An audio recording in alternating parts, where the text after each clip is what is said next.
Good morning, everybody. Welcome along to this morning's BCP Planning Committee. My name is Councillor Kelsey, and at this time I will be chairing this meeting. The first thing we will do is I will run through all of the members that are here with us today so far. This morning we have myself, Councillor Kelsey, Councillor Johnson, Councillor Hilliard, Councillor Lopez, Councillor Rice. Welcome to the Planning Board, Councillor Rice. Councillor Farquhar, Councillor Dedman, Councillor Hall, Councillor Davies, Councillor O'Neill, Councillor Lawton, Councillor Barron, Councillor Butt and Councillor Bull, and we will be the ones deciding on planning applications this morning. We also have a selection of officers. Where we have Artemis, who is Development Management Manager, and we have several other officers that will be presenting their cases as we move through this morning. We also have Mr. Tyler from Democratic Services, and there will be other attendees who will be called upon as required. We'll move straight on to the agenda for this morning's items, and would I ask Mr. Tyler, do we have any apologies, please? Thank you, Chairman. We do, but if I may first just read out the brief housekeeping note. Please do. Thank you. Please note that this meeting of the Planning Committee is being recorded by the Council for live broadcast and will be published on the Council website for a minimum of 6 months. The meeting may also be recorded or streamed for live or subsequent broadcast by members of the public, although ultimate discretion in this matter lies with the Chairman in case of disruption. Please could everyone present follow these ground rules. Only speak when invited to by the Chairman. Please use the microphones on your desk when speaking, and please remember to turn them off when you are finished. If accessing the meeting via Microsoft Teams, please turn on your video function when invited to speak. Again, if you're accessing via Teams and would like to speak on an item, please do so by using the raise your hand feature in the bar at the top of the Teams window. When voting on a move, the Chairman will call out each committee member's name in a roll call style and will ask the member to respond with a vote for, against or abstain. For those in the room, if the fire alarm sounds, please exit the building by way of the nearest available signed fire exit route and make your way to the ground floor of the multi-storey car park. Finally, please ensure background noise is kept to a minimum and that mobile phones and other devices are turned off or switched to silent for the duration of the meeting. With apologies today, we have received apologies from Councillor Simon McCormack, and substitute members, item 2, we have with us today Councillor Leslie Dedman substituting for Councillor McCormack. Thank you, Chairman. Thank you very much. So moving on, the first part of the agenda this morning is the election of the Chair of the Planning Committee, and I will call for nominations, please. Councillor Butt. Thank you, Mr. Chairman. I have the greatest of pleasure in nominating your good self. I think it needs to be said that you're an exemplar chair, you're effective, you're efficient and you're equitable. So it's my pleasure to nominate you this morning, Mr. Chairman. Thank you. In that case, I will now hand over the meeting to Councillor Johnson. Councillor Johnson. Thank you, Chair. Can I have a seconder, please? Thank you, Councillor O'Neill. Yeah, I'm happy to Can I second also open up to any further nominations? Councillor Farquhar. Thank you very much. I'd like to nominate Councillor Marion Lopez. Thank you, Councillor Farquhar. Do I have a seconder for that? Councillor Hilliard. Thank you. Happy to second. Thank you very much. As it is a contested vote, we will need to go to a secret ballot, which I would invite Mr. Tyler to pass out the slips for. Thank you.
Thank you for your patience, everyone. Mr. Tyler, can you please call the results? Thank you. Thank you, Chair. So the total number of votes received for Councillor David Kelsey is 8, and the total number of votes received for Councillor Marion Lopez is 6. Thank you. Thank you, Mr. Tyler. Councillor Kelsey is therefore re-elected as chairman, and I will hand the chair back to him. Thank you. Thank you very much, Councillor Johnson, and thank you, members, for that. Next item on the agenda is the election of a vice chair of the Planning Committee, and I will ask for nominations, please. Councillor Barron. Thank you, Chairman. I'd like to nominate Toby Johnson, Councillor Johnson, please. Thank you very much. Do we have a second of that? Yes, please? I so second, Mr. Chairman. Thank Councillor you. Butts, and do we have any other nominations, please? There being no other nominations for that, then Councillor Johnson will resume the role of vice chairman. Thank you. Moving on to the next of the agenda, declarations of interest, please. Does any member have any declarations of interest for today's meetings? No? Thank you very much. And do members agree to me signing the minutes for the previous meetings, please? Yep. Thank you. Public issues. After the officers' presentations on each application, we will hear public speakers followed by any ward councillors who wishes to speak. Please note that Part A of the protocol for public speaking is being used for this meeting. This allows people to attend and speak in person if they wish to, and I'm exercising discretion as chairman to allow people to attend and speak virtually on Teams if preferred. Moving on to item 8, which is schedule of planning applications. There are 7 applications to consider today, and the first of those is item 8A, which is 109 North Road in Poole. And could I ask Steve Llewellyn to prepare his screen, please? If you can just confirm for me when you're able to see that presentation. Yep, we can. Thank you, Steve. Okay, thank you. So the application is stated it's a planning application which relates to the site of 109 North Road in Poole and is seeking planning permission for the change of use of an existing 9-bed guest house to an 11-bed house in multiple occupation.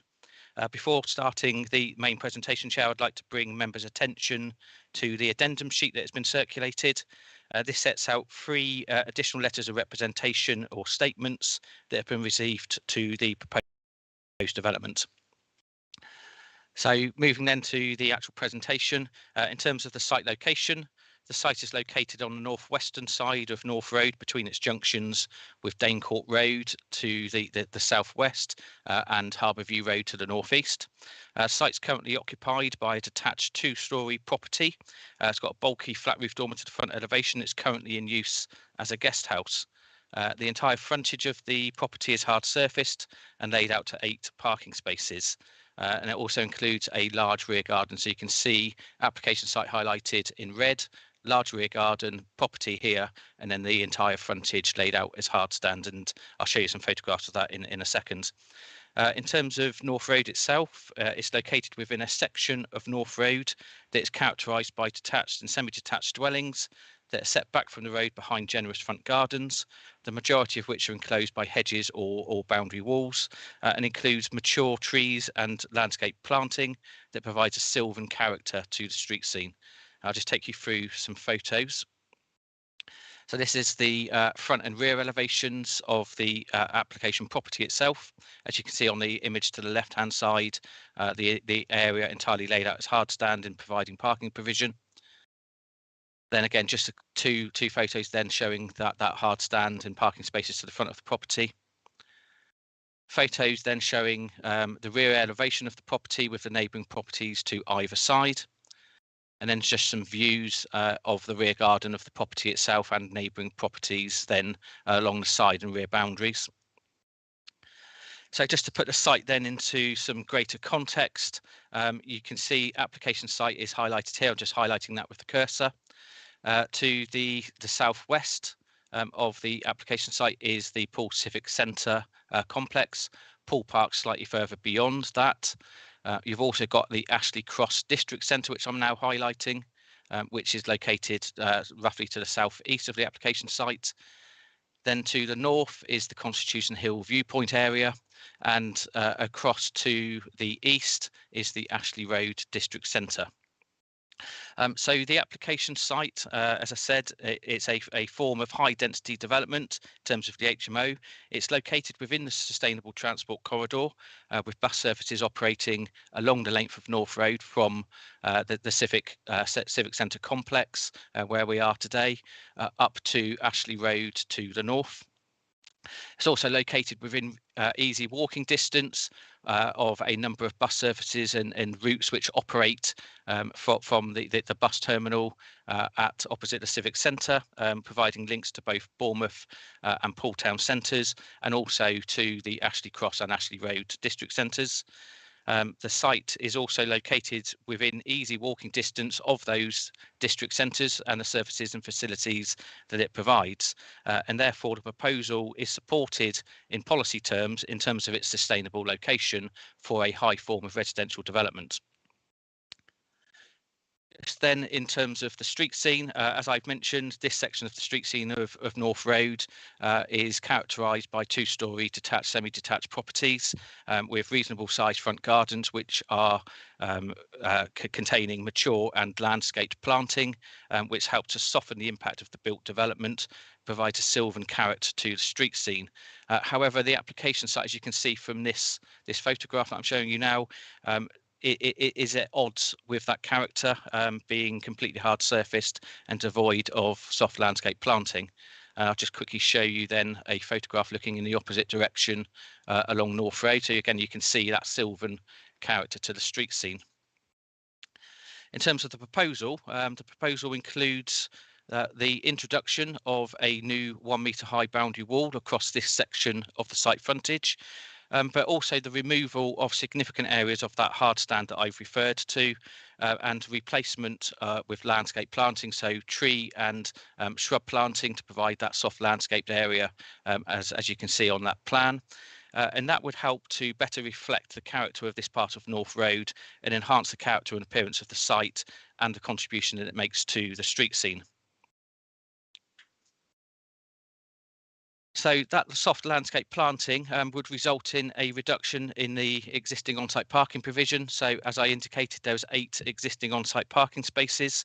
The vehicular access would also be reduced commensurately with that reduction in terms of the parking provision. So 2 parking spaces would be retained. However, that level of parking provision still exceeds the current parking standards set out in the council's parking standards SBD, which actually would require a single parking space for a proposed use of this nature. The proposal also includes the conversion of a shed, just highlighting that to you on the top left-hand image. It's in that top rear corner of the garden, and that would provide 12 cycle parking spaces, whilst a further cycle parking space for visitors would be provided to the front of the site. And again, that level of provision accords with the council's adopted standards and would help promote the use of more sustainable modes of transport other than the car by the future occupants of the proposed development. And as such, there is no objection to the application from your transportation officers. Just in terms of changes to the proposal to the existing property, the proposed change of use necessitates very limited internal and external alterations. So in terms of those external alterations, you can see highlighted with the red circles, a single door being blocked up on a side elevation and a slight enlargement of a window on that rear elevation.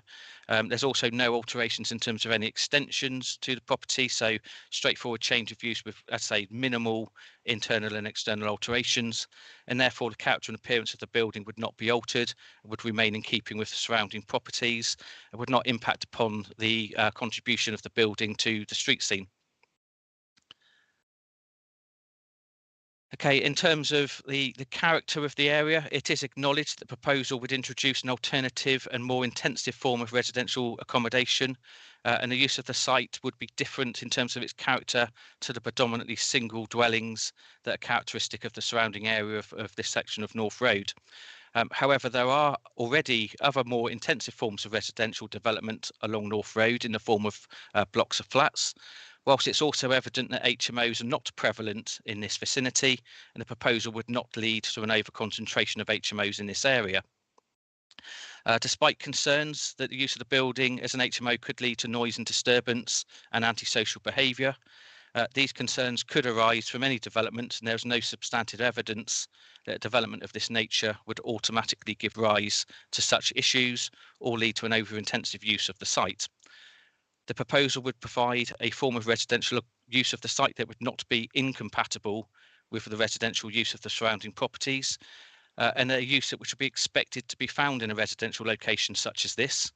It would provide greater choice and more affordable accommodation in the rental market, providing 11 smaller units of accommodation that would make a positive contribution towards the local housing supply in a sustainable location.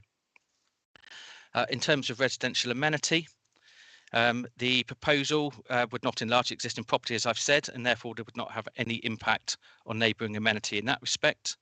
In terms of privacy, the windows at first and second floor levels would continue to serve bedrooms and ensuite bathrooms, albeit that those bedrooms would now be in the form of an HMO rather than a guest house.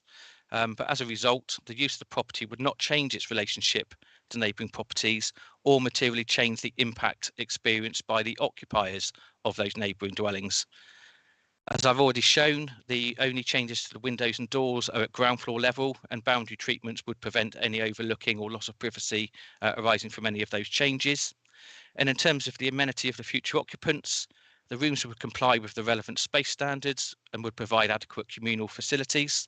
All of the bedrooms and communal areas would benefit from acceptable levels of natural sunlight and daylight and allow for a natural outlook. The property also benefits from a large rear garden, which is considered to be of adequate size to meet the needs of the future occupiers of the proposed HMO, whilst it's also within reasonable walking distance of Poole Park and the public amenity that that provides. And therefore, it's considered that the proposed development would provide acceptable internal and external living standards for the future occupiers. In respect of all other planning considerations, they are set out in the report and are considered to be acceptable. And therefore, in conclusion, Chair, having regard to the collective benefits arising from the proposed scheme and the planning considerations outlined in this presentation and the officer report, the proposed development accords with the relevant policies of the development plan as a whole and the relevant provisions of the MPPF, and it's therefore recommended to you for approval, subject to the conditions as set out in the planning report. Okay, thank you, Chair. Thank you, Mr. Llewellyn. Mr. Tyler. Thank you, Mr. Chairman. So in terms of public speaking for this item, the first statement is from a Mr. Peter Thomas, speaking in objection. Yeah, that's fine.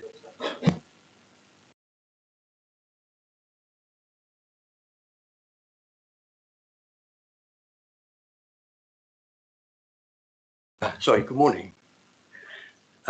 The application for change of use for 109 North Road is wholly unacceptable use of this building and be harmful to the character of the area and the residential amenity of the neighbouring properties. The independent occupation of the 11 units by unrelated people and their guests will result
Okay, take two, Mr. Thomas. Please carry on. Good morning. The application for change of use of 109 North Road is a wholly unacceptable use of this building and would be harmful to the character of the area and the residential amenity of the neighbouring properties. The independent occupation of the 11 units by unrelated people and their guests will result in much greater levels of noise and disturbance. The present use as a guest house creates some noise and disturbance, and we have reluctantly had to get used to it, but this proposed change will greatly change that level. This is an area of mostly Edwardian family homes, and the whole balance will be altered. There is a uniqueness to the area that must still be maintained. It is important to keep these areas in full. The front door of 109 is adjacent to the side of 111. There will inevitably be a much greater amount of coming and going than would be usual. This will have a great impact on our side of the house and garden. We have already had to keep our windows shut on that side of the house due to the present guest traffic and smells from the kitchen. That's very great. That would very definitely increase with the increased number of residents. There will also be breakout noise from the lounge dining area when the patio doors are open that would be over and above what could be reasonably expected from a residential building. Guests at the present guest house are obviously not there permanently and are therefore intermittent users of the facilities. There are at present certain peaks in activity, usually in the early evening when guests are arriving. This would inevitably change with a change of use to an HMO. Due to the way that people who are resident in a building will use it in a materially different way to those who are passing through as guests, the comings and goings at the site will be unrestricted and at any time of day or night. Whilst the guest house users have access to the rear garden, their use of it is limited. This is in stark contrast to the permanent residents who want use of the whole of the rear garden for leisure and social activities, clothes drying and smoking, etc. On the balance of probability, this increased level of activity and movements in and out of the building will be totally different to use of the site by a single household or the current guest house. This will have a detrimental impact on the character of the site and how it is experienced for the properties nearby. The size, the scale and the impact of the area will be very great. It will alter the area to its detriment, and that will be the opening of other HMOs coming in. And it's happened in Bournemouth Road and it will happen there, I'm sure. Anyway, thank you, Mr. Chairman. Thank you very much, Mr. Thomas. Again, apologies for having to have you read it out twice. We also have Mr. Fox. Would you like to come through and do yours, Mr. Fox? Thank you.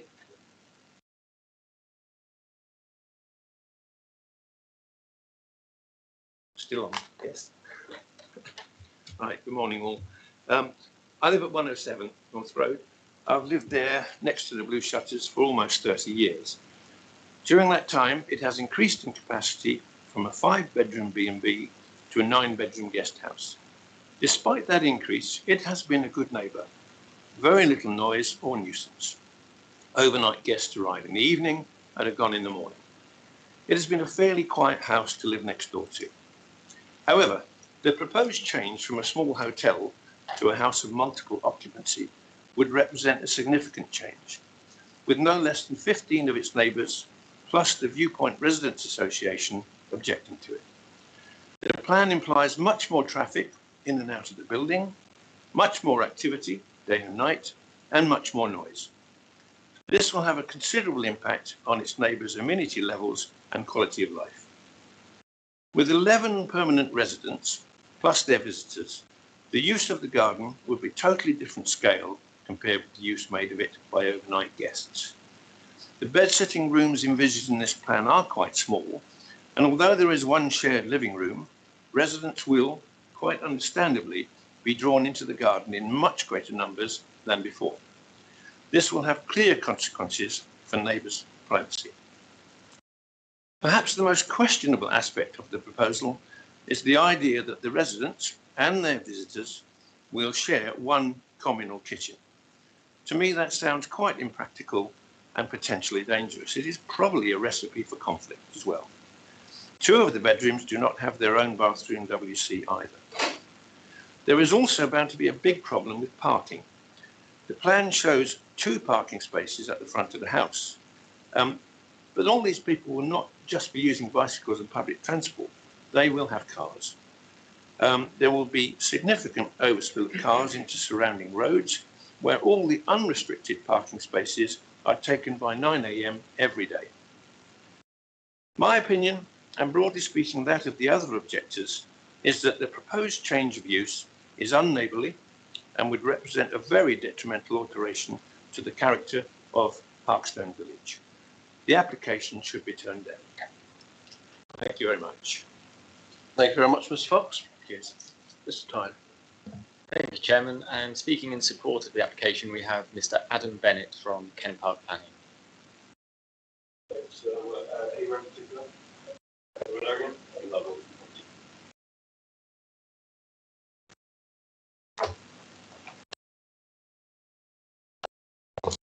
Good morning to you, councillors.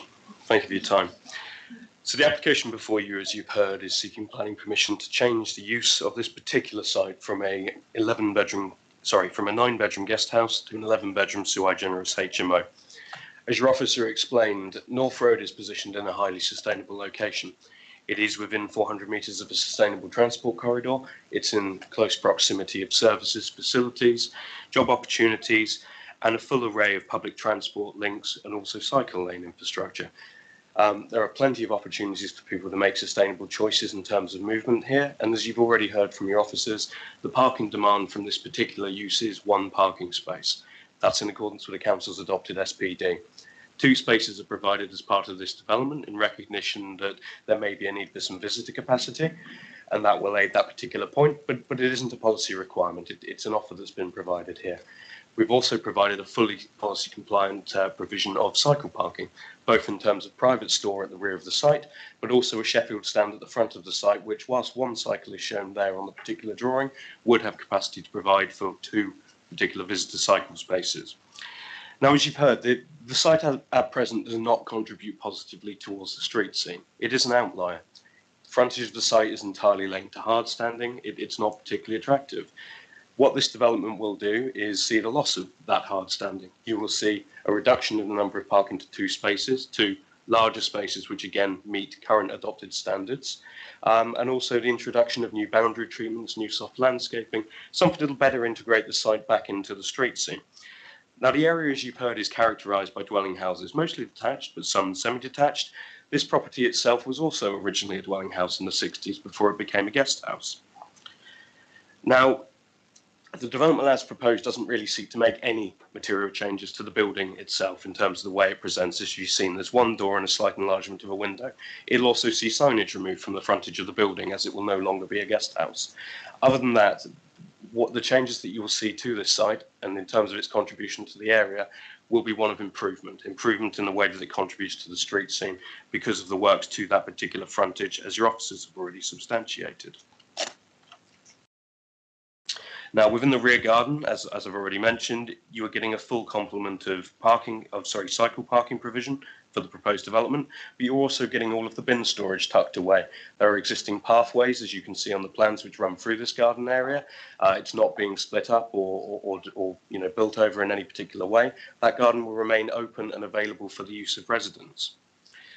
Now, whilst the proposals themselves will see the loss of the existing guest house use and the change of guest rooms and ancillary uses that service those particular rooms to permanent residential use as a HMO, the nature of the actual use of those rooms won't change.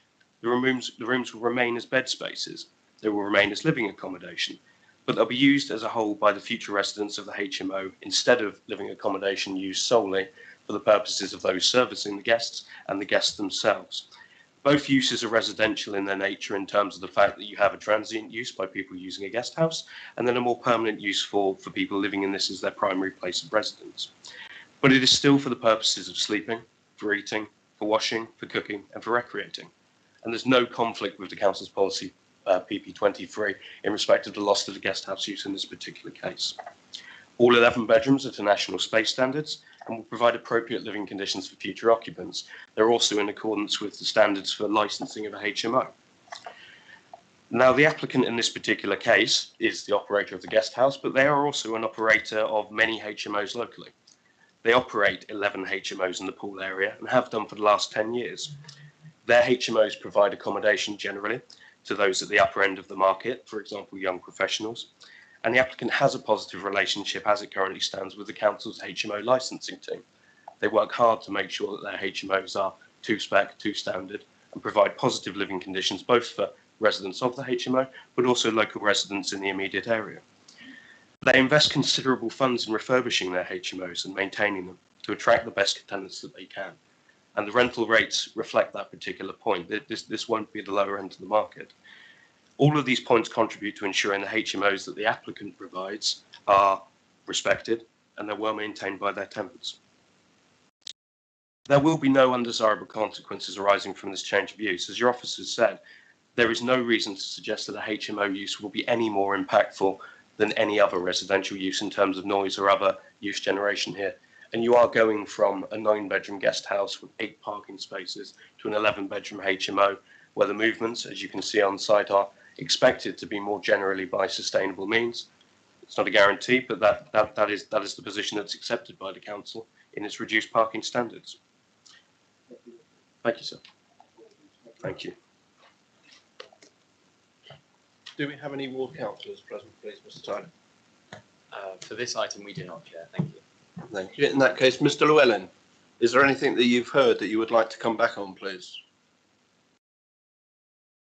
Chair, I'll just quickly come back on one of the objectors, talked about the kitchen potentially being dangerous in terms of its use by multiple people within the proposed HMO, and 2 of the units sharing a bathroom. Just simply to highlight that, of course, the HMO would have to be subject to a licence from Housing Services, but nothing else I want to come back on at this stage. Thank you very much. In that case, members, who would like to kick off on this debate, please? No, straight into whatever you want. If you want questions, that's fine. Councillor Dedman.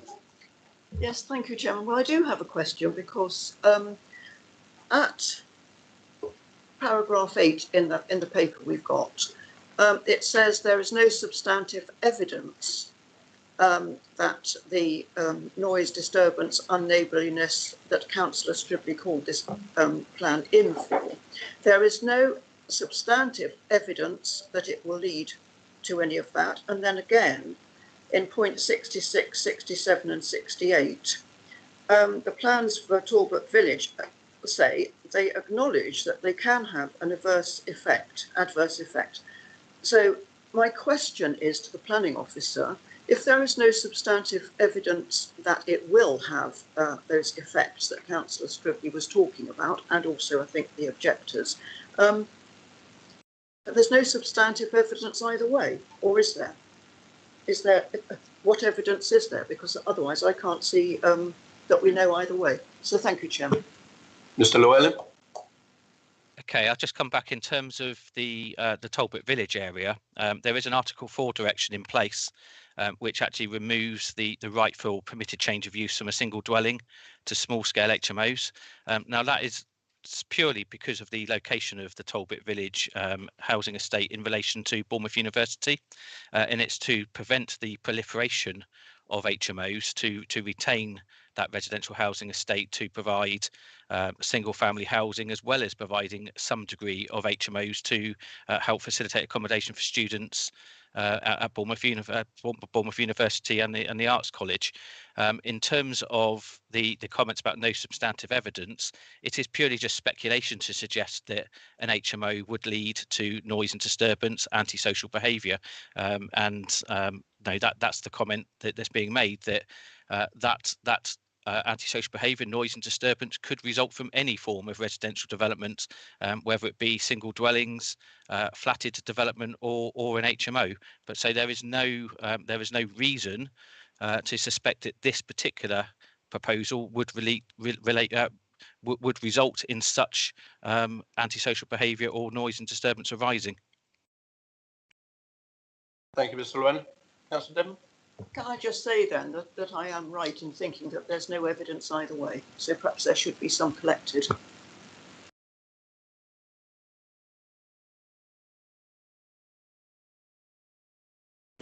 Yeah, I just wanted to comment about one aspect of this, although I am concerned that it's an isolated house in multiple occupation, because the flats tend to be sort of more round the corner from North Road. But the fact that there are 11 dwellings sharing a single kitchen indicates to me that it would be at the budget end of the range that they would get their tenants from, and rather surprised that one kitchen to 11 dwellings is acceptable. So just really some sort of concerns about the way it's being presented as okay. Mr. Reynolds, if you could just confirm that it does meet all the required standards for this size of HMO, please. Okay, Chair, in terms of in planning terms, there aren't actually any standards for an HMO in terms of the number of kitchens or shared bathrooms that number of units would actually have to comply with. That's something which is controlled under the HMO licence through housing. So in terms of speculation as to whether or not this would be at a budget end or a high end, it is not really an issue that's before you. It is an HMO, and you shouldn't be making your decision based on which end of the spectrum in terms of potential future occupiers that might be actually accommodated within this proposed HMO in the future. Thank you, Mr. Llewellyn. Councillor Hilliard, please. Thank you, Chair. Just going on from that, Mr. Llewellyn, please. Obviously, BH Maison has been quoted that there's 11, I think 10 or 11 properties they have in the pool area. When you were doing your report, did you engage with environmental health or whatever area would that of a licensing HMO licensing team to see if there had been any adverse reports of antisocial or noise? Thank you. Mr. Llewellyn. Okay, no, Chair, we haven't actually undertaken that. We've got no reason to necessarily do that. This is an application that's before you for this proposed change of use to an HMO. What may happen on another site is of no relevance to the determination of this particular application. As I said, antisocial behaviour, noise and disturbance could potentially arise from any form of residential accommodation, and it shouldn't be tarred just simply against HMOs. And as I say, what happens on another site is not of any relevance to this particular application. Thank you very much. Thank you. Sorry. Just a completely different question, please, on parking. So I understand that the North Road is heavily parked up and the adjoining roads, but there are restrictions which don't seem to be carefully monitored. Is that something which the parking team have commented on? Thank you. Or traffic team? Thanks. Mr. Llewellyn. That hasn't been commented on, Chair, because the proposal provides 2 parking spaces, which is in excess of the parking standard. So they have purely commented on the fact that the parking provision meets the standard requirements. In fact, is in excess of the standard provision that's required. Councillor Farquhar, please. Thank you, Chair. I've got a couple of questions. The first one is on the subject of permitted development. Should a HMO licence be granted, would this property benefit or have the opportunity to have access to further permitted development? So that's my first question. My second question relates to paragraphs 92 and 93 relating to the waste bins. My question is, how many bins currently are being used on site and how many are being proposed? I've got 2 concerns here. Is that it comments that the I guess if it was an HMO licensed property, that they can pay for additional bins on top of what is allowed. But there is no indication of how those bins are wheeled out to the front of the property for waste collection day. In my own ward and perhaps in many other councillors' wards in this room today, then shared bins, whether it be flats or HMOs, is often a point of contention and issues for noise, nuisance and health. So that's my question, is that how many bins currently are currently in use? How many are being proposed? Is there any way that we can force rather than allow, shall we say, the opportunity to pay for additional bins? And what's the mechanics of actually getting those bins to the curbside on collection day? Thank you, Councillor Carmichael. Mr. Llewellyn. Okay, thank you, Chair. In terms of the bin provision, I think I'm still sharing the presentation with you, so I'll just quickly highlight on the screen for you. There are 4 bins proposed to the rear of the property. They would be wheeled alongside the property to the frontage of the site on the bin collection day. There is a condition proposed, so condition number 7 in your report is proposing that the waste management plan would need to be submitted and approved by the local planning authority. In terms of the existing bin provision, I'm afraid I don't have that information to advise you. But what I can tell you is, as I said, there's 4 bins being proposed. For an HMO, the standard provision would be 1 240 litre bin for recycling and 1 180 litre bin for refuse.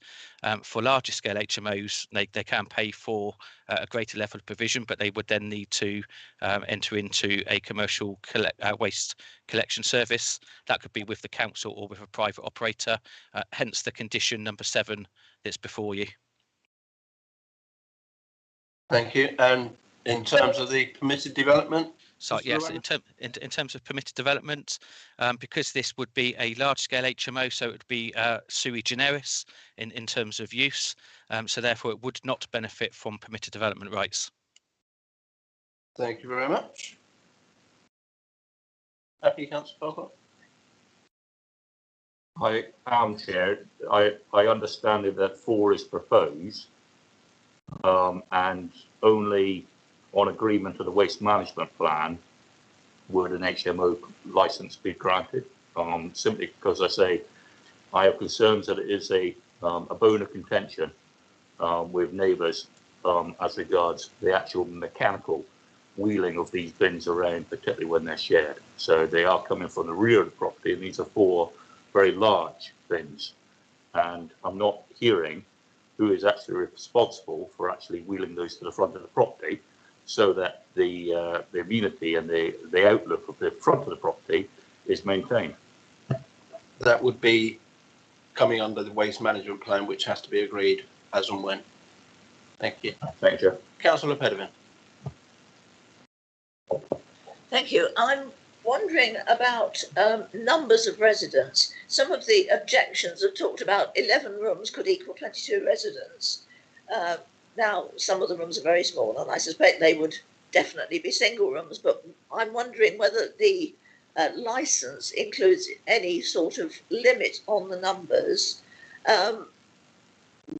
Its current use as a guest house with 9 bedrooms could easily be 18 people, plus possibly children, if it's used by people on holiday. And with the increase in staycations, I imagine it isn't only, or certainly wouldn't be only for business use, it would be for holidays. And again, people on holiday will come and go at all times of the day and possibly night, whereas people in an HMO will likely, not necessarily, but likely be working and leaving 8 o'clock in the morning and coming back at, I don't know, 5:30, 6 in the evening. So I'm just trying to get the comparison or contrast. Thank you. Mr. Llewellyn. Okay, Chair, in terms of the size of the bedrooms, I think it's unlikely that there would be multiple people residing in the particular rooms. That there may be some where there are 2 people potentially. However, in terms of the number of people that would be restricted at the property to reside there, that would be the subject of the HMO licence. So the licence that the applicant would be applying for would be for an 11-bed and a specified number of people. But that would be subject, as I say, to the HMO licence rather than controlled through planning. Thank you, Mr. Llewellyn. Councillor Pedevin. That was what I was asking, whether it is controlled by the licence. Yes, it is. So that's been answered positively. Thank you. Thank you. Councillor Rice. Thank you.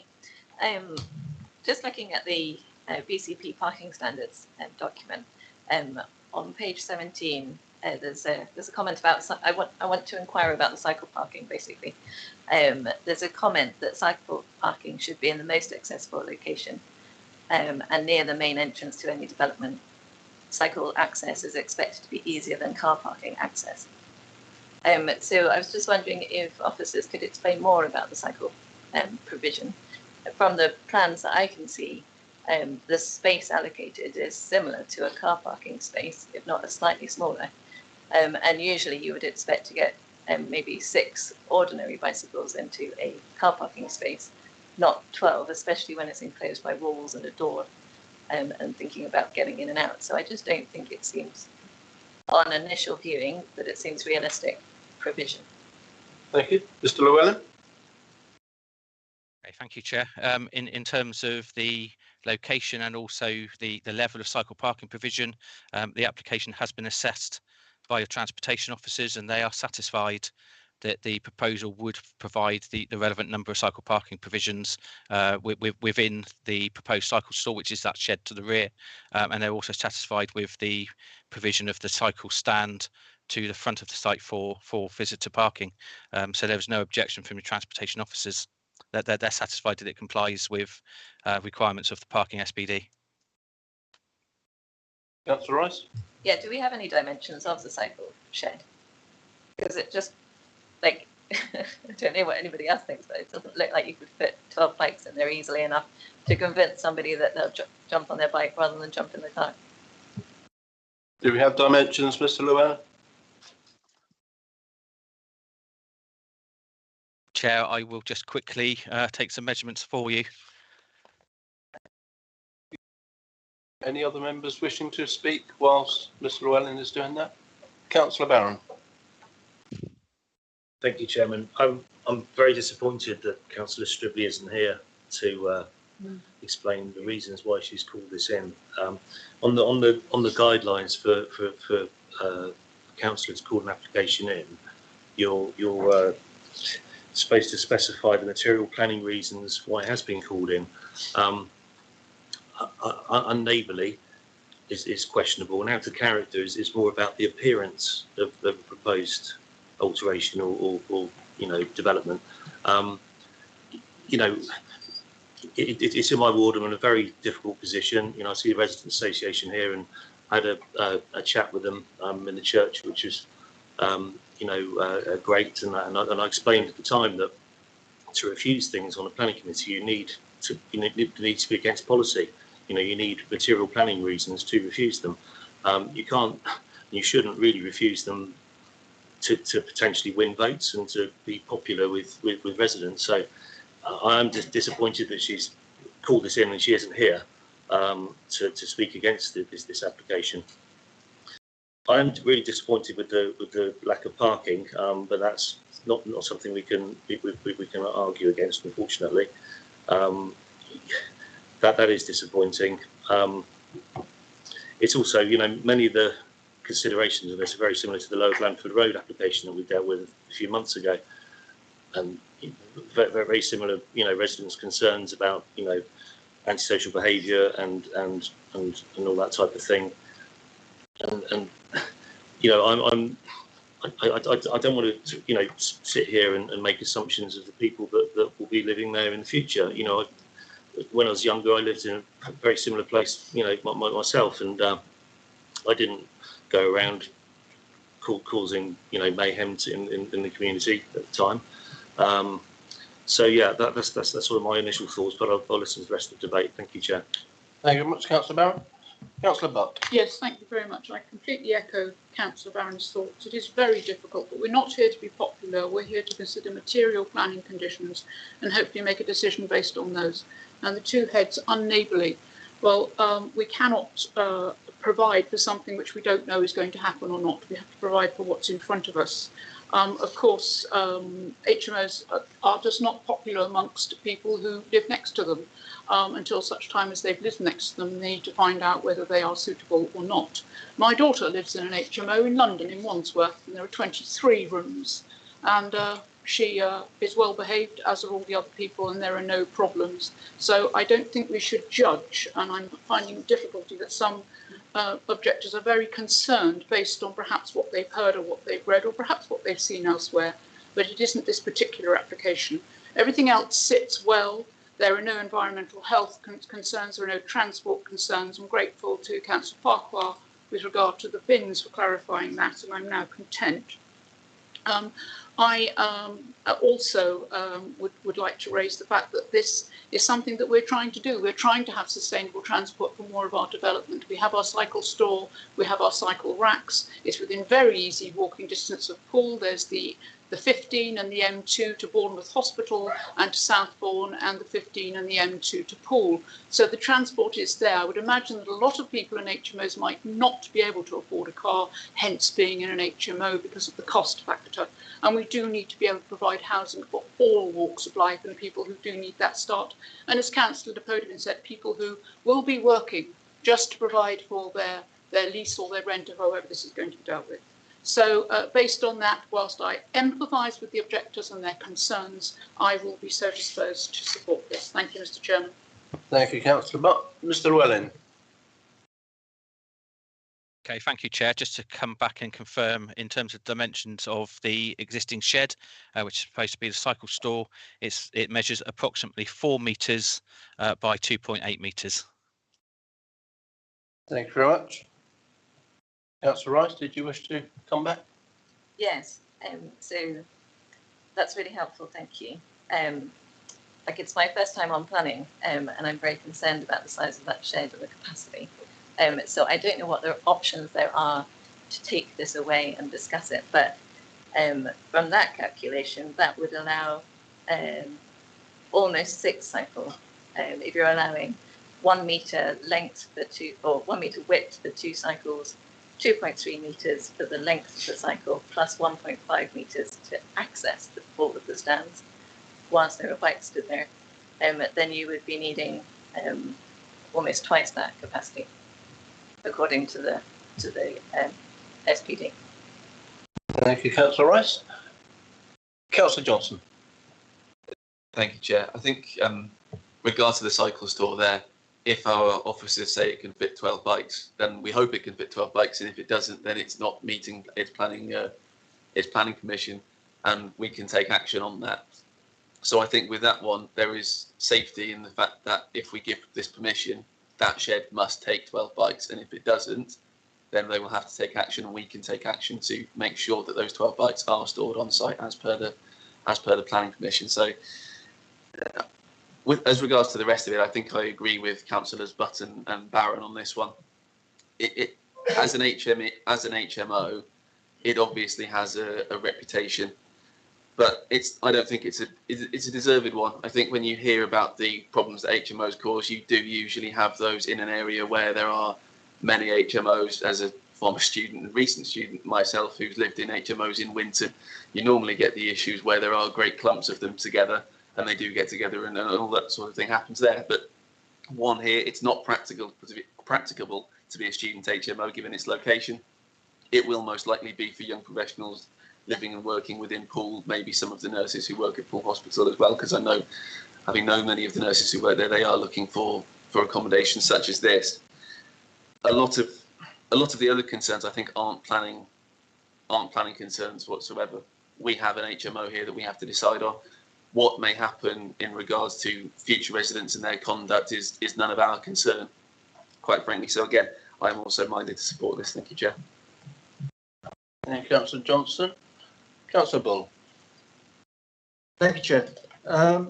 My only remaining concern is the one that Councillor Rice raises about the cycling provision. That I don't quite follow Councillor Johnson's logic that it will. I can't get my bike in, so the planning will be challenged because it won't happen like that. It's not near the front of the building where it should be. It's the furthest away from the road, which I think is one of the guidelines, is that it should be near to the front, and it's of inadequate size. We can see it's of inadequate size from the measurements that have been given to us. So that's my one concern with the application. The reason it was called out it has been called in. We're talking about it, so there we are. But the only thing I can see that is not policy compliant is the cycling provision. Thank you, Councillor Bull, but I will remind you that our highways officers have said that the cycle provision is compliant. Councillor Butt. It's very kind of you, Mr. Chair, to allow me to speak again. I think we need to consider this is a very, very busy area, And I certainly wouldn't want my cycle at the front of any building with regard to security. And I think where it's been placed, we need to also consider other factors. The policy does state A, B, C, and D, but we also need to be considering the security factor and the hope that people will be taking up these positions. And if they can park their bicycles safely at the end of the garden, where I imagine it will be safest, I think that is a very sensible thing to do. It may be that the officer would like to comment on that. I may be completely off kilter. But if I were going to be using one of these rooms and I had a bike, I'd be wanting to park it somewhere safe. Thank you, Mr. Chairman. Thank you, Councillor. But I think what we all need to appreciate is that you have a set of plans in front of you today, and that's what this planning decision needs to be based on. If you're not happy with the layout of the plans, then please vote against it. If you are, then you will be voting for it. Councillor Farquhar. Thank you for those sage words, Chair.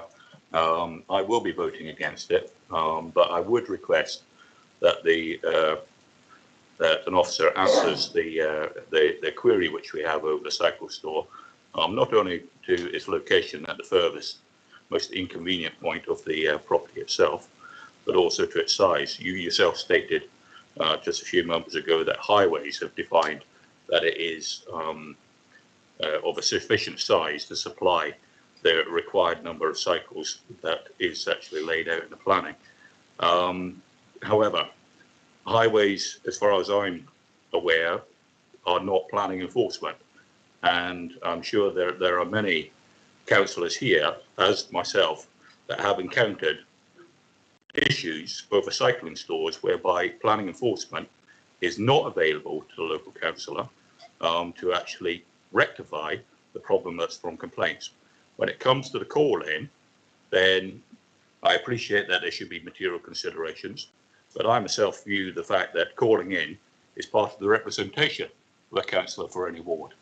And I, as you know, Chair, rely on the officers to understand the ins and outs and the A's, B's, C's and D's in appropriate language to actually support me in my call-in when I'm actually calling in on behalf of my residents.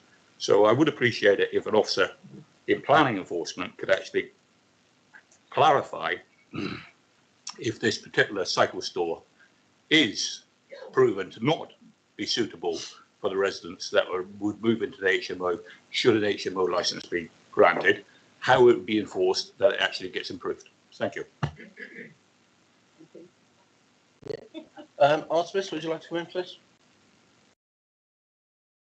Well, we do have powers with planning enforcement that if it's found that cycle provision is not sufficient, then we can utilise those powers to take action or invite an application to extend that cycle provision if needs be. But we are obviously reliant on the information that's provided to us for us to be able to take that action and investigate. So we'd be reliant on local residents, for example, to report that to us. Or if, you know, a member of the public notices anything that isn't quite right. Or indeed, Chair, local councillor. Indeed. Absolutely. Thank you, Artemis. Councillor Marion. Thank you, Chair. Speaking as someone who had a bike that I only owned for 10 days stolen from around the corner, I certainly wouldn't choose to leave a bike that I was fond of in the front of a property overnight there. And, you know, any talk of, you know, a shed or anything like that would, in my opinion, be out of keeping in the area to, you know, to have a fixed shed there in the front of the blue shutters. So that's my take on it. Like I say, I am disappointed that, you know, so many spaces, car spaces are being lost, that we can't consider that on this application because the SPD. So we're up against the SPD again, and it makes us very, you know, making us very unpopular. Thank you. Thank you, Councillor Barrett. Councillor Rice. Yes, the cycle parking doesn't necessarily have to be on the front, although it is advisable that it's as close to the front door as car parking provision. But the main thing is, I just don't think it's realistic. The reason that there isn't so much car parking is because we want people to move in other ways, and one of those ways is by using a cycle. So is there not any way that in this meeting we can just check this, and rather than having the residents have to come back, is there not a way that we can just check with the transport officers? Are you sure there is space for 12 bicycles that will be accessible when there's 11 bikes in there? The 12th space is still accessible, for example.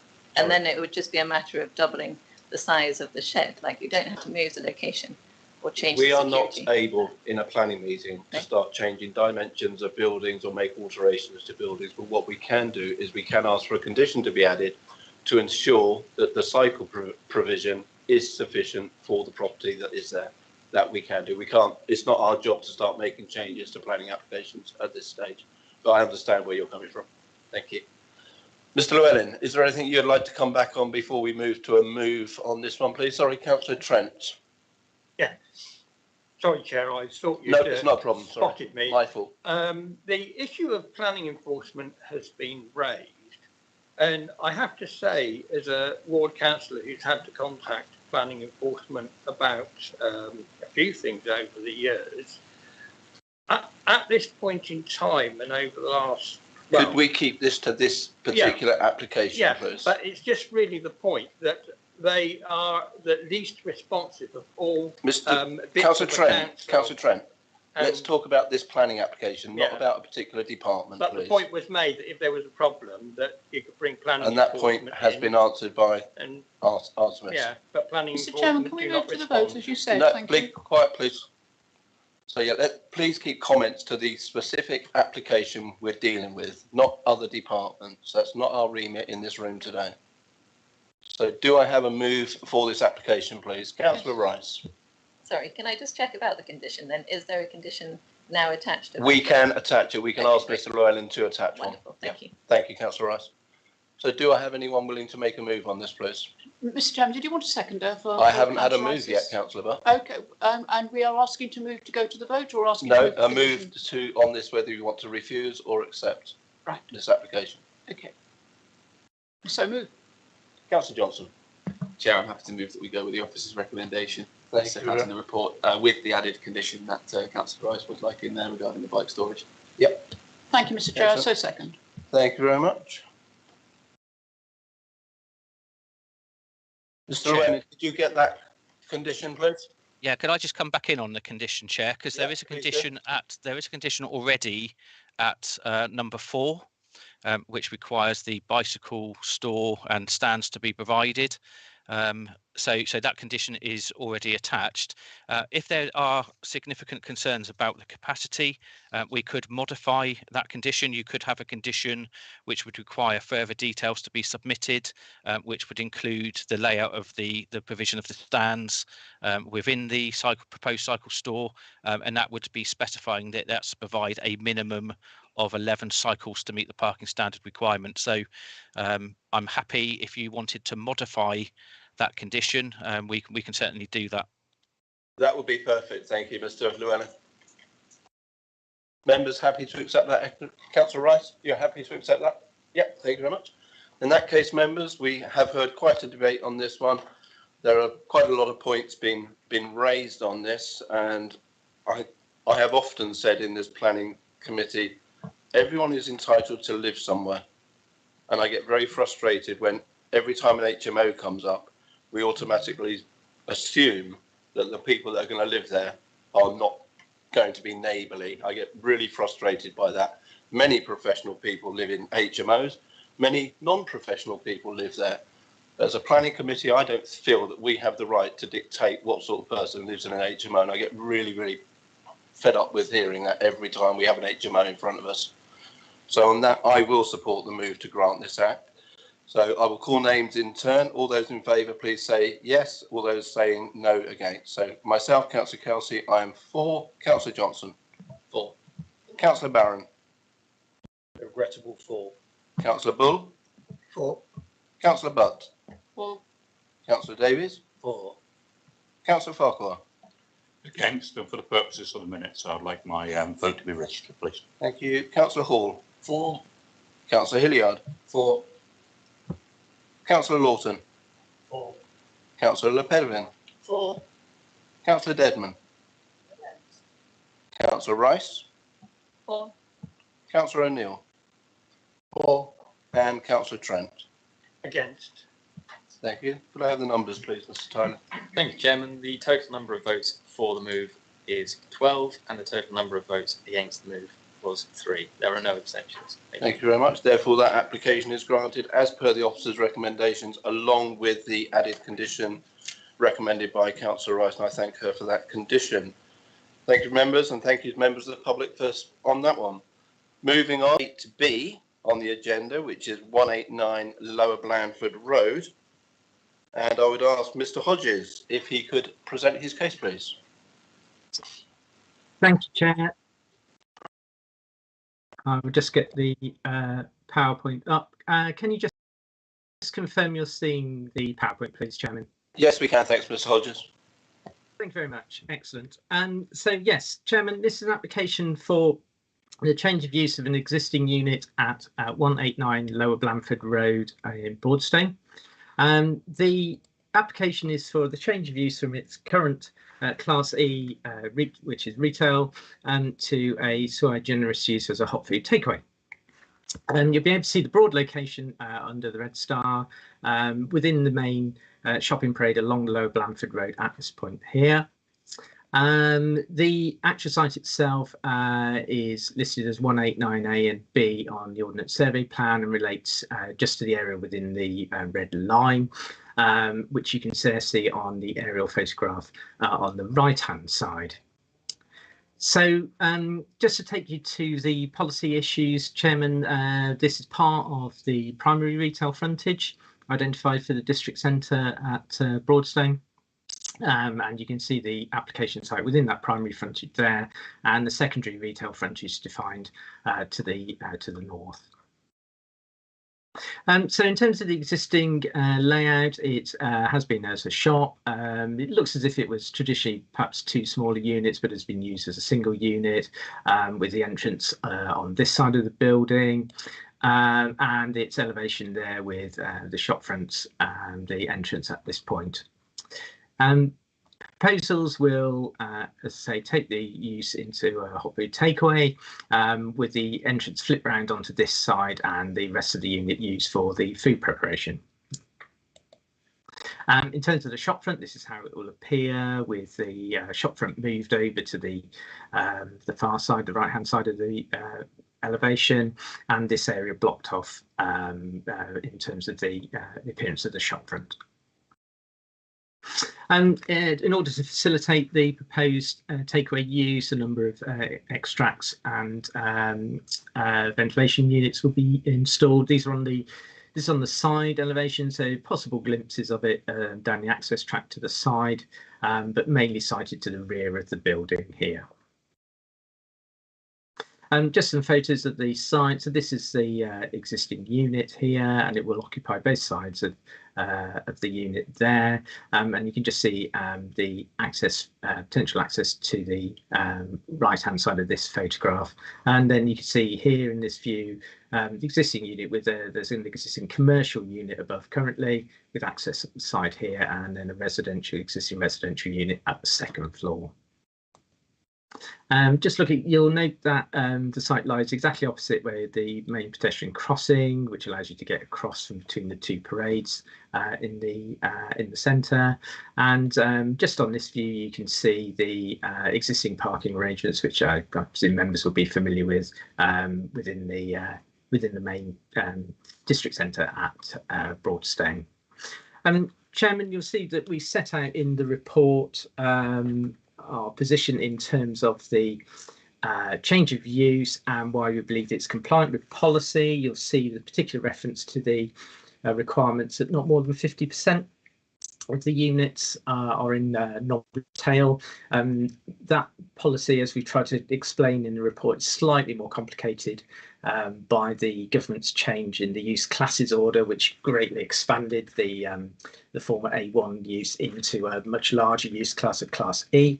Notwithstanding that, we can still show, as we set out in the report, that the majority of the units on both sides of the parades within the prime retail frontage are more than 50% still in retail use, and the scheme is compliant with policy.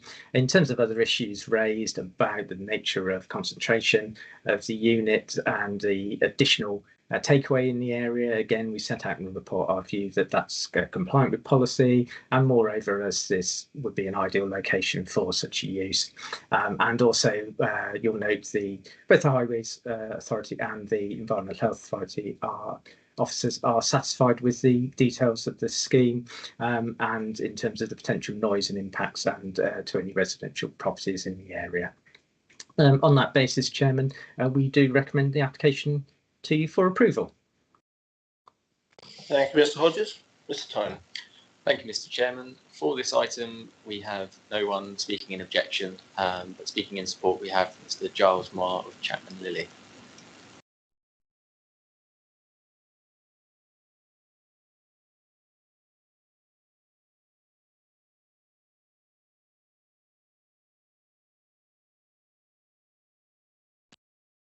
Thank you, Chairman. Chairman and members, thank you for the opportunity to speak on behalf of the applicants in support of this proposal. As you have heard, the application is for a change of use of the premises to a hot food takeaway together with the installation of a new shopfront. Turning to each of the material planning issues before you, with regard to the principle, the application site, as you've seen from the officer's slides, is within the designated primary shopping area of Broadstone District Centre and will bring a currently empty unit into an active use. Policy PP22 of the local plan reflects national guidance that endorses a town centre first approach for new retail uses, and this includes hot food takeaways. Officers have set out in the committee report an analysis of the current uses within Broadstone District Centre and have demonstrated that not less than 50% of the retail units, in fact only 32% of units are within the shopping frontage area, are not in a retail use. So in terms of the policy test for PP22, you've heard from officers and seen the analysis that the proposal accords for the aims of the policy, and it will not result in an over-concentration of takeaways within Broadstone District Centre. With regard to waste and recycling, ample room exists at the rear of the property to provide adequate, secure bin storage, which can be secured by condition. The operator of the proposed business has explained to us that as the food is either delivered to the customers' homes or collect in person, litter is no more of an issue than any other food takeaway business within Broadstone. With regards to the shopfront, the proposed replacement shopfront will retain an active retail frontage. We'll be utilising an aluminium frame construction, which will have cream crisp lines, and this considers being an improvement over the existing UPVC frontage. In terms of noise and disturbance, the commercial premises is located well within the existing shopping parade. There is no objection from your environmental health officers, and full details of the extraction equipment have been provided with the application, and the applicant is happy to accept the condition which requires the installation of the equipment prior to first use. Planning conditions are also proposed to control the operating hours, and again the applicant is happy to agree to these. With regard to parking, it's important to note there is no objection from your highways officers. The site is in a sustainable location within the district centre. Many customers will reach the premises by foot or other sustainable modes of transport, such as the frequent bus routes. In terms of customers visiting the premises, there is a car park situated on the opposite side of Blanford Road, and that a limited number of on-street parking spaces are also available a little further on the road. With regard to job creation, it's important to realise that the proposal will create a range of job opportunities. This will include in the region of 10 full-time jobs and 10 part-time jobs. The proposal offers a variety in terms of hours of work and the shift work is available. In conclusion, given the positive attributes and no negative material planning considerations, I would hope that you can support the proposal recommended for you by officers. Thank you, Chairman. Thank you very much. We also have ward councillors with us this afternoon, or this morning, sorry. Councillor Brooke and Councillor Slade. Who would like to go first? Councillor Slade.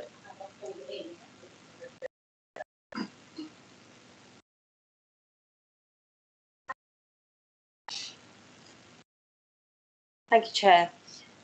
This site is well known to me, having held the lease to the premises from 2007 to 2015, so I fully understand the dynamics of the Broadstone retail and the way the use of this particular building interacts with other businesses and the community of Broadstone. For clarity, I no longer have a financial or any other interest in the site, and I supported the previously approved scheme for this site to create new homes to the rear. The loss of the gift shop on this site has already had an impact on the community, and the objections to the loss of the site from retail to yet another hot food takeaway have been substantial. As well as the saturation of hot food takeaways and specifically pizza outlets, scores of residents from Broadstone, Creekmore and Corfmullen have submitted objections with concerns about the knock-on effects to other retailers, traffic, pollution, litter, noise and the direct impact on other hot food outlets, which could inadvertently lead to the loss of businesses and empty units that are far less suitable for retail use. The Poole Local Plan retail hierarchy specifically comments on the importance of independent retail and other businesses in the district centre. Policy PP2 states that the loss of retail units should only be allowed where they enhance the vitality, viability and diversity of the district centres. With 3 existing pizza takeaways and a further 2 pizza restaurants offering takeaway and 4 other hot food takeaways all within 100 metres of the site, there is no way this change of use can be considered to improve diversity. By removing a unit that is active during the daytime in the heart of the shopping street, it will also harm the vitality of the shopping area, as well as reducing the viability of other businesses. The Broadstone Neighbourhood Plan, adopted in 2018, states that Broadstone is a busy and vibrant place, but it notes that to remain competitive and retain its vitality, the centre needs to attract visitors from an even wider catchment area, as well as encouraging people to stay longer. A takeaway chain is not going to do this. Those who don't know the location might assume that something is better than nothing on the high street. We've already heard reference to the empty unit. This could not be further from the truth. The unit in question has been in near constant use for decades, and the only reason it's been vacated is because the tenant could not secure a long enough commitment from the landlord to justify purchasing expensive stock. Rents in Broadstone are high, but the rapid removal of this site as a retail unit will simply hold the rents out of reach of emerging businesses, potentially making the district centre less viable for the future. Turning to the retail strategy by BCP produced last summer, can I draw the attention to 2 specific objectives? Objective 1 says BCP should support independent and small businesses so they collectively positively contribute to the high street. This application does nothing to support small independent businesses and in fact threatens others. Objective 4 describes a diverse offer of experiences and reasons to visit. This application reduces diversity in Broadstone. Broadstone also been granted funding under the ARG programme with the specific intention of improving dwell time and visitor experience. Removing one of the most visible and flexible retail units will directly undermine this.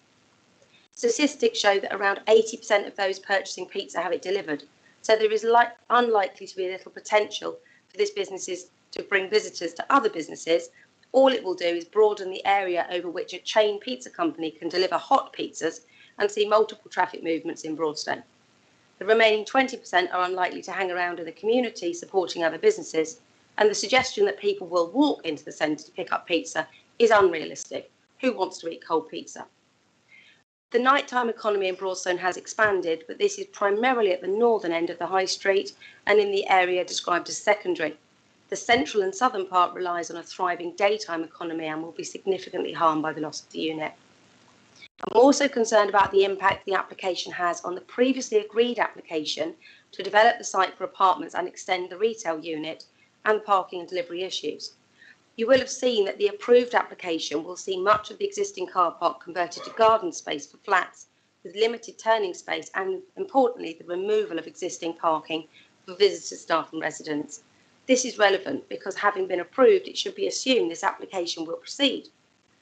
The development sits on a signalised pedestrian crossing with zigzag lines preventing parking. Beyond the access drive is a bus stop, and immediately to the south and the end of the zigzags is a no loading area and taxi rank. There is a real risk of illegal parking from the siting right here.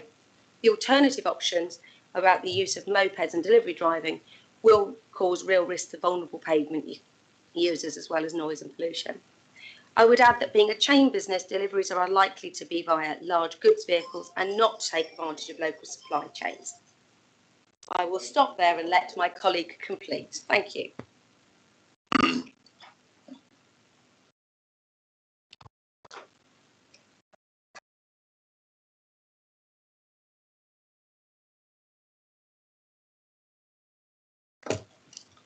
Fine, thank you, Chair. The report that you will have read regarding this application claims that it meets the requirements of the NPPF sustainability criteria in terms of economy, environment and social impacts. I believe this is not the case for a number of reasons, and you'll also have heard from Councillor Slade a number of those reasons as well.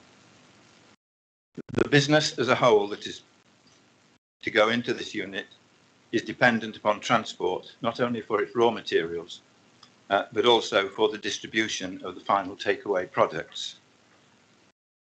Thus, there is going to be heavy use of motor vehicles, whether car, lorry or motorbike, and that in turn means high use of fossil fuels and increased pollution, both of which are unsustainable and detrimental to the local environment.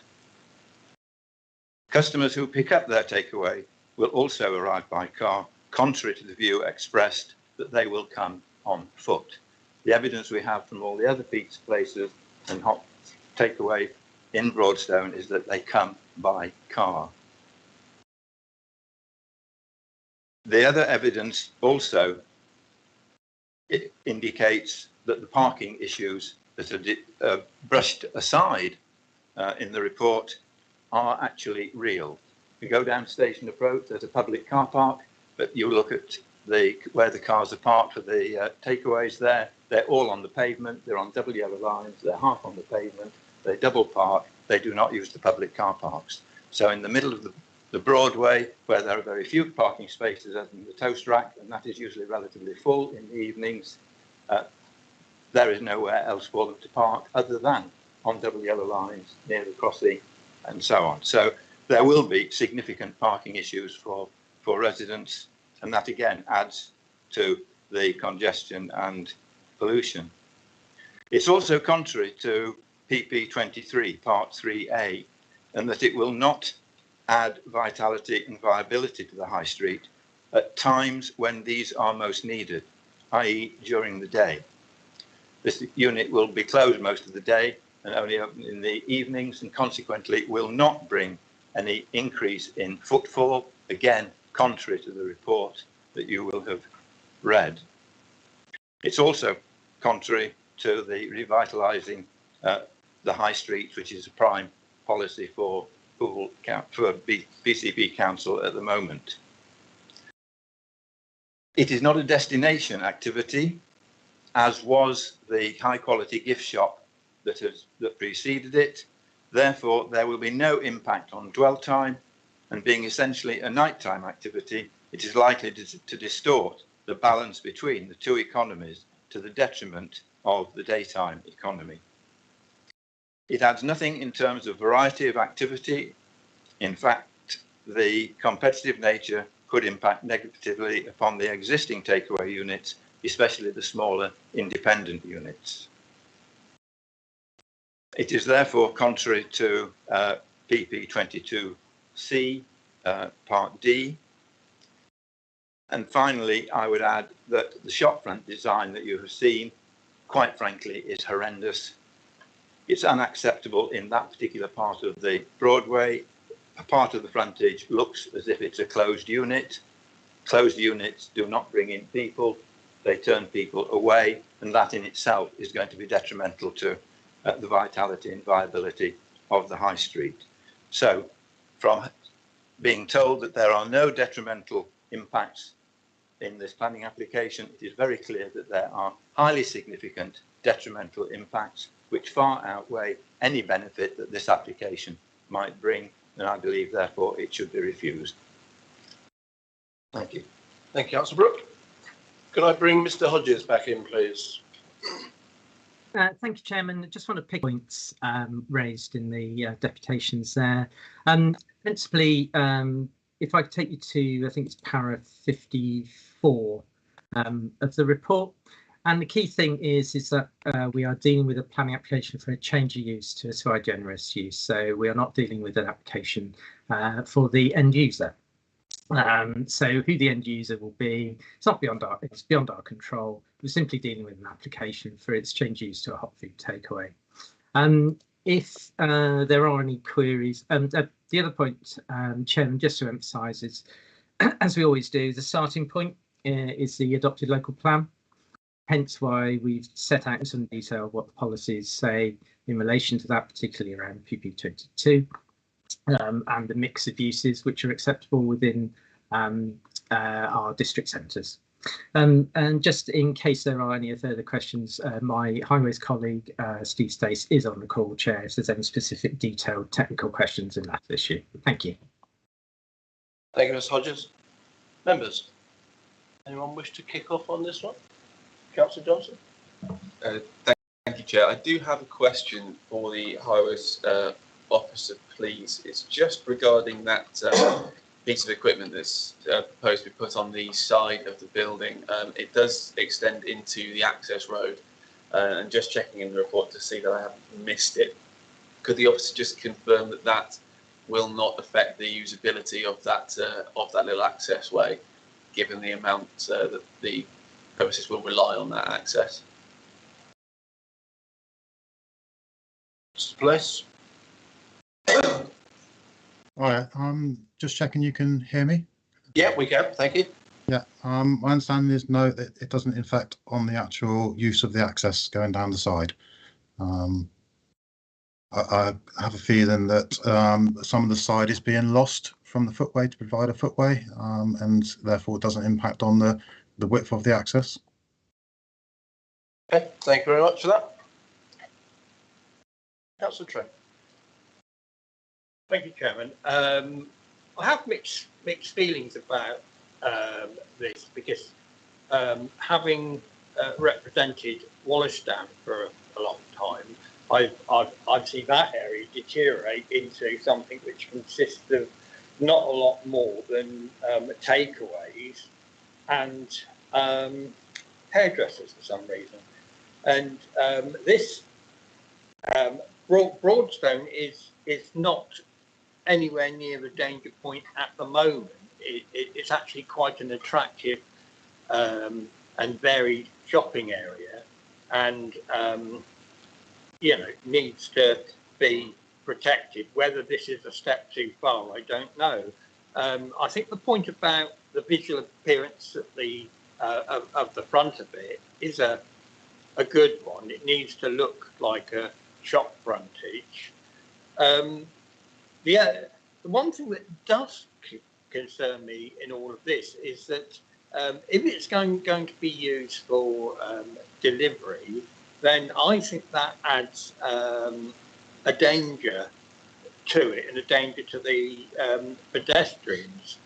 You know, I feel very, very concerned actually that we have lots of people usually with our plates, you know, delivering pizza and things like that. And you know, it's something that's always worried me, and I sort of think, you know, it's an accident waiting to happen, but we are where we are. But do we really want to have, and you know, it's not just a nighttime thing, do we really want to have pizzas being delivered by scooter or moped from the opposite side of a Pelican Crossing? To me, that doesn't sound very safe. So, as I say, I'm a little bit concerned.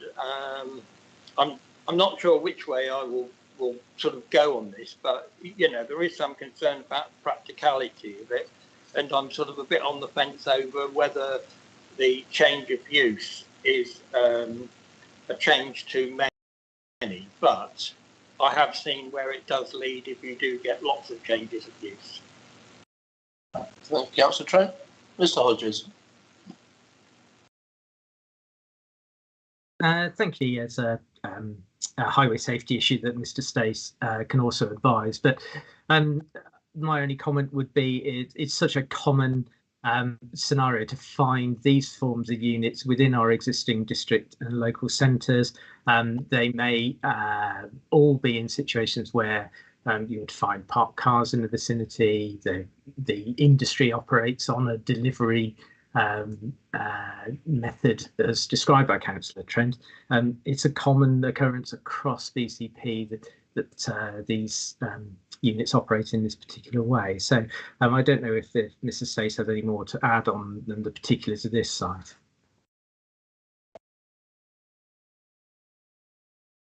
Yeah, it's just to add that obviously it's a takeaways proposed. There are a number of takeaways along that site that operate without any significant highway issues. The BCP standards doesn't require any parking for employees or customers. There are a number of parking bays on the approach to the site along the Blanford Road and a number of parking spaces on the opposite side of the road along the service road with access to the actual site via the pedestrian crossing. The business will generally be open in the evenings where traffic is less, the demand for parking is less, and it's our opinion that the parking within the area can support the development. Thank you, Mr. Space. Any further comments from any members? Councillor Lopez. Thank you. I'm looking at paragraph 82, talking about the deliveries and home delivery, and acknowledging that there could be problems, but it says the highways officer's view is that the use of this, sorry, I've gone on a bit, is that the next bit, he considers that deliveries, etc., could be accommodated from the front of the premises. Now, given that it's right by a pedestrian crossing at the zigzags, not to mention lots of yellow lines and things are very close by,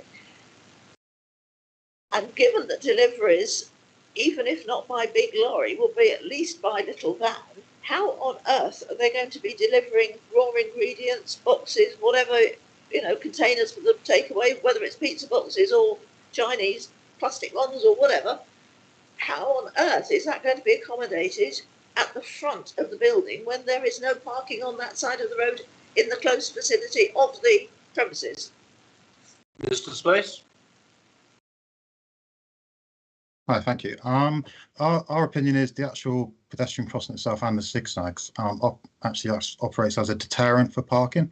The vast majority of people wouldn't contemplate on parking in such a location because of the safety issues, the fact that police can enforce it with fines in points. There are a number of parking spaces as you approach the site. There is an area of WO lines just before the zigzags that allows for deliveries to be carried out. And also there is a number of the developments along there or the business along there will already have servicing from the front, so it wouldn't be common practice that is the norm along Lower Blanford Road, and we don't envisage that this would cause any detriment to highway safety, and considering that it is an existing retail unit itself which would have its own servicing and delivery requirements. Hope that helps. Councillor Lopez. Not really, but obviously that's the party line, so to speak. Thank you. Any further members wishing to speak on this? Councillor Barron. Thank you, Chairman. I have the same concerns as Councillor Slade actually on this, and it's about the character of Broadstone.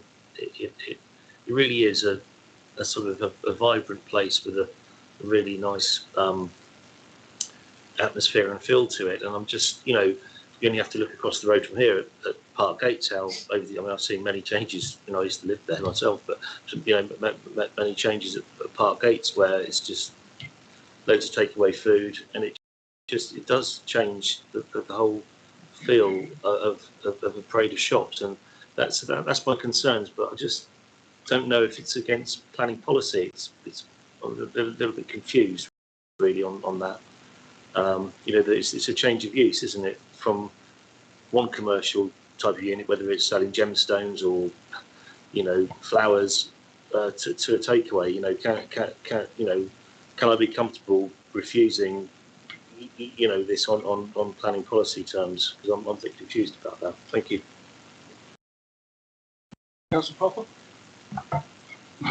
Thank you, Chair. I took the opportunity for a virtual tour on Google Maps. I'm sure there are other providers of street views electronically on the internet. I was mightily impressed with the fact that next door there's a family bakers, there's butchers, there's banks, there's a church, there's a farm shop, there's a pharmacy, a couple of pharmacies, opticians, local and independent shops predominantly. Very, very few, such as another pizza operator that comes across as internet. It comes across as a national brand or a franchise. I would like to move that we refuse this because it doesn't, under PP23A, add vitality to the street scene here, which was mentioned by Councillor Rook, because just on my virtual tour, to me, that Broadstone is a destination. A pizza chain from a national brand is not a destination for me, but the vitality of that shopping precinct is a destination, and I would travel there and I would park up legally and I would visit a multitude of stores there. I would not visit for this edition of a pizza chain. So I'd like to move that it's refused, subject to PP23A. I'll second the proposal.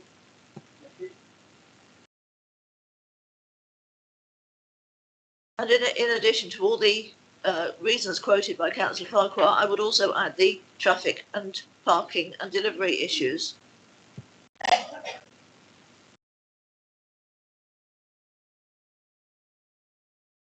Thank you, Councillor Pedderman. Councillor Rice. Yes, is it okay for me to now go back to the general discussion? Yep. Yeah.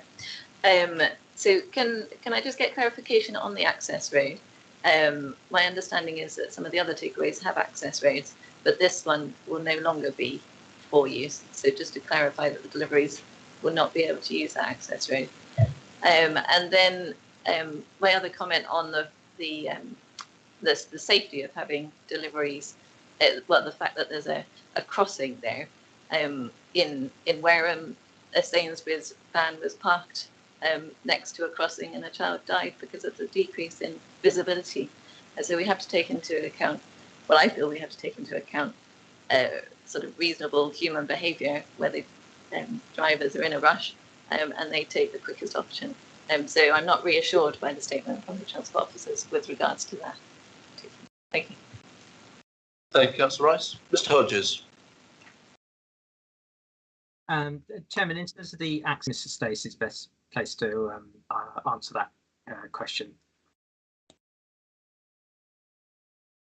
Oh, yeah, on discussing with the planning officer, the existing occupier has access or rights to use the access in the car park, and my understanding is the new occupier will also have that same access to the site and the rear of the car park. But as I said in our comments, we did say that if that was removed, it wouldn't have altered our opinion of the actual site itself.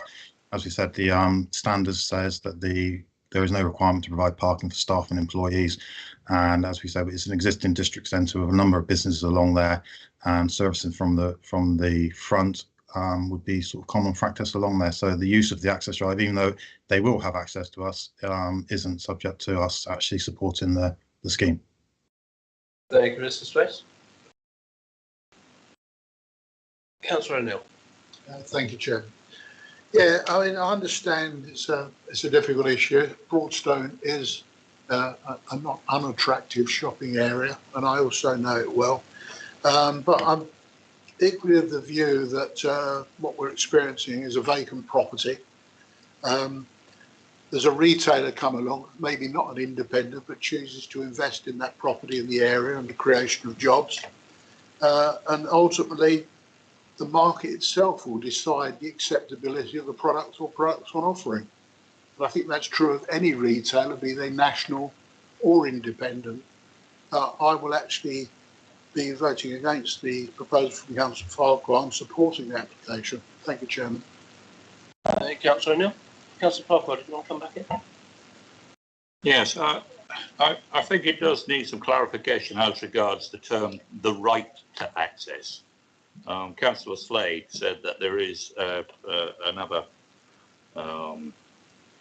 planning in place whereby that the car park would be removed, and and the officer said that it would change the officer's support for this particular proposal. Can we not clarify what the rights are to actually use this side entrance, this narrow side entrance that is beside a residential or an access to a business on the first floor, because this seems in question as regards that there is a right by this anybody that takes out a lease on this particular property to gain access to the rear for loading, unloading, whatever business that they wish. And in addition to that, that right, if it does exist, seems to be in question with another application that, to what Councillor Slade had to say, has apparently been approved that parking would be removed for a gardening area for housing at the rear of this particular site. Mr. Hodges. My question is, have we established that any leaseholder has a right, and for how long, to access the rear of this property? Mr. Hodges. Yeah, Chairman, thanks. Apologies that wasn't clear from the previous statements. Our understanding is an occupier would have a right of access down the route to the side of the property. However, our position is that is not a prerequisite for the acceptability of the takeaway. In effect, you've got a pattern, you've got a district centre, you've got a pattern of front servicing for a number of units in that location. We consider it's perfectly acceptable for that to be the case for this unit. It was perfectly acceptable for the case when it was a shop. So the existence or not of a right to access the area down the side and the parking area to the rear is not the determining factor in terms of the highway safety arguments, Chair. Thank you. If I may add to my move, the fact that I don't think front servicing is actually a suitable means for this particular location. So I have concerns that front servicing is not the solution for this particular outlet and this particular proposal, and I will not be supporting. I will be supporting my move, which I've already made. And when you're happy, before the debate is concluded, Chair, if we can move to the vote. Move to the vote when I'm ready, Councillor Topper. Mr. Space, could you just confirm to me that you have you had any reports of any incidences of accidents with relation to any of the loading of the premises in that area, please? Mr. Chair, it's not something I'm aware of. Also, it wasn't subject to one of our investigations, so I can't 100% clarify, but it's not something that I was aware of when looking at the application. Thank you very much. Yes, all right.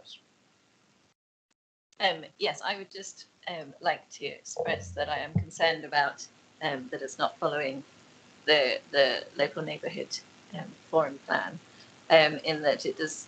I don't believe that there's any evidence that it's increasing diversity or vitality, and the statement that BCP should be supporting small independent businesses,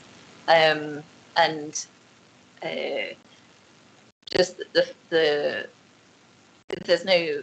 The fact that they're suggesting that they'll create 10 full-time jobs, well, actually, wouldn't it be better for the existing independent businesses to gain from those full-time jobs than introducing another business that's the same?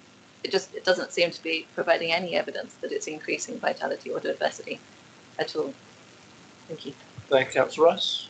Councillor Johnson, followed by Councillor Norton, please. Thank you, Chair. I just wanted to comment a little bit what I think with this we have to support small businesses. We have to be careful as a planning committee about how far we go in supporting them actively. Here we are not in planning terms choosing between a small business and this and whichever applicant, whichever business comes in here. We can't go out there and find small businesses to come in and take this. That goes well beyond our realm and our remit as a planning committee. So I think when we're looking, if we are so minded as to refuse this, I think certainly this idea that we've got to support small businesses should not be any such refusal, because if this was a small business coming along to add another retail frontage to this area, judging by what we've heard, I think we'd all be for it, but we're not choosing between one and the other. What we're doing is just deciding whether or not this application meets planning policy. And with regards to the report, in between paragraphs 50 and 52, those three paragraphs in there clearly show the statistics on the units in this area. and I certainly can't see that supports what the reasons for refusal. I think that whilst nobody here wants Broadstone to turn into just a row of pizza joints and takeaways or whatever, this application, we have to decide on its planning policy merits. And as far as I can see, it meets the planning policies, and therefore I will not be supporting the move. Thank you, Chair. Thank you, Councillor Johnson. Councillor Lawton. Just a quick question for the officer. How long has this unit been empty? Mr. Hodges? I can't answer that, Chairman, I'm afraid. I'm going to break with all my protocols. Councillor Slade, how long has that unit been open? Closed. Thank you. Okay, thanks very much. One of the problems we're having is in town centres we're having too many empty units, and I cannot see any problem in this. We may dislike what's going in there. We may say it's another food service, food proprietor or whatever. I don't see that being a planning objection, and I'm all in favour of empty units being reused. We're all seeing, as we're all seeing across BCP and the rest of the country, city centres are dying on their feet as units become empty and they're not being filled. This is an opportunity to fill a unit and bring some vibrancy to that area. I don't know the area greatly well, but at the same time, to see an empty unit does not reflect well on any area. So I will not be supporting refusal. I will be supporting grant. Thank you, Mr. Chairman. Councillor Johnson shot my fox with regard to the support of small independent business, but that isn't at the loss of larger brand leaders. We have to have an overall support. I do empathise with the ward councillors. It is a difficult one, and what we love and what we've got on offer are two totally different things, perhaps. I've read the report and I've been down and had a look because I only live just up the road at Creekwell. I wasn't aware that any of my residents had made complaints, but obviously they've made those directly to the ward councillors. They must use a lot of people use the local area there from Creekwell. With regards to the accessibility for delivery lorries at the rear, we've heard through Councillor Johnson raising that venting paraphernalia which is being put in, that the access would still be feasible. I don't know how large the lorries are. I don't know if anybody can advise how large these lorries are. I haven't been able to find it anywhere on Google, because if you put in the word delivery and Pizza Hut, they'll tell you what sort of pizza you want. They won't tell you the vehicle that the supplies might arrive in. So I haven't been able to do that.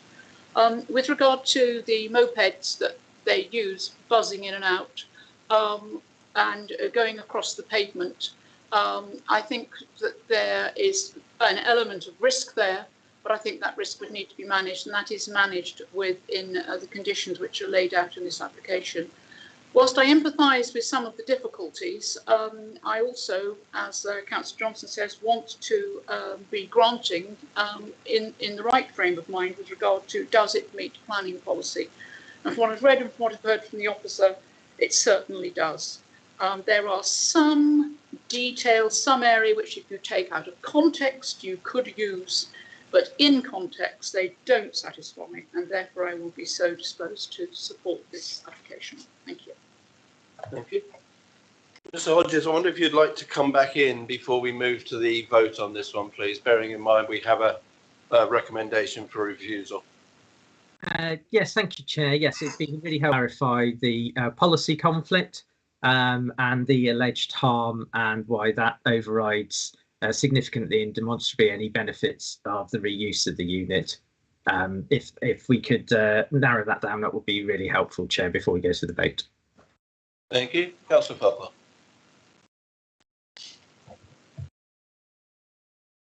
Well, as I said, it's quoted by Councillor Brooke. It's laid out in PP23A, and it will not add diversity and vitality to this area. Okay. Mr. Hodges. Chairman, I'm very sorry. I didn't catch all of that. I don't know what happened with the microphones. I'm really sorry. Could that be repeated, please? Yep. It was quoted by Councillor Brooke, I believe, and Councillor Brooke might need to clarify this, but it was I wrote it down as PP23A It will not add to the vitality and diversity of this area.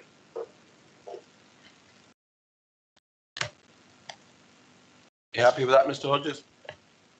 Chairman, might just caution in relation that PP23 is a policy concerned with tourism and the nighttime economy.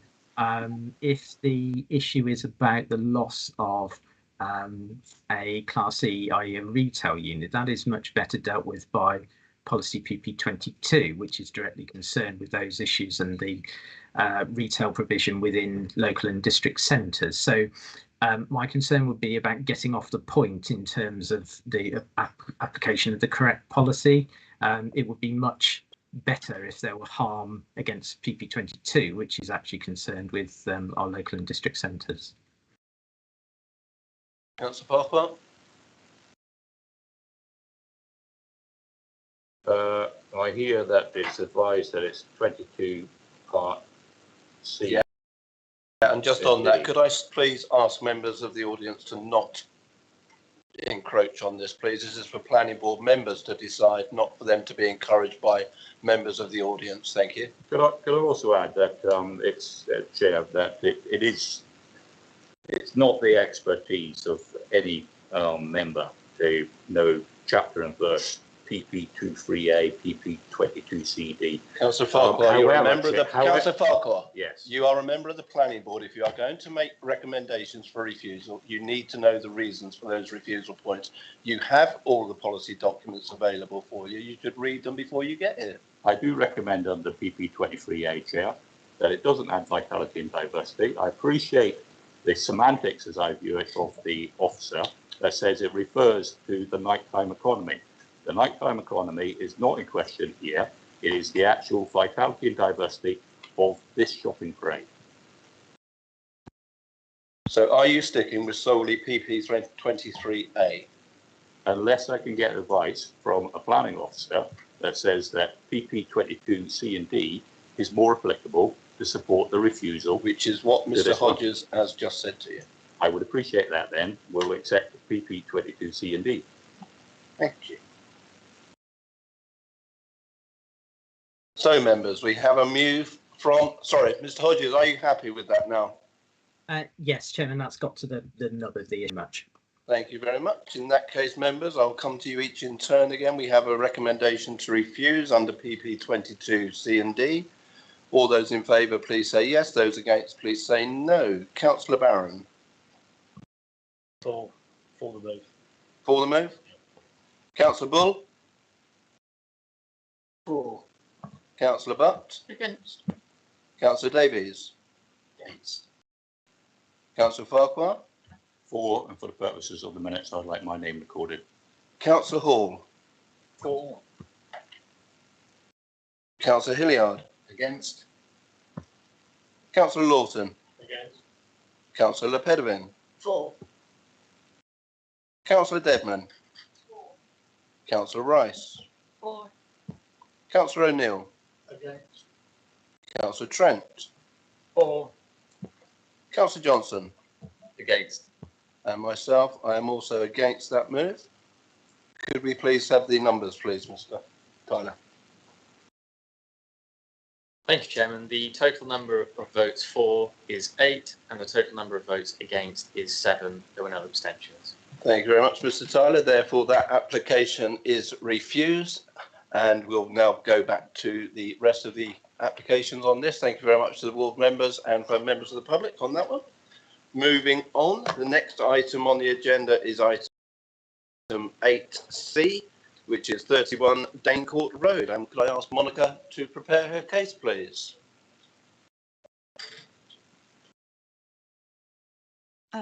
Good afternoon, Chair. I'm not really sure if you can see my presentation at the moment. We can see it, Monica, but we can't actually hear you. Oh. You're very quiet. Can you hear me now? Yeah, that's a bit better. Fantastic. Thank you. Lovely. Right. So, thank you, Chair. So the proposal before you is for the demolition of the existing dwelling on site and the erection of a 3-storey block of flats with parking at number 31 Danecourt Road in Poole. The The application site is located on the northern side of Dencourt Road on the junction with Hutterdon Avenue and is currently occupied by a detached two-storey dwelling. The topography of the site rises towards the rear with dwellings on Harbourview Road located on the elevated ground above the application site. Just to quickly clarify, this is the dwellings over here on this photograph over here and here in there. The application site is currently mainly soft landscaped. However, a significant amount of hard standing is already present to the site's frontage, and this is a large area of gravelled surface to the front of the dwelling, which is currently overgrown and therefore less visible. However, you can still see it on that side. There are protected trees running along the boundary shared with number 2 Hutterdon Avenue and along Dane Court Road. The plot is significantly narrower in its northern end, with a steep slope abutting the rear garden of number 2 Hutterdon Avenue. Monica, before we go ahead, could I ask you to change the style of your presentation, please? Could you put it into full mode? Bear with me one moment. I may need some help with that. Bear with me. Trying to do that. Is that better? Thank you very much. Okay, apologies for that. Right, so coming back to the presentation, the area is characterized by detached dwellings with large plots. However, recent development includes permissions for a block of flats in the vicinity of the site that numbers 9, 13 and 15 Dane Court Road, and the existing flats at number 35 Dane Court Road to the east of the site. So I've marked them on this plan, so that's number 35, number 13 and 15. As such, it is considered that the principle of the flatted development on site would be in keeping with the emerging character of the area. In terms of the proposed siting, the proposed footprint would be larger than that of the existing building, extending closer to the front side and rear boundaries of the site. As you can see, the blue layout here denotes the existing footprint of the dwelling on site. However, due to its corner location, the proposal would still sit comfortably within its plot without appearing cramped or overly developed. The proposal would be sited forward of the existing building line in a manner similar to the existing dwelling on site, as you can see here. However, the depth of the remaining front garden would remain significant, and it would allow the proposal to still respect the building line along this section of the road. There is no consistent separation distance between the dwellings along Dane Court Road and Hutterdon Avenue, and the proposal would retain sufficient separation distance to the adjacent dwellings, preserving the pattern of development in the area. So this is number 33, and you can see the corner, which is basically number 2 Hutterdon Avenue. In terms of the proposed site layout, the proposal would result in a reduction of the soft landscape within the plot and introduce more hard standing on site to facilitate the required parking provision and enlarge build form. The proposed layout would be nonetheless reflective of other schemes in the area in terms of the ratio of hard standing to soft landscape. The proposal will also introduce a underground bin store sited towards the site frontage, which due to its scale and siting behind the hedges planted along the front of the site would not be immediately visible in the street scene, respecting its appearance. And the proposal also provides some communal recreational amenity area to the rear end side of the building. In terms of highway aspects, the proposed scheme has been assessed and found acceptable by the Council's Transportation Officer in terms of vehicle access provision, highway and pedestrian safety, on-site parking provision for cars and bicycles, and the provision of EV charging points. And subject to conditions securing the implementation of the proposed details, the Transportation Officer supports the scheme. In terms of the trees, these are covered by a tree preservation order, and the application is supported by relevant arboricultural information which advise that all of the proposed development can be erected without causing direct or indirect harm to the protected trees on site. And the proposal has been assessed and supported by the Council's arboricultural officer. In terms of the site layout, as I just explained, you can clearly see this is the layout for the recently approved development at number 13 and 15 Dane Court Road, and the existing already implemented 35 Dane Court Road, with a very similar layout in terms of parking to the front, the build form, and also the rear amenity areas of the soft landscape not visible in the street scene, which is in contrast with the proposed scheme, which actually retains the soft landscape to the side and frontage. The proposed building would be 3-storey in height, so there'll be a 3-storey of accommodation appearing as a 2-storey building with additional accommodation in the roof space. The height of the proposed building will be 9.8 meters in height, which will be approximately 1 meter higher than the existing building. Again, the blue outline is the existing dwelling. The pink outline is the original submitted scheme, which has been reduced in height. So overall, we're looking at the overlay and the building just being shown on the plans in terms of its height. Overall, the bulk and mass of the proposed building would be larger owing to the roof form, the presence of dormers and the enlarged footprint. However, due to the separation distance to the neighbouring dwellings, the comparable scale of the building to the development nearby and the variety of build form in the vicinity of the site, the proposed scheme would not appear unduly prominent in its setting. The proposed development will be traditional in appearance with hipped roof and subservient dormers, and it would complement the appearance of the neighbouring dwellings and enhance the appearance of the area. In terms of the residential amenity, the proposed block of flats, by virtue of its forward siting, the orientation of the site, its proposed height, and the retained separation distance to the neighbouring dwellings, would not give rise to any materially harmful shading, loss of light, or outlook to the neighbouring dwellings. In terms of overlooking, the proposed ground floor windows of the building would allow views towards the boundary treatment, the public realm, or the communal areas of the site, preserving the privacy of the neighbours. Similarly, the proposed front elevation windows at first and second floor level allow views towards the public realm. The proposed first and second floor level windows to the side elevations would either overlook the front garden of number 2 Hatterden Avenue, which is this dwelling over here, or the side elevation of number 33 Danecourt Road, which is this dwelling over here. These windows are either obscure glazed, as annotated on the submitted plans, or allow views towards the front gardens, or the roof slope of number 33, which has no windows, as you can see, and therefore they'll preserve the privacy of the neighbours.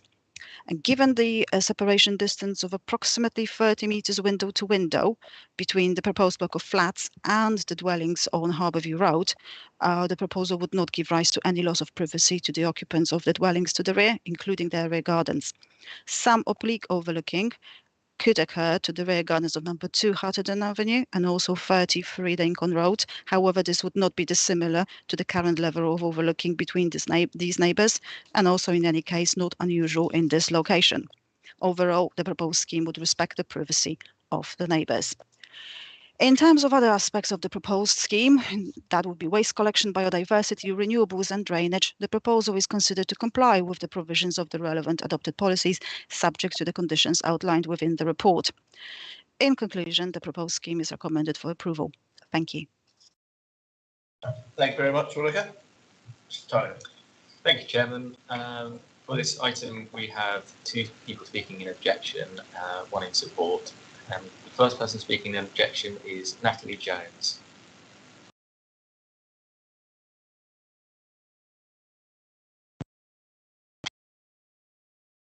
Good afternoon. My name's Natalie and I live immediately next door to the plot in 2 Hatton Avenue referenced.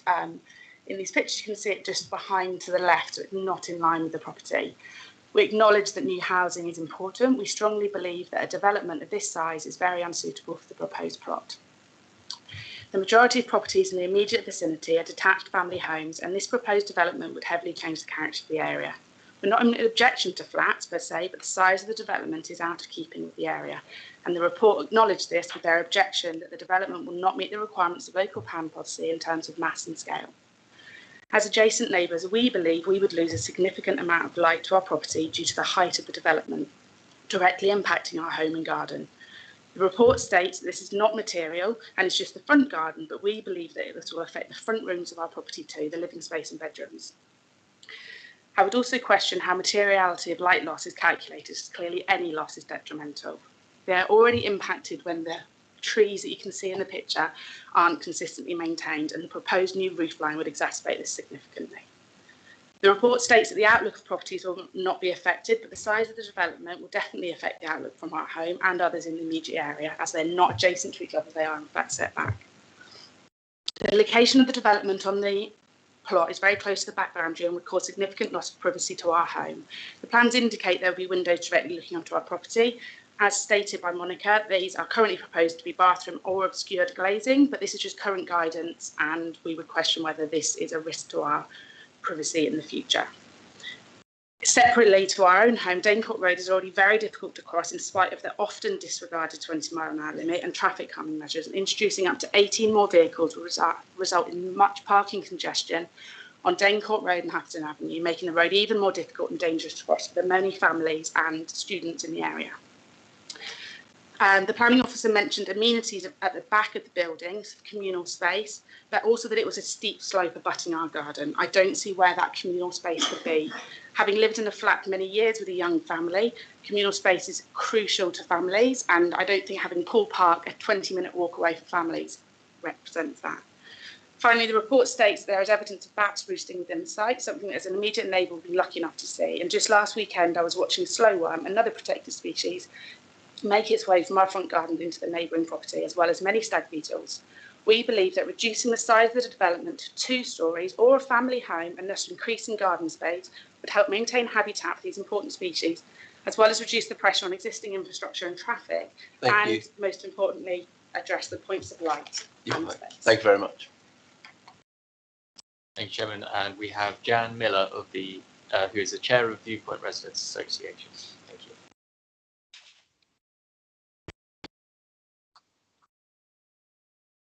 Thank you. Thank you.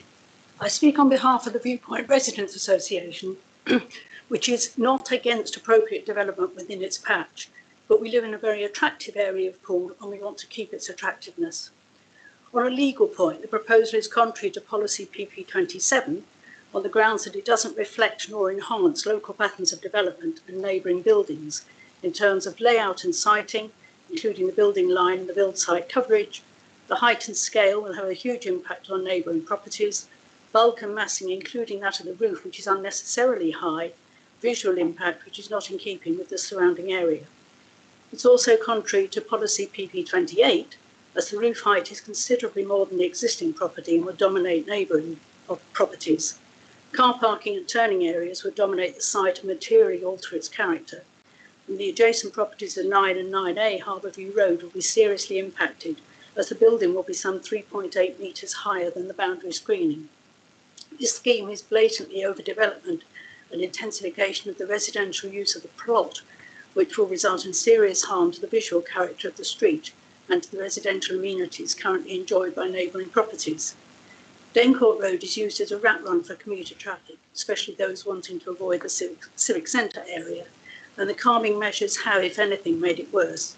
The proposed parking for only 9 cars will mean that additional cars will park in Hatherton Avenue, and there will also be pressure on the drainage and sewage systems. As a result of the pandemic, there is a great need for family houses with gardens in this area, and if you ask any local estate agent, they will confirm that such properties are at a premium. They will only allow viewings if the prospective buyer has the money already in their back pocket. We realise this site could be considered for redevelopment, but surely erecting 2 family houses with gardens on the site would be ideal, though probably not contributing as much to the coffers of the developers. There are good schools in the area, and Danecourt Road is ideally suited to families with children, who would, I'm sure, not want to be cooped up in a flat. Some of the supporting documents for this proposal come from way outside the area, for example, Blanford, Wimborne and even Southampton, with minimal comment. This is clearly suspect, so can we assume that the planning department will see this as the con that it is? On all the above points, the proposal should be refused. Thank you very much. Thanks, Chairman. And in support, we have Mr. Richard Carr from Fortitudo Property. Thank you.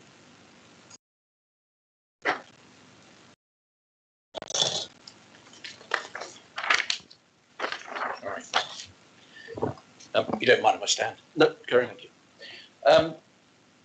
Well, we've heard the same old story about family housing. But if you don't build apartments, where do downsizers move to and then make room for families to move into the houses? My late parents lived in a family house in Torwood Woods. They never wanted to move from there because they could never find an apartment to move to. So there is a reverse argument to the one that you've heard today.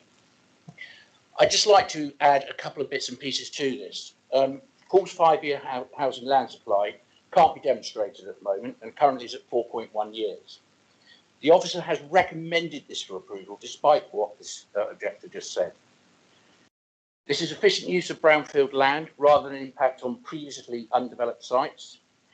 This site will provide 2-bedroom properties which, as stated in the strategic housing market assessment, your own market assessment for the Borough of Poole.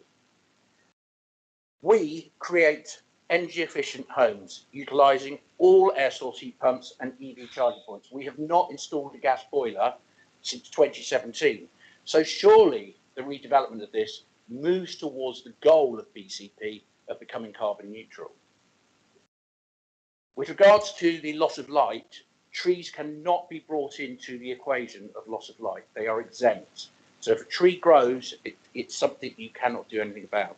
There has been a daylight and sunlight report done on this application, and it passed with glowing colours.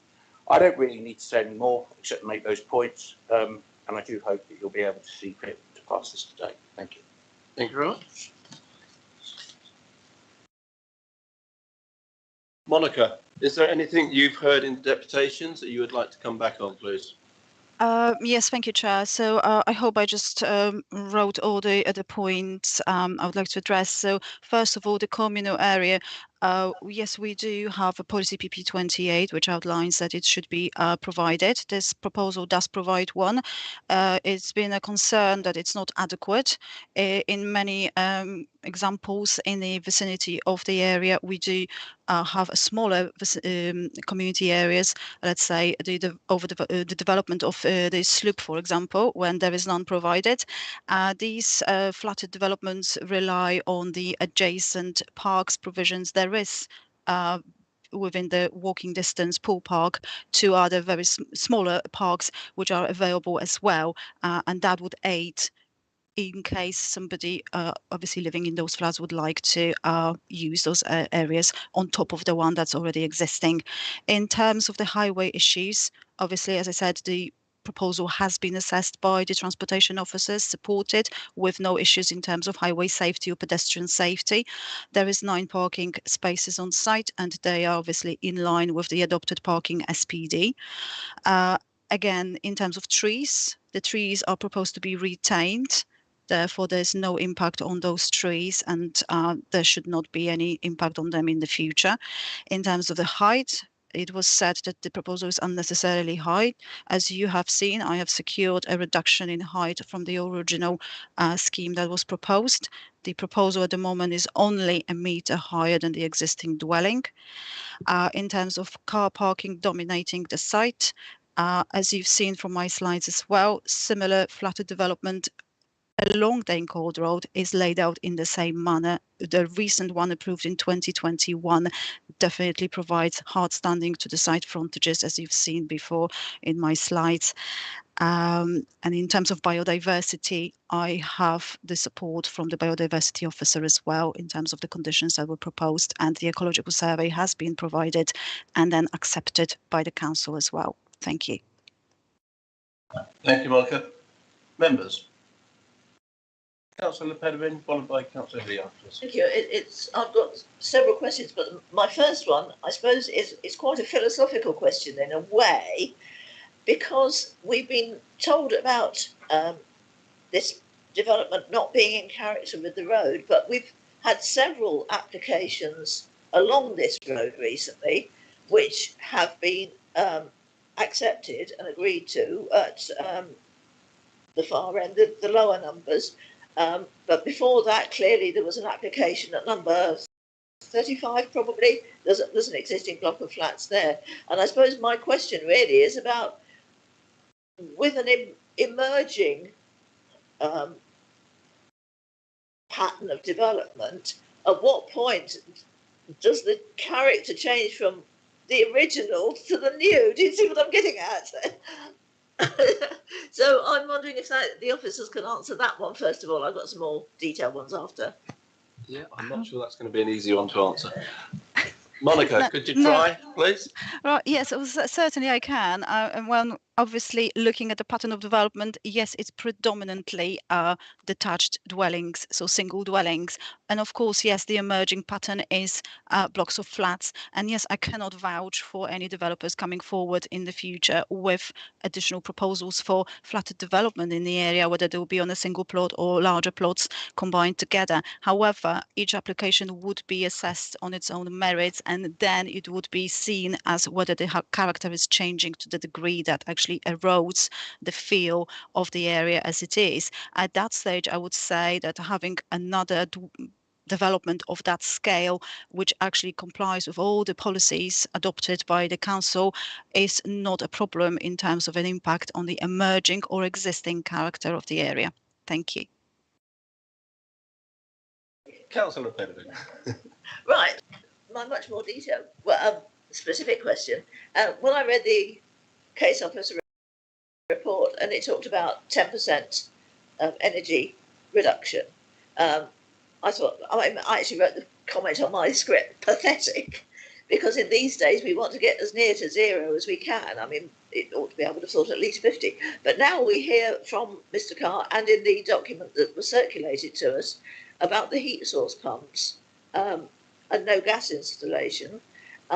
So I'm wondering what that represents in energy saving. Is it considerably more than 10%, as I would assume? And if so, I think that a condition ought to be made that represents what is here promised rather than just the basic 10%, which is neither here nor there in my view. Yes, thank you. The policy PP 37 actually describes how much we can ask in terms of the renewables on site, and it prescribes 10% for any development which is not a major development or the amount of flats is not 10 or higher. So therefore, the policy would prescribe 10% renewables. From experience, however, it's very unlikely that developers will settle for 10% because clearly it is at the basic minimum, and we do see when they discharge conditions much higher higher volume of renewables being provided on site. That is not only actually, well, basically the development is efficient in all aspects of its build form. So obviously the materials are being provided to the highest standard as well to avoid, replacement fairly soon. So that also contributes to the overall use of the building and how long it actually remains efficient. But 10% is what I can actually prescribe in terms of the condition at this stage for renewables. But again, it is very likely the proposal, as others, would achieve more than 10%. Thank you, Monica. Has any estimate been made of what the actual savings are likely to be? Not yet. Unless I'm not aware of that. That's not been provided. It's a standard energy and resource statement, which basically says that there's a commitment to complying with policy PP 37, which is the standard procedure. Following the condition being applied, the developer or the applicant comes back with the detailed assessment of what can be provided, which is then assessed internally and challenged if necessary. So we obviously have a view into what is being proposed and specific details as well before they are implemented.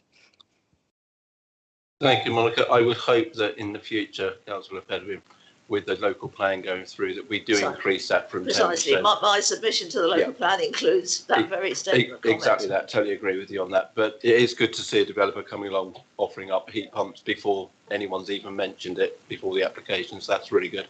Councillor Hilliard. Thank you, Chair. I'm just obviously looking at the BCP Council's urban design officer saying that the development does not meet requirements of the pool local plan policies, PP 27 design, PP 28 flats and hot severance. Now, this is a BCP employed officer. Could the planning officer just to say why your views? I know in para 7.3 onwards you sort of discount what the urban design officer said, but obviously it sounds quite legitimate saying about the scale, the bulk, the character, but then you seem to say against that. If you could just expand, please. Thank you. Yes, thank you. First of all, I just wanted to say that following the receipt of the comment from the urban design officer, I have obviously had discussions with her in terms of what can be improved. That is why the proposal has been reduced in height to firstly reflect that and also improve its visual appearance. I did ask whether the immediate context of the street scene has been taken into account and pointed out other development which is obviously of the similar layout, asking whether this forms material consideration for the urban urban design officer. It was taken into account after the comments were made. However, I must admit that if the urban design officer was actually still working for the council, she would have been here to actually explain that herself. Sadly, she has retired about a month ago, therefore she cannot be here. However, as a case officer, I have taken the view after the comments received and the conversation I've had with the urban design officer after those comments were received and after the proposal has been amended, that I am able to take her comments into account and however reach a different conclusion based on the pattern of development, the examples I've seen, and also the proposed changes that were taken into account after the comments were made. So that's why I have discounted some of the comments that were actually before me, and that was done again in view of the context of the area and also after the communication with the urban design officer I've had. Thank you. Thanks for clarifying. Councillor Barron. Thank you, Chairman. One of my first, might surprise you, one of my first sort of concerns over this application was over the trees, and I've looked through the tree report, which it wasn't attached in the information pack. You have to go to the application on the website to find it. But I trawled through that, and it's been really well put together. So my initial sort of concerns about the oak trees that's absolutely fine with that. Listening to the neighbours' concerns about the privacy, I'm just looking in the second floor plan with the Velux roof window in bedroom 2, and it doesn't say obscure glazing to that window there. It does on the other overlooking windows, but the one in the roof there, it doesn't. So I just need some clarification whether that's going to be clear glazed, because it is a full application, isn't it? It's not an outline to the outbound. Thank you. Thank you. Let me just go back to the slide, or actually possibly. Can I just ask which window you would be referring to, please? Can I just double check? Okay, second floor plan, bed 2. But it's basically to the left of that plan. So basically, over the bicycle store. Yeah. Is that right? Okay. Yes. Well, basically that is a secondary window. It can be, as far as I can see, this is the. I'm not sure if you can see. Is in this location? Am I correct? Yeah. I Okay. guess it's the dotted Right. line. Yes, right. It can be made as obscure glazed if you feel that there's a need. Although, to be honest, with regards to the layout of the proposal and the site layout, again, that window would be sited somewhere around here, which basically would not overlook anything really other than the front garden of the neighbouring property. However, I have suggested the obscure glazing of the first floor windows purely for the privacy of the occupiers of the new block of flats rather than based on the loss of privacy to number 2 Hatterton Avenue, purely because of that sort of forward sighting. But if there's any need for obscure glazing that specific window, that can be added to the condition. That's not a problem. Are there clear glazed windows in the existing dwelling facing that orientation now? I am not entirely sure. Bear with me a moment. I'll double check.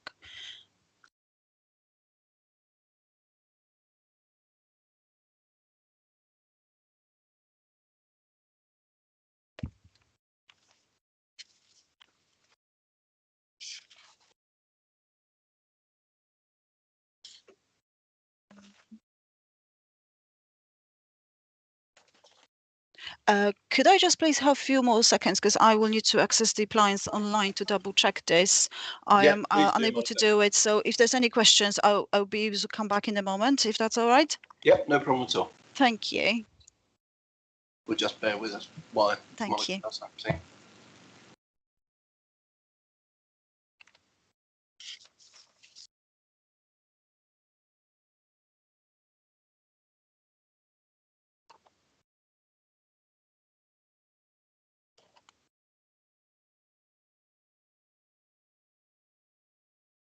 So I'm just trying to access the system to look at the existing floor plans.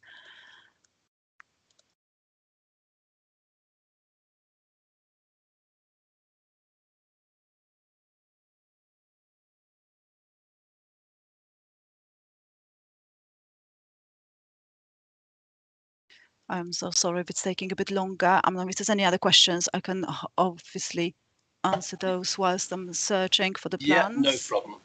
I'm sorry.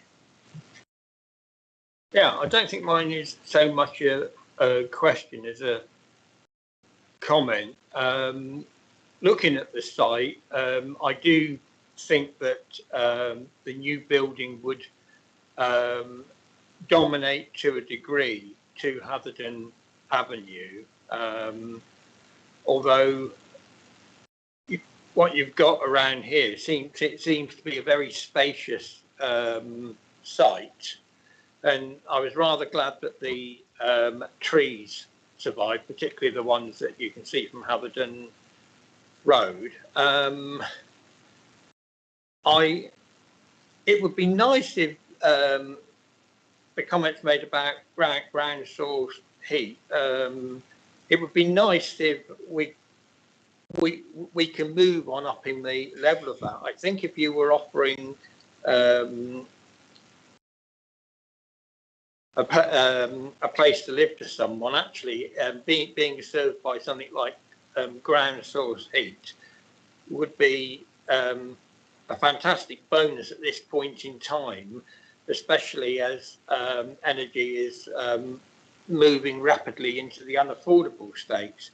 So I think this isn't as bad as a lot of similar developments, although I do share the concern of the bulk of the building and its effect on Hatherden. But I'll have to say it's not as bad as many similar developments that we get confronted with. Yeah, Councillor Trump.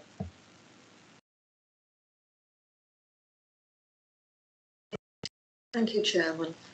I'm interested in, I think it's 21, biodiversity considerations. I've read the report, which is at 117, which talks about bats and hedgehogs, but I'm concerned that one of the speakers mentioned slowworms, which are lizards and reptiles. And I'm a bit concerned that they weren't mentioned. I've looked at all the report that we've got. So can I be assured really that everything will be looked after, not just bats and hedgehogs? If there are slow worms, they are a protected species. So that's sort of a question for when Monica comes back, perhaps. Yes, thank you. I am ready actually now. So to answer that question, yes, of course, any protected species will be afforded its protection in accordance with the designations and the legislation. So, of course, that will be taken into consideration. The developer or applicant will be expected to comply with that, irrespective of what is said in the ecological survey. That is something overriding as well. Coming back to the question about the windows, I have found my photographic evidence of the site. Yes, there are 2 first floor windows in that elevation already overlooking number 2 Hatherden Avenue in terms of its front garden. So they are there in the first floor and also ground floor, obviously. Happy, Councillor Marion? Okay, that's fine, thank you. Yep, thank you very much. Any other members? Councillor Popper. It's reassuring to understand that the legislation will protect the slow worms. The stag beetles were also mentioned. Just for my understanding, who actually conducts the ecological study, and who makes the recommendations at what stage, whether or not if slow worms and stag beetles and other endangered species are actually found on the site. Just my knowledge, I very much appreciate it, because to my understanding is that sometimes with developments there is an environmental officer from the applicant and there's also an environmental officer from the local authority, from the planning authority. So I'm confused as regards where this report comes from and at what stage. Monica? Right, so the report has been submitted by Eco Support. That's obviously a certified ecological company which deals with specific issues, and we have dealt as a council with them before. I have no doubt that they've got their professional accreditation and they are professional in their approach, as they should be bounded by their professional code of conduct. They provide us with recommendations, and that is then checked and confirmed or questioned and challenged by our own biodiversity officer, who sadly couldn't be with us beyond 12:15, and he had to actually leave the meeting at that point. However, I have spoken with him obviously on numerous occasions with regards to this proposal. He is absolutely satisfied with the findings of the report, and yes, the condition would control that any development on site will need to be done in accordance with the prescribed mitigation enhancement, and it will be supervised by the suitably appointed and qualified ecologist, which will be probably someone from the Eco Support, but we will have obviously our own input in it if necessary. Thank you. Thank you, Monica. Thanks, Ed. So just for clarification, has that report already been done? Because as Councillor Denman pointed out, is that there's no mention in the report of slow worms, or as just looking myself, or no mention of stagworms, which are actually cited on the location of the neighbouring property. Yes, the report has already been done. It has been produced on the 3rd of March 2022, which was a revised version. However, the applicant has already requested another ecological survey of the site, which the findings will be with the council later on, so that can support the condition if there is any changes to it. And yes, the ecologist would have regard to any legislation, irrespective of the fact what was actually found in the report. Perhaps the slow were not actually observed on site during those reports or the surveys that were actually undertaken. That doesn't exclude their presence, and the ecologist will have regard to that, because any development on that site will be supervised by the ecologist. So it will be done in accordance with the legislation. Thank you. Thank you, Monica. Any other members wishing to speak? Anyone wishing to make a move on this application? Councillor Hilliard. Thank you, Chair. Yes, so obviously this had 38 objectors. It had the Residents Association objecting. It was brought in by the ward councillor. And as I said, the BCP Council Urban Design Officer has said it is against PP 27 and PP 28. So I move to refuse. Thank you. Thank you. Do we have a seconder for that? If I may, Chair, Councillor Butler. Thank you. Anyone wishing to make comment on that? No. Councillor Johnson. Thank you, Chair. I won't be supporting the move, and I think the fact that the ecological side of things is covered well above the level of any planning report. It's covered by legislation. They would have to do it regardless of whether the recommendation was to grant, to refuse. If they were to get permission, it wouldn't matter. So the biggest thing for me is just the character of the area, and I think Councillor Lopez hit on the point that there is a new emerging character in this area, and characters in areas do change. We cannot continue to impose a character that has since disappeared, and we have to support the emerging character just as much to ensure that our town remains as good looking as it always is, and we don't end up with a higgledy mash of styles. So for me, I don't see enough in here to give me planning grounds to refuse, and therefore I won't be backing the move. Thank you, Chairman. I apologise, but surely Excuse me. Excuse me. We don't allow interruptions from the floor, please. Thank you. Anyone else? Councillor Butt. Yes, thank you. Again, Councillor Johnson, you shot my fox. Looking carefully through this, with regard to the character, it's a huge plot. The plot is huge, and it can take, in fact, it could take an even bigger building. But there's been great care has been taken as to how it's been sited and the actual size. I'm looking at the map, and you should see the brutalist 2 blocks of black at the back. I don't know who built those, but in a way they're going to be hidden by this building, which is going to be some sanctuary. Everything is in keeping. It's in keeping with. It's not the prettiest building I've ever seen, but I'm not here to comment on design. And we've heard from the officer that, in fact, the design officer, she's felt that on giving due consideration to her thoughts, they have been mitigated to her satisfaction. So it sits, the street scene sitting okay. The overlooking and overshadowing, I'm grateful to Councillor Brown for raising with regard to the window. I'm sure we've now seem to have a satisfactory answer to that. Overshadowing, that's mainly, there is some overshadowing, but it is to a front garden. And I think you don't have a complete right to every little bit of sunlight. And I think some loss there is going to be understandable and a risk in any way, shape or form. And we've heard from the officer that it is not substantive. Traffic and parking is covered. Parking spaces are as required under policy. Trees, not a matter for us, as we heard from the applicant with regard to how they may grow, etc.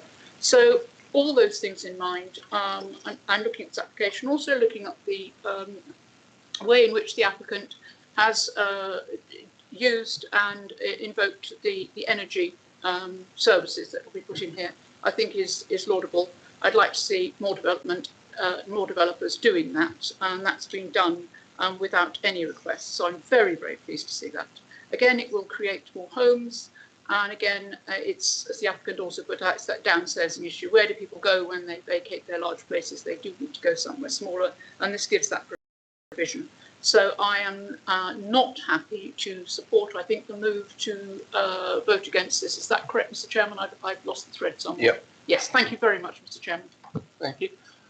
Okay, members, Councillor O'Neill. Yeah, it's just a statement, really. I mean, we hear the phrase constantly about emerging character of an area. But that's such a judgment call. Some emerging characters, some may well say they're for the better. And others may say that they're to the detriment of an area. The one thing that is quite clear in Planning Policy 2728 is the importance of street scene. So really that's the judgment call. You know, does this development add to or detract from the street scene? Thank you, Chairman. Thank you, Councillor O'Neill. No further comments. In that case, I'll just say a couple of quick words.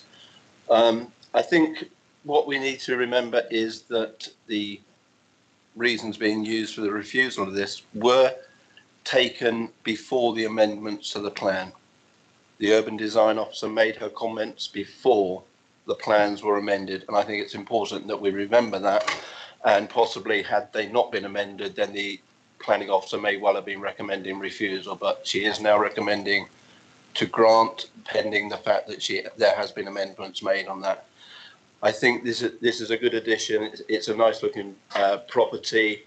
I think the heat pump sources, we're all grateful for those now, and it's great to have them in there. It's a really forward thinking thing to have now from a heating point of view. And I think more developers need to take that on board when coming in front of us with that sort of application. So I will not be supporting the move to refuse. I will call each member's name in turn. If you could please indicate if you are for the move or against the move. And I will start with Councillor Barron, please. Against. Councillor Bull. For. Councillor Butt. Against. Councillor Davies. Against. Councillor Farquhar. For. Councillor Hall. Against. Councillor Hilliard. For. Councillor Lawton. For. Councillor Lepedevin. Against the move. Thank you. Councillor Dedman. Councillor Rice. For. Councillor O'Neill. Councillor Trent. Against. Councillor Johnson? Against. And myself also against. Could I have the numbers, please, Mr. Tyler? Thank you, Chairman. The total number of votes for is 7 and the total number of votes against is 8. There were no abstentions. So that move to refuse has failed. We will therefore move to another move. Do I have any person that's ready to move, please? I so move the vote to Thank you, Councillor Butt. And do I have a seconder, please? Councillor Johnson, thank you very much. So again, I will call names in turn. If you are for granting the application, please say for. If you are against, please say against. And again, for. Sorry.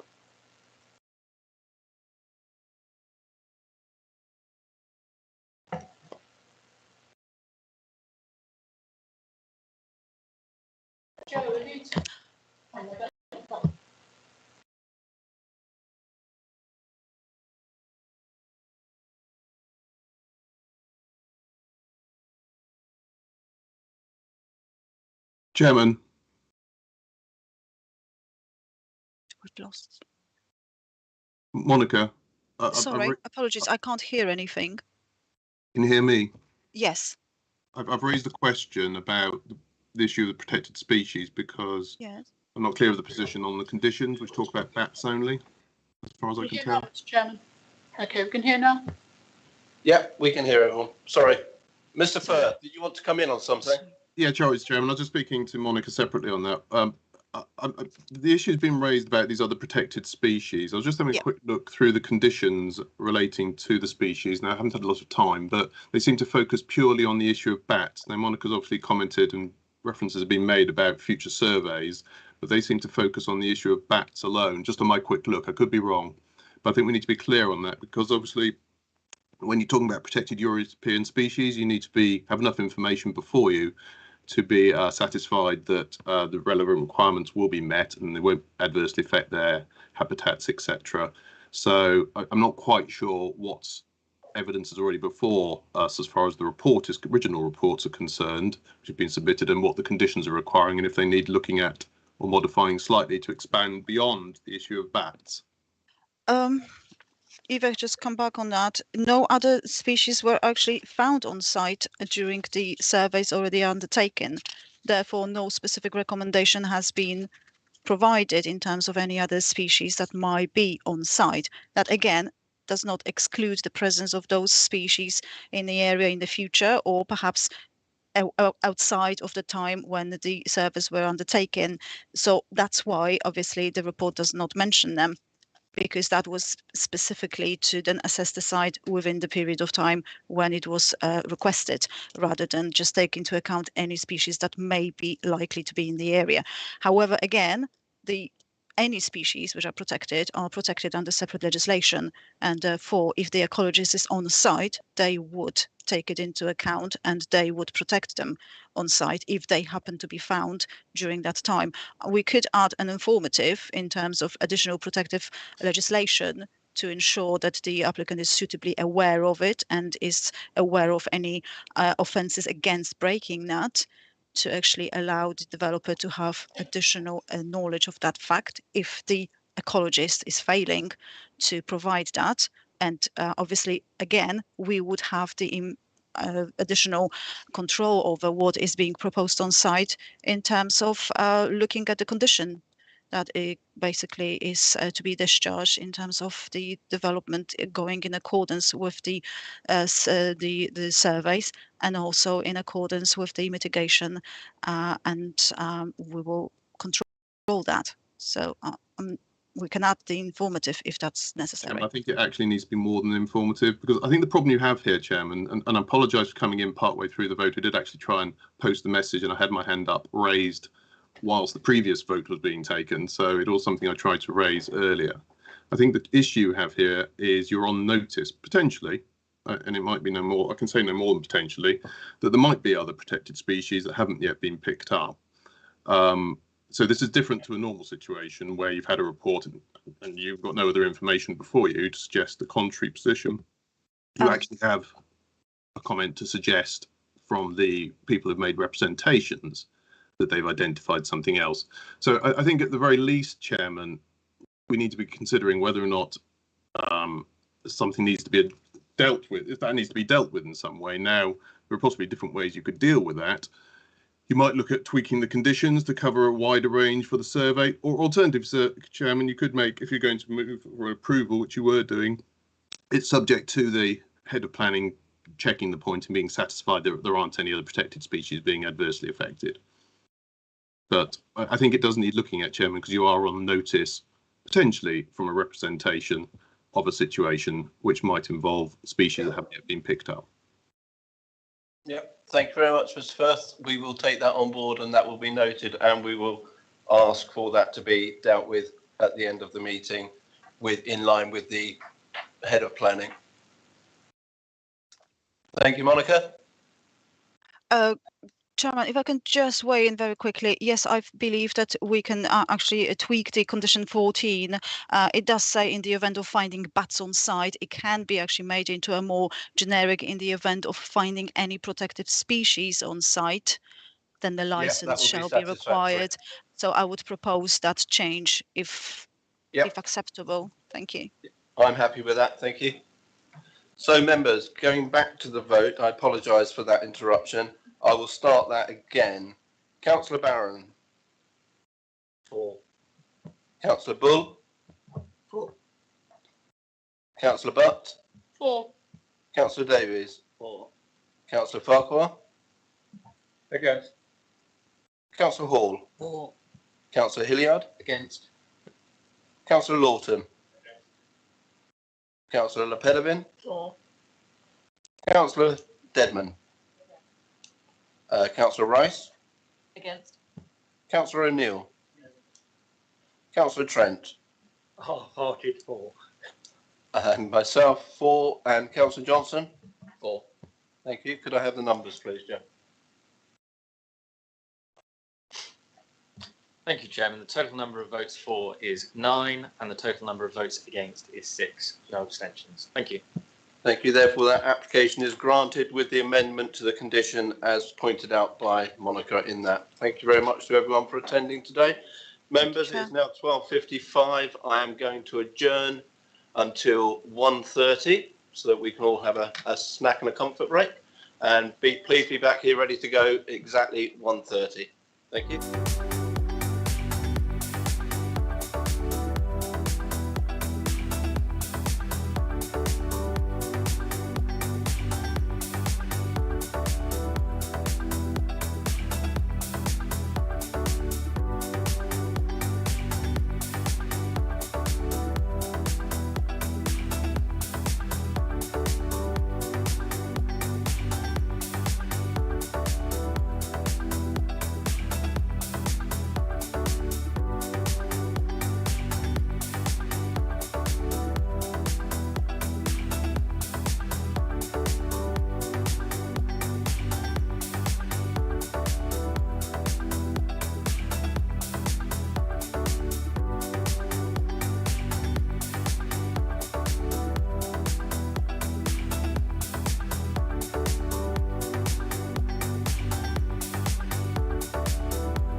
Good afternoon, everybody. Welcome back to the resumption of today's BCP Council Planning Committee.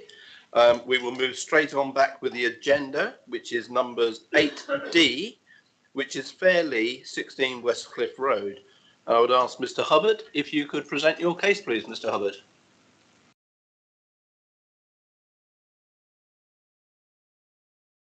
Thank you, Chairman. Hopefully you can see my screen. We can, thank you, Mr. Hubbard. Okay, good afternoon, members. So this application is a Section 73 minor material amendment to an approved application which was granted by the Planning Committee in April 2020. That original application was for the formation of an additional storey on the building with 3 additional flats within it. This application seeks to provide external roof terraces for the benefit of those 3 additional flats. So Fairley is located in the Westcliff area of Bournemouth. It sits between Westcliff Road to the north, which runs east to west, and then you've got the Clifftop area to the south, an area of public open space. The site abuts the Pool Hill and Westcliff conservation area. The area in blue on this screen is the conservation area boundary. A draft conservation area appraisal was produced a few years ago. It went through a round of public consultation, but it hasn't been adopted yet. But in that document, the boundary to the conservation area was proposed to be amended to include this site. The main positive contribution being the large open lawn setting rather than the building itself. But as it currently stands, it's outside the conservation area boundary. So this shows an aerial view of the site from the cliff top. You can see the green open space to the south. The overall height of this building is modest in scale compared to its neighbours. You can see this building here, Avon House, is 11 stories in height to the north. This building here is 13 stories in height, known as Tower Court. This block here is known as Bayview Gardens, and then you've got Westcliff Gardens to the west, adjoining the site. So this is a closer view of the building as it was. You can see other surrounding properties have balconies and terraces, particularly these blocks of flats. There's some tree screening around the site. The trees are protected with TPOs. So works recently commenced on the approved scheme for the additional storey, but it's not yet complete. But even when complete, this building will still sit lower than a lot of the neighbouring properties. Some current photos of the site. You can see the progress made on the additional floor. The top left photo shows the northern side of the building in the context of Avon House to the north. And this is the rear of Westcliff Gardens here to the side. To the top right is the rear of Fairley, which is the view you get from the public open space to the south. And then the bottom photos show each side of the site facing Westcliff Gardens and facing the Bayview Gardens. There's trees on the side of the site. The screening is probably better on the eastern side than it is on the western side. These are the approved elevation plans. It included part rendering the building, the additional floor, and some solar panels on the roof. So this minor material amendment is to insert 3 roof terraces. Each roof terrace measures around 20 square metres. There's also an access for emergency escape and maintenance here. And the area for solar panels is still retained as per the approved scheme, in this blue dashed area here. On the 3rd floor, the plan is amended to insert the staircases to each flat. You can see them here, some sort of spiral staircases. The 4th set of stairs is behind a door and stated to be for emergency escape and maintenance only. Just to show you the proposed site plan, which again shows those terraces in the context of the site. They aren't anywhere near the boundaries of the site. Elevation plan. So this is the north elevation, which fronts Avon House, or faces, sorry. The roof terraces are proposed with 1.1 metre high frameless glass enclosures. So there'll be a limited visual impact arising from the provision of these. They're also set back from the edge of the roof, particularly on this northern side. There have been a lot of objections to this proposal, and a significant number of these are from the occupants of Avon House. In terms of that building, there's a separation distance of at least 30 metres building to building, and there would be 38 metres to the roof terraces, which are more towards the southern side of the building. It's considered that that's sufficient to ensure there isn't any overlooking concerns. Concerns have also been raised by local residents about the loss of their view from this property. But in planning terms, there isn't a right to a view over private land, and we consider that the terraces would in any case have a very minor additional impact in this regard. So these are the other elevations to the top of the side elevations, and then you've got the south elevation here, which faces the cliff top. This is the elevation which would be more visible from the public areas to the south. The roof terraces wouldn't have a significant visual impact. They would be set back a little way from the edge of this, about between 1 and 4 metres from the edge of the roof.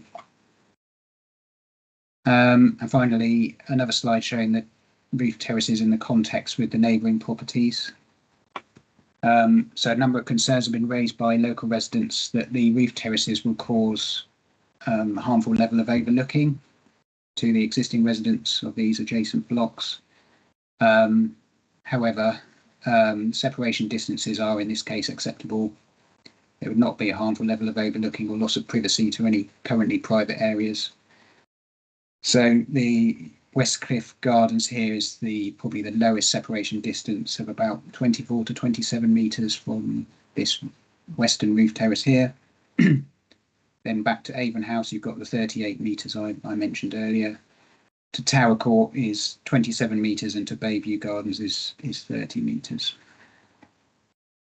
Concerns have also been raised that there will be noise and disturbance, light pollution, and health and safety concerns, for example, due to the high winds close to the cliff top. The applicant has submitted a rooftop management policy to demonstrate how they will manage these areas and deal with any potential issues, which has been considered acceptable and is the subject of a planning condition. The terraces are also not excessive in size, and we also have to remember these are sort of private residential terraces to individual flats. Residential uses are not generally considered to be a noise generating use or a bad neighbour to other residential uses. It's also not uncommon to find external amenity spaces, balconies and roof terraces in this coastal area. The committee report highlights in detail the existing distances between the buildings, as I've mentioned, and due to these separation distances, there wouldn't be a harmful level of overlooking. So the application has been recommended for approval. Thank you. Thank you, Mr. Hubbard. Mr. Tyler. Thank you, Chairman. So firstly, we have a statement in objection that has been received from a Mr. David Almond, who is a local resident. He's asked me to read out the statement on his behalf, and it is as follows. I reside at 8 Tower Court, second floor, which is adjacent to the ongoing development.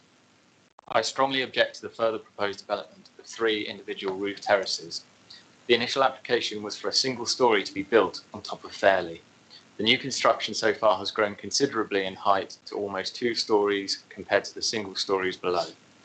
Already we will suffer a loss of privacy as the windows on the eastern elevation of the new flats will look directly down into our living room and onto our balcony. The loss of light will also be more than it would have been had the height of the new construction not exceeded a normal single storey. Any further extension to the height of this new construction is unacceptable. Furthermore, on a point of safety, this is a cliff-top location and often subjected to very strong winds. The proposed terraces will invite loose furniture and objects that may be taken and blown away. From a height of 4 stories, this represents a real danger in both life and property. I speak from personal experience, as only a few months ago we had 2 heavy patio chairs and a small table stacked together under a waterproof cover. They were blown off our balcony over a 3-foot parapet and landed on the fence of the public walkway below. Thankfully, no injuries were incurred, but to allow this application would be tempting fate. I would request that this additional application is declined on the grounds of safety issues and the fact that it already considerably exceeds the height of a single-storey extension for which planning was originally granted. End of statement. And we have a second statement in objection that has been received from a Mr. Alex Patlowitz, and I'll just open the document, and the statement is as follows. Dear Committee, to address many of the issues raised by objectors, the caseworker asked the applicant to provide a roof terrace management policy. This has then been used to deflect and dismiss criticism without consideration of whether the document is adequate. Actually, the policy is highly defective and not drawn up by anyone with legal qualifications. Point 2 sets out the access hours up until 10 p.m. regardless of the season. Point 4 states all outdoor furniture to be secured, but I see no furniture anchor points. Coastal winds are getting stronger, 125 mile per hour, 109 knots by the Needles in February. Point 5 covers noise management, ambient sound level to be adhered to. Ambient is not defined, so is meaningless. What is very noticeable is how the sound of a fairly contracted radio could be heard by residents in the surrounding properties. Point 6 says no excessive lighting to be used.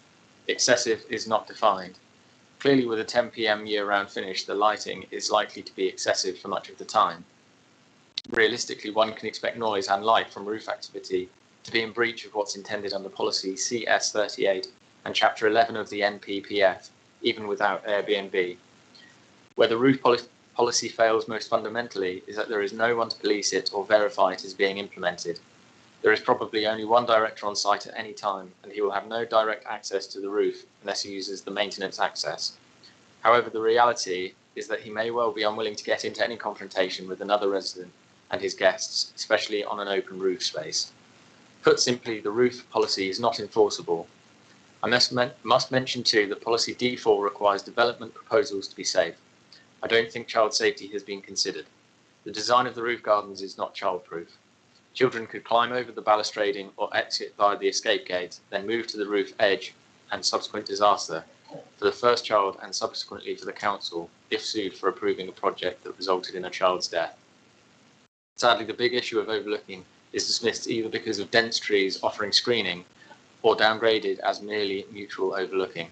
Nonsense. No dense trees exist, no site visit obviously, and residents are not going to be interested in peering at roof gardens but will feel and be overlooked even at 20 plus metres. Scores of residents will be adversely affected for the benefit of 3 new multi-millionaire owners. Is that right? That's the end of the statement, Chair. And in support of the application, we have Mr. Darrell Howells of DHPC. Thank you.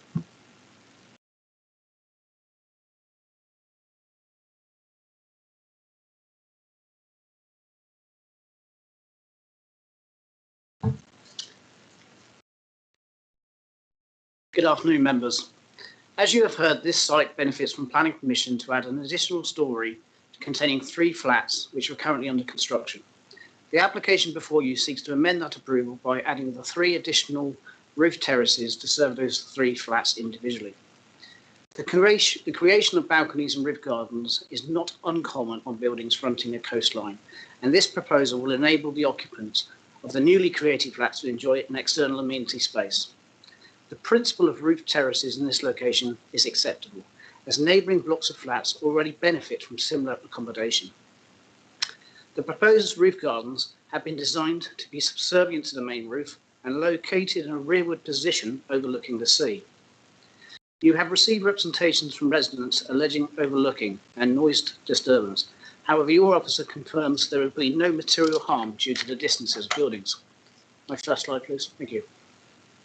Those distances, as you've heard, is 25 metres to Westcliff Gardens, 38 metres to Avon House, to Tower Court is 27 metres and Bayview at 30.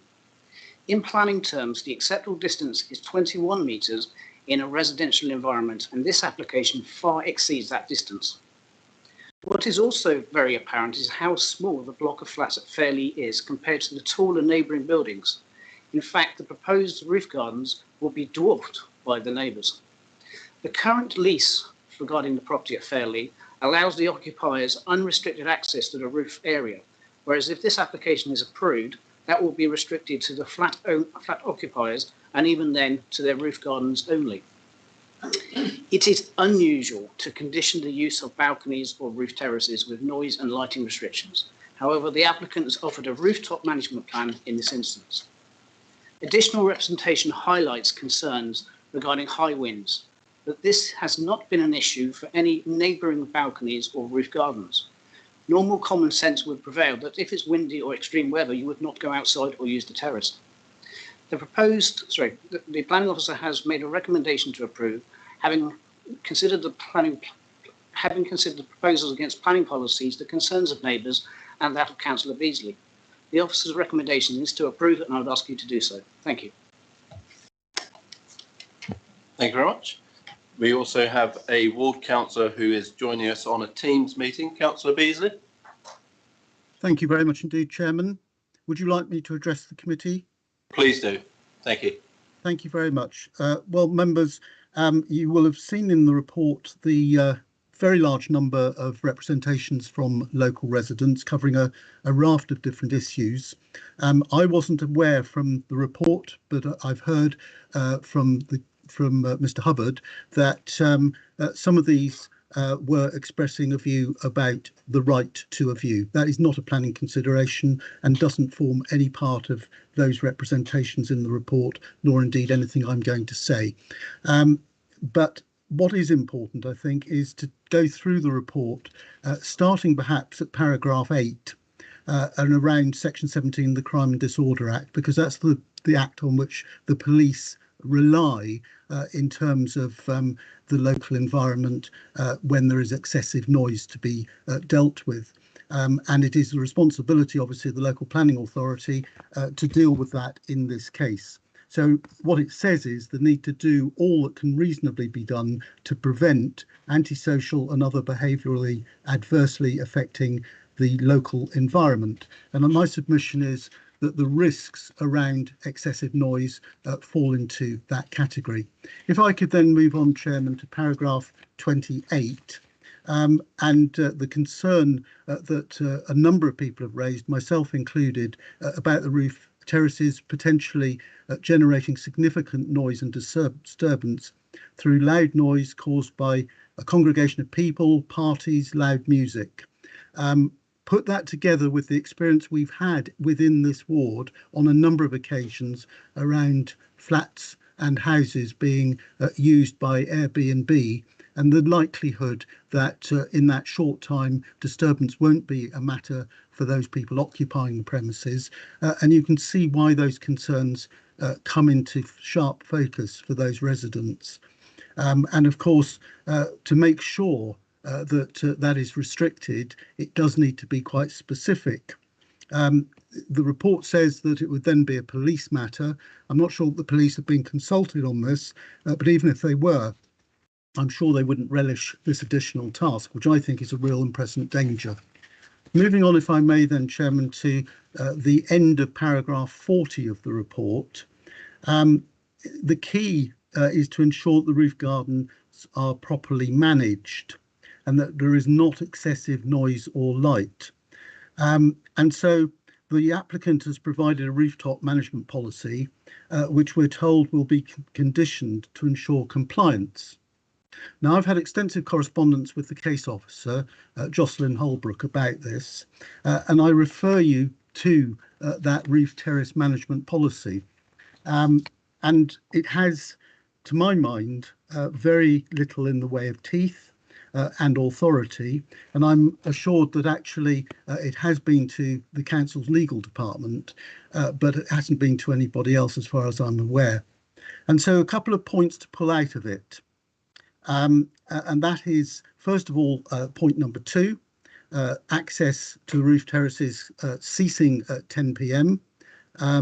how is that going to be enforced? And indeed, if it isn't to be enforced, what comfort can local residents gain from seeing it there in the policy?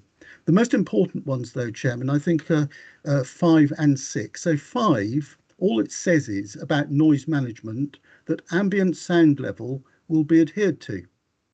It says nothing else. And in terms of excessive lighting, it just says that no excessive lighting is to be used. So the issue, I think, is the interruption that will be caused to residents surrounding the site, both in terms of light pollution, which I would suggest could at times be seen to be excessive and for very long periods, and the issue of noise and noise management. And the restrictions which are not specified means that actually this policy is ineffective in practice.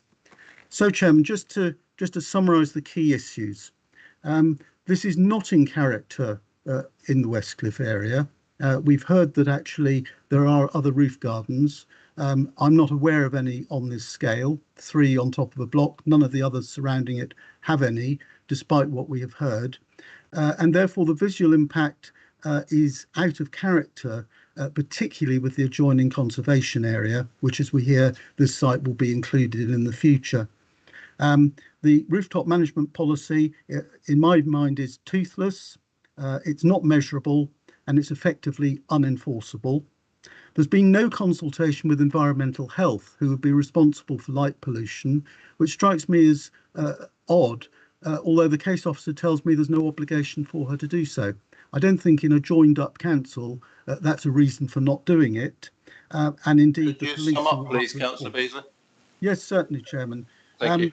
Could I just perhaps in summary just explain 2 paragraphs in an email, one of many, to the case officer. I know of no other blocks of flats with roof gardens of this scale in the vicinity, and would have expected that these exceptional circumstances would have deserved a more robust approach in terms of the planning conditions. Neighbouring residents would rightly expect the planning process to do much more to safeguard their residential amenity in terms of the lighting and noise issues. And finally, Chairman, the rooftop management policy is effectively meaningless as it is non-specific. It is left up to the management company to write its own condition in the future and thereby not make it available for scrutiny before consent is granted. I would ask members of your committee, Chairman, to think very carefully and to refuse this application. Thank you. Thank you, Councillor Beasley.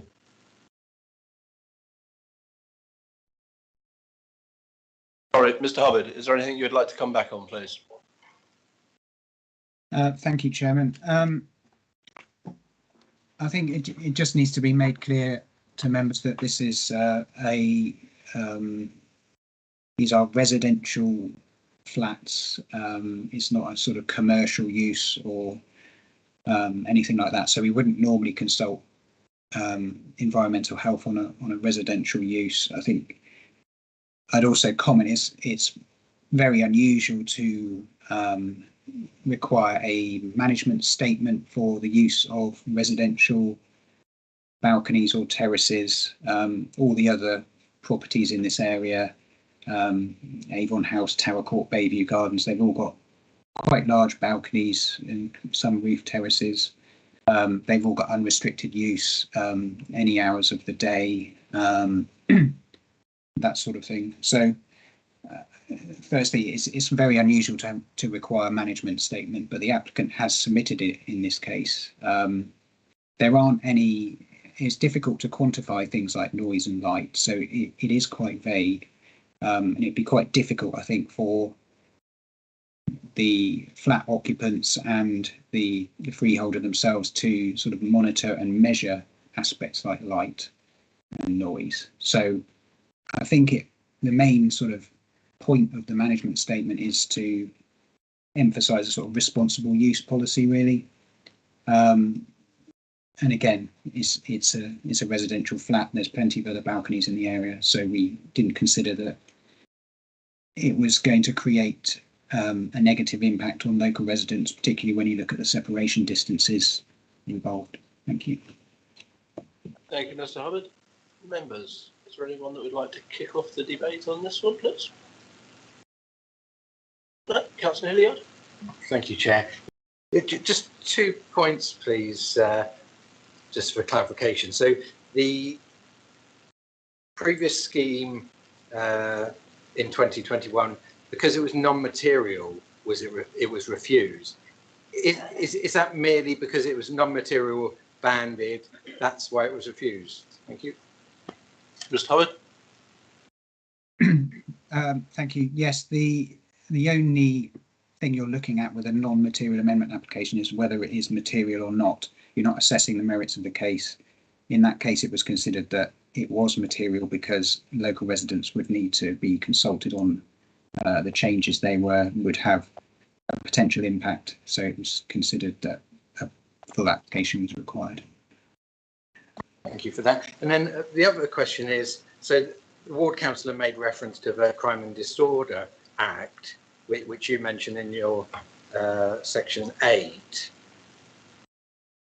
Thinking about the possibility, and you said this before, that there's other roof terraces, there's other balconies, and you don't know what is going to happen. But are you confident that you've considered that and the antisocial behaviour which could come, that it's justified still to be approved? Thank you. Mr. Howard? Thank you. Again, these are residential flats. They are individual roof terraces to individual flats. It wouldn't be something that would normally raise a concern in terms of crime and disorder. Thank you. Yeah. And sorry, if I may, just final point is, we've seen many applications where a balcony, the ends of the balcony are obscure glazed. This is clear glazing 360. Would obscuring not be considered at all? Thank you.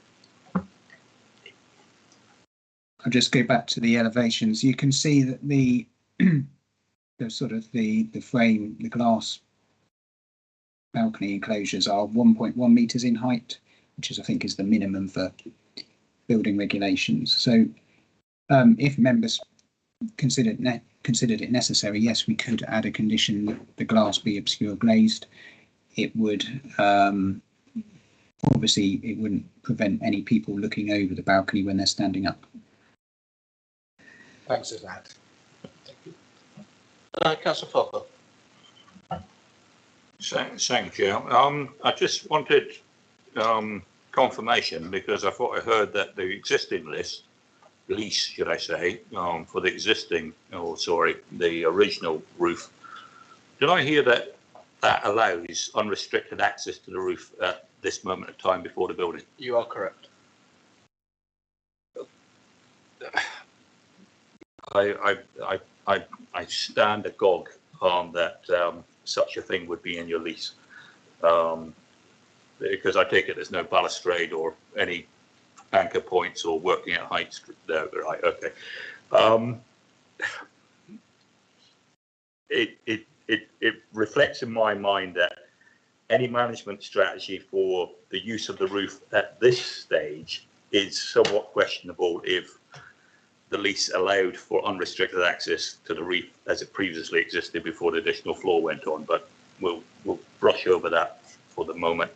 My question in reality is the section of paragraphs there, executive summary as regards the solar panels, because as far as I can gather, some of the complaints is that solar panels were not installed in the rainwater harvesting.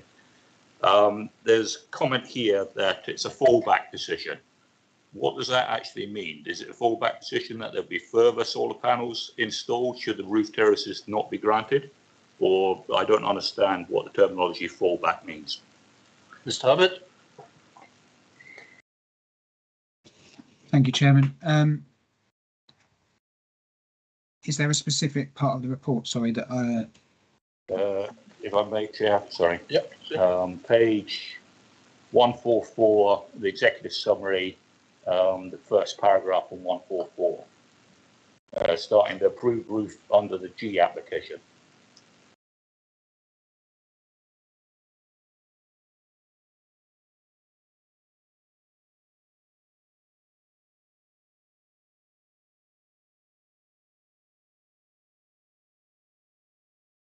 Just for clarity, Chair, it's a very large flat roof, but only a small amount of solar panels being installed on it under this application.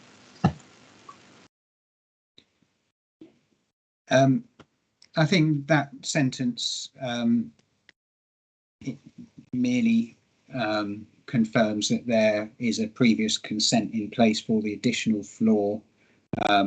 So while this is a new application, a sort of fresh planning consent, as it were, they could still implement the previous consent. So all we're in reality looking at is the changes, which are the roof gardens. And in terms of the solar panels, they're still on the rooftop in this zone here on the plan. I'm still unsure as regards what fallback position is there, Chair. Basically, I think what Mr. Hubbard is referring to is that if the roof terraces are not allowed, then it will merely fall back to the position that was taken at the previous application, where those solar panels that were to be installed will go back to those ones. You happy, Councillor Popper? Yep. Yes, thank you, Chair. Thank you. Councillor Dedman. Chairman, I've listened very carefully and obviously read it very carefully, although I must admit it isn't an area I totally know. And I can't see any particular reason to go against the officer's recommendation. I hear what the ward councillor says. I think there's a little bit here which I was going to bring up. Noise and disturbance, unless conditioned to the detriment of the residents. So I think that's rather like what we were saying in North Road. It's assuming the worst. And once I'm frequently ready to assume the worst, I think in this situation, you know, I can't see, I can see that there might be a problem, but I don't see that it's our problem. So thank you, Chairman. Thank you, Councillor Dedman. Any other speakers? Councillor Barron? Thank you, Chairman. Could the officer please put up the aerial photo that was up previously? That one there. So that clearly says, you know, shows that there's some other roof terraces on neighbouring properties. You know, and the existing, all the existing balconies higher, and the existing roof terraces are going to look down into the application site. So, you know, if anybody sort of feels uncomfortable, you'd think it would be the people in the application site. Regarding what Councillor Hilliard said, I can see some benefits to there being, you know, obscure glazing, but only to three sides, not to the front. So that, you know, the applicants could get the, well, you know, residents could get the benefit of the views. I'm, you know, antisocial behaviour will surely, they'll be in breach of their leases if they have wild parties and that kind of thing. I don't really see a huge issue with this one, actually. Thank you, Chair. Thank you, Councillor Barron. Councillor Johnson. Thank you, Chair. Councillor Barron's just said a lot of what I was going to say. Just going to touch on another couple of things, actually. On the plans where you see the layout of the terraces on the roof. Mr. Could you go back to the photograph that we had on before? That's the one there. If you look at the layout of the doors and the staircases up there, you'll see on the right-hand side it is between the decking and the neighbouring properties. So therefore, you won't be able to see a lot of the properties from the decking unless you're peering round. And also, they're set so far towards the seaside side of the property that actually looking back towards, I think it's Avon. Is it Avon House? Yeah, Avon House. You won't be able to look downwards because line of sight is obstructed by the rest of their own building. So I really can't see anything here unless there are any dissenting views. I may make a move to grant along in line with the officer's recommendation. Thank you, Chair. Thank you, Councillor Johnson. Do I have a seconder for Councillor Johnson's move, please? Councillor Hilliard. Well, thank you, Chair. But if I can ask for that condition to be imposed about the other three sides apart from the sea side, because for consistency, that was what we would ask for in most other applications. Thank you. I tend to agree with you, Councillor Hilliard, because I think if you've got the three terraces there, it also gives the people on the other two terraces a little bit of privacy from looking across to what's going on in the other people's terraces. And it's funny because I did actually ask that question right at the beginning via my chat thing about the glazing there, so I totally agree with you on that. And if we could have that on the 3 sides rather than all 4 sides, I think that would be acceptable for everybody, I think. So with that being said, anyone else wishing to make any comments at this time before I move to the vote? Yeah, please. Just about the safety with the the risk of a child climbing up and on a chair and then going over the balustrade. I don't see any different risk to any other balcony, and anywhere else, and it isn't something I've just glibly come to the conclusion. No, that doesn't matter. But I do. Obviously, that is a concern with any roof terrace or any balcony. Thank you, Chair. I agree with you. Thank you. So moving to the vote on this, I will again call your names in turns. If you could say whether you are for or against the recommendation, please say. Councillor Barron. For. Councillor Bull. For. Councillor Butt. For. Councillor Davies. For. Councillor Farquhar. Abstain, and if I could have my recording for the Councillor Hall. minutes. For. Councillor Hilliard. For. Councillor Lawson. For. Councillor Lepedevin. For. Councillor Councillor Deadman. For. Councillor Rice. For. Councillor O'Neill. For. Councillor Trent is absent on this one. Thank you. Councillor Johnson. For. And myself, Councillor Kelsey, also for. Could I have the numbers, please, Joe? Thank you, Chairman. Total number of votes for was 13. There were no votes against and there was 1 abstention. Thank you. Thank you very much. Therefore, that application is granted with the addition of that condition, please, Mr. Hubbard. Thank you. Thank you very much for your presentation, and thank you to the ward councillor for speaking and for the applicants as well. Moving on, members, we'll move on to the next item on the agenda, which is 8E, which is 11 Silver Street in Christchurch. And if I could ask Mr. Hodges to prepare your screen, please.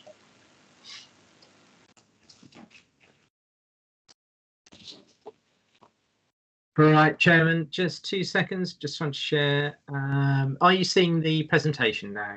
We are, thank you, Mr. Hodges. Thank you.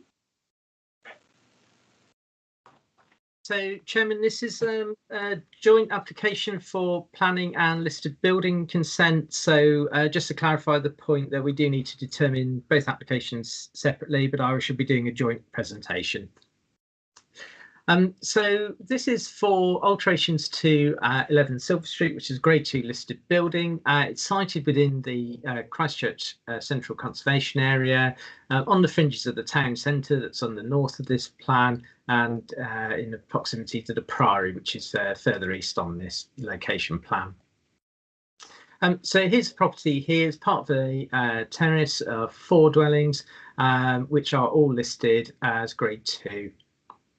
And you'll see the front elevations here, so in brick and plain clay tiles, with their frontages, and a modest cottage and terrace of cottages located within the Central Conservation Area. So the proposals are for a rear extension to the property. Currently there is a element of the ground floor here, and a previous addition on the back of the building, which you'll see more clearly on the photographs. So the proposal is in effect on the very much on the existing footprint, but to add in a pitch roof above over part of it, and then a part flat roof where it links into the neighbouring property, which you'll be able to see rather more clearly on the photographs. So how that will look, so in terms of the existing appearance from the rear, you can see the existing conservatory here, and then the proposed elevation will add in a clay tiled roof, very similar to the roof on the adjacent property at number 16 Wood Lane, and the changing of the fenestration at the rear to have timber doors. We've also added cast iron gutters and rainwater goods to improve the appearance of the proposed extension. Apologies, this looks really dark on my screen. I hope you see this okay in the room. This is just principally to show the view from Wood Lane, which is to the side. So the property application site is here. This rear wing is number 16 Wick Lane, which is the adjoining properties, and as a result, this largely screens the proposed extension from any views from Wick Lane, which is the principal position where you can view the back of the property. Moving on to just some views within the site. So this is the existing rear extension at the back of the property, which, as you note from the report, is unauthorised. Here you can see the Wick Lane, which extends further back and would have a similar design with these plain coat tile and bonnet hips. And you can see at the moment the rear fenestration, which will be amended as part of the proposed scheme. This is taken from the view of the neighbour at number 10.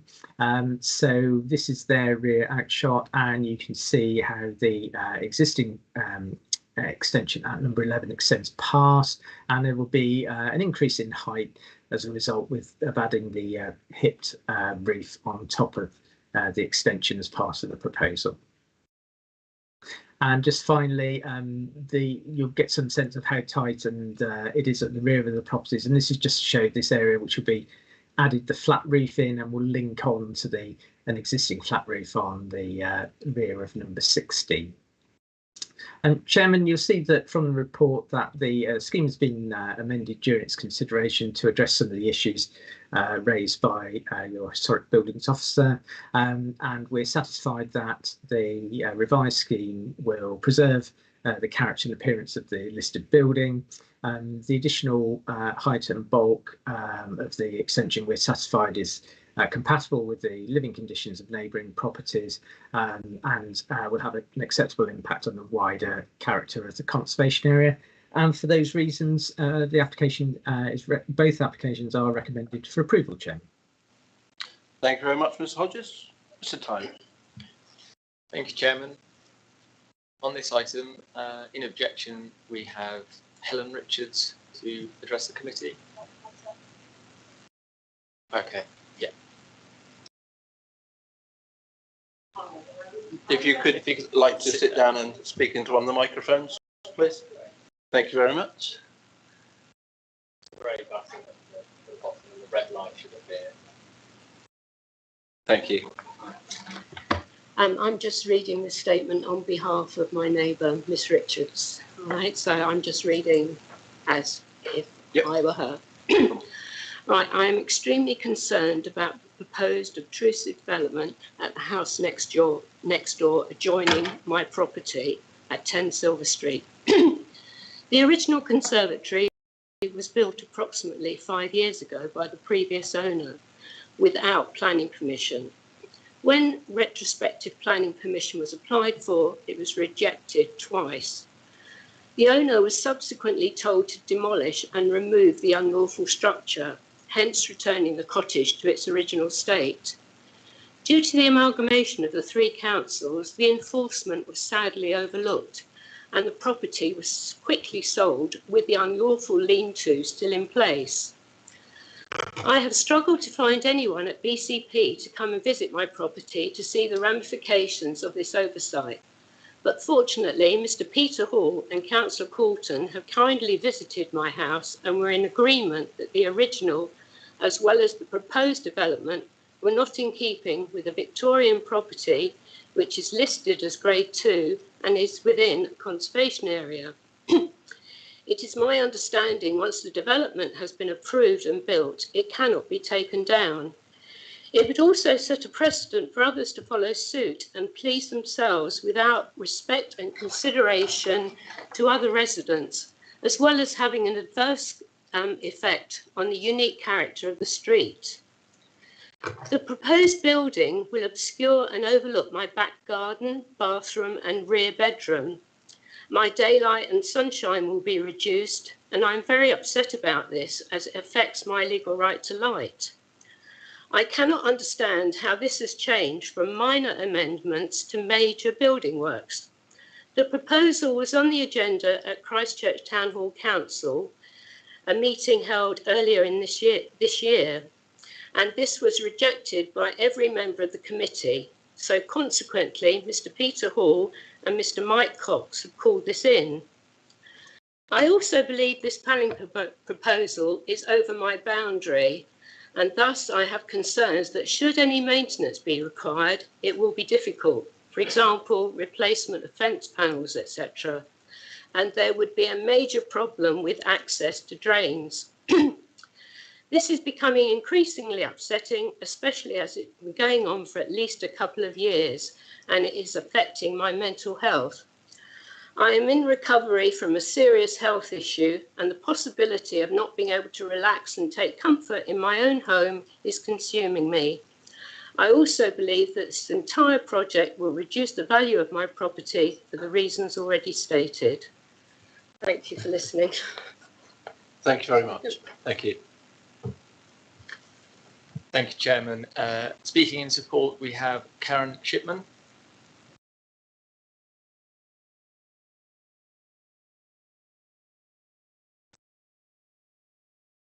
I'm Karen Shipman, owner of 11 Silver Street, and I'm here to give some background of the application today.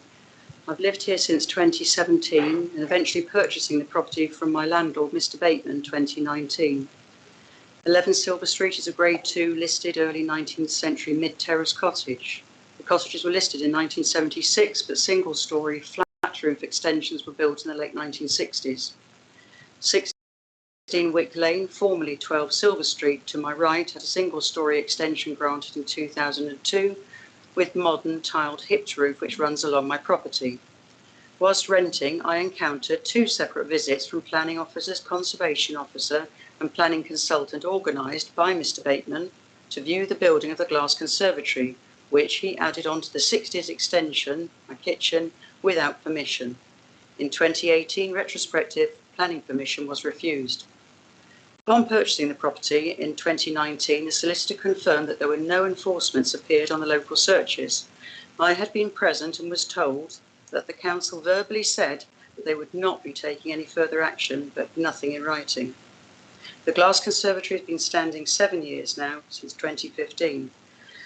I've started to make improvements upon ownership to help retain the warmth, energy conserving and making it safer whilst retaining its character. For example, improving of loft insulation from 60mm to 270mm, treatment of woodworm, replacement of badly worn staircase with oak, keeping the risers and treads the same with permission from the conservation officer, replace leaking cast iron guttering at the front, replacing felt on the flat roof 60s extension, to name but a few. The glass roof, August 2020. The glass roof on the conservatory was leaking in many areas badly, and it was suggested that this be replaced with a more environmentally friendly fiberglass roof. The builder had checked that since 2010, planning was no longer needed when replacing a glass roof. There was no mention of exceptions to graded buildings. We proceeded to rectify this roof, and then whilst in the middle of the project, my neighbour at number 10 contacted the council and an enforcement was served. Since then, nearly 2 years on, I have lived with a very temporary roof and have not been able to use the space as previously to eat and live in. October 2020, Margot Teasdale, the conservation officer, finally able to visit and sympathetic to the situation, and discussions began as how to rectify this. With her suggestion to use the precedent set by 16 Wick Lane, using a hipped roof so it would be in keeping with next door. A much larger project, greater expense, but more sympathetic to the property, which I have been trying hard to rectify using the correct channels. It was agreed to find an architect experienced in listed buildings, David Cutler, who would liaise with Margot. This he did on numerous occasions, making adjustments where suggested. October 2021, Margot revisited and a pre-application was submitted in December 2021. I've demonstrated I care for the cottage and I have invested time, energy and expense to preserve this building. The rear view looks out onto the extension of 16 Wick Lane to my right and straight ahead the gable end of 18 Wick Lane with a shed and adjoining aluminium PVC conservatory. I cannot be seen from the road. The importance and necessity of current space allows for table and chairs to eat at, the basic living expectation. With current conservatory, the gross internal area is 56 square metres, below still the minimum standard of 70 square metres for a 2-bed, 2-storey dwelling. I do understand the importance of preserving the character and special interest of these buildings. However, to ensure it can be in its optimal viable historic use as a dwelling space, it is a necessity to have the extra space. I feel if this is not allowed, the property stands a chance of being empty for long periods of time and possibly falling into disrepair and being unlivable. This is not what we are striving for. They deserve and need to be lived in. A lot of time, energy and expense, not to mention the stress, whilst endeavouring to resolve this situation, which has taken almost 2 years. For this, I've apologised to my immediate neighbours. It has taken its toll on us all, along with COVID restrictions, people's personal situations and tedious communication difficulties. This has been extremely challenging and I'm hoping for a positive outcome to move the project forward in the correct manner now. Thank you very much.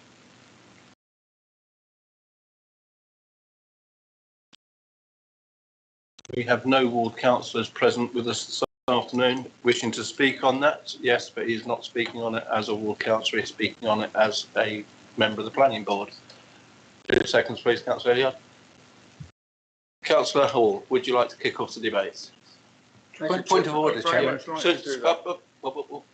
Thank you, Chairman. Obviously, the objector mentioned Councillor Hall, Councillor Hall just will wanted to clarify that point in his speech.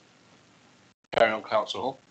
Thank you very much, Mr. Chairman. I'm going to start off with, I had a phone call and the lady was very distressed. And I said, well, the best thing to do is to get my fellow ward councillor on the advice of our chairman. It's better that a member that's not on the planning committee would be better to bring it to the committee. So myself and Councillor Mike Cox both decided that it's needed to come to the committee.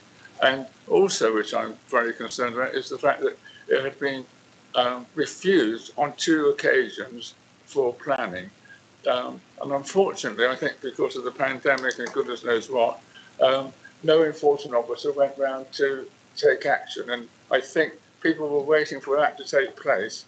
And really, because of the circumstances, that didn't take place. So really, I think it needs to have, in my opinion, members need to see it on site, because it's not easy to see exactly what is involved when you just look at the pictures on the screen or the pictures that the officer has mentioned. I think it needs really members to see the site, and I'm sure that both ladies that have been here tonight today would be happy to do that. If you look at the reason it was used last time, the Conservative, by reason of its relation to the host building, is a designated heritage asset resulting in form of development that causes harm to the historic and architectural character of the building.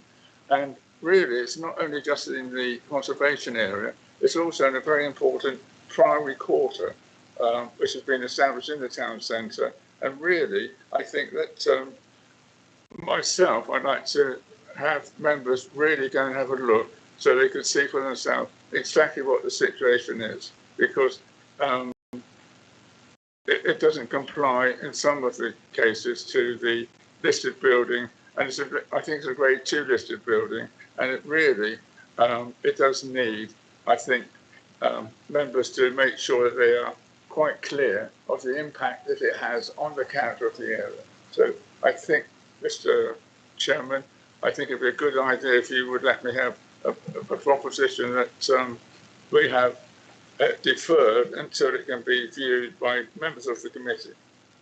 I'll bear that in mind for the time being, but before we go to that, Councillor Hall, you were mentioned in the deputation as having already made a commitment that you were against this application. Is that the case? No, not the case, Chairman. I was open-minded. I went round on both occasions when I've been to look at the site, and that's the case. That and also, I didn't take it to the town council. Councillor Mike Cox took it to the town council, and the council all unanimously objected to it. Thank you very much. In that case, we'll move on to for now until I get a seconder. Councillor Lopez. Can I just clarify? Councillor Hall has referred to this application being turned down twice, but my understanding was that that was the conservatory, not this current application. Am I correct? Yeah, you're correct. Thank you very much. Yeah. Councillor Butt. Thank you. I believe that when I was reading this and looking at the objections, that there's been an objection from Christchurch Town Council. Is that correct? Correct. We have two councillors sitting on the planning board who sit on that council, so I was wondering what the position is there, please, Mr Chairman, that'd be great. They were there as councillors, as you are here as a ward councillor. They were representing the town council. They have no conflict on that. So even though they objected, yep, that has no influence on... No. We're actually not on the planning committee which objected, so that wouldn't apply in any case. I was asking for clarification from the chairman. Thank you, Mr. They Chairman. sit on the, Thank you. not on the planning committee, as I stated. It's good for the public to know because that inference could be... Can we move on, please? Is there anyone else wishing to speak at this time? Councillor Hilliard, followed by Councillor Dedman. Thank you, Chairman. Just going back to the retrospective refused in 2017, the reason for refusal is causes harm to the historic character of the building. And for me, I can't see that putting a different roof on changes that, and it still takes away the impact of the designated heritage asset. Could the officer just clarify that part, please? Mr. Hodges? Chairman, I mean, that's a matter of interpretation on the merits of the application. This application is different to the schemes that were refused before, and the principal change is the inclusion of the pitch roof and the revised fenestration at the rear and the additional historic detailing that we would expect for the property. So, notwithstanding refusal of the previous scheme, neither BCP or the preceding council have refused the scheme before members at this point in time. Thank you. Yeah, Councillor Dedman. Thank you, Chairman. Can you clarify, Councillor Hall, I think, asked for deferral until we have a site visit. Is that a proposal? Because I would very much like to second that. I think that would be a brilliant idea. Thank you. Any further comments from anyone? Councillor O'Neill?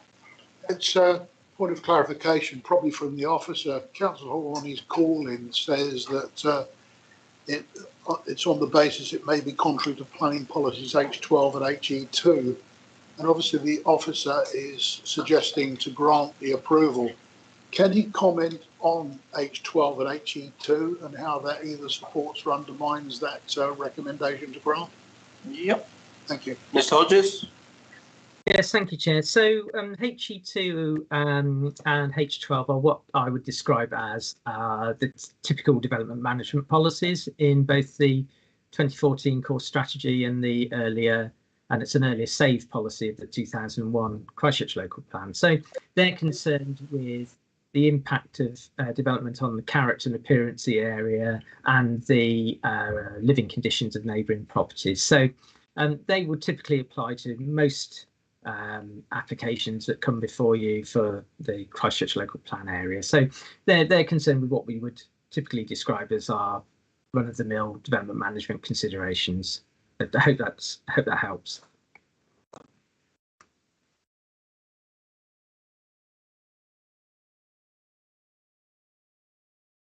Thanks, members. Hi, I've just been asked to clarify that for those that are thinking about potentially undertaking a member site visit, that will, inevitably delay the decision on this application considerably, being that we would be unlikely to undertake a member site visit until the middle of or the latter part of next month, potentially towards the end of June at the moment. Just so that you're aware of that if you were to go down that path. Of course, I'm aware of it, but I think it's such an important issue, and it's a very important conservation area. It's a Grade 2 listed building, and I'm sure to get it right, I think it'd be worthwhile having that visit, even if it were. You don't have to do it as a whole group. You do it individually by a certain date. Councillor Hall, you should know by now, if you're going to do a site visit, we do it as one, and we'd all do it together. Well, I think as one, I think that'd be very good, Chairman, to do it. And I think that we would probably not get a site visit, and this would not come back to planning committee until at least July. We are fully booked up for the next one, which is next Tuesday, and we also have 2 in June, where we are completely full of applications to be dealt with. So any site visit and return to this application would not, in my opinion, probably be before July. But Mr. Chairman, it is very important that it is seen. I understand that, Councillor Hall, and if members wish to go for deferral, we will. But I'm just pointing out by how much you are delaying this for everybody by doing so. I understand that, Chairman, but I think it's so important to get this right in such an important area. And it's a conservation area which is in the primary quarter, and I think it'd be well worth the site visit to make it.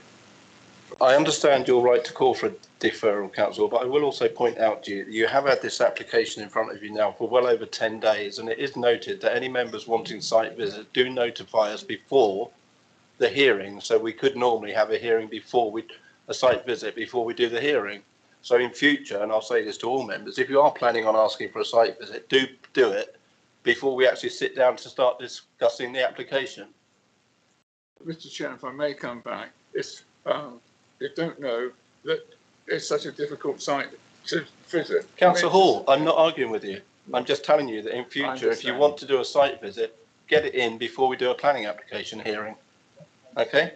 Right, members, you've got a request for a deferral. All those in favour, please say yes. All those against, please say no.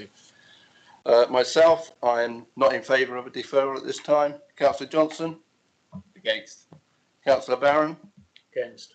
Councillor Bull? Against. Councillor Butt? Against. Councillor Davies? Against. Councillor Farquhar? For. Councillor Hall? Councillor Hilliard? For. Councillor Lawton?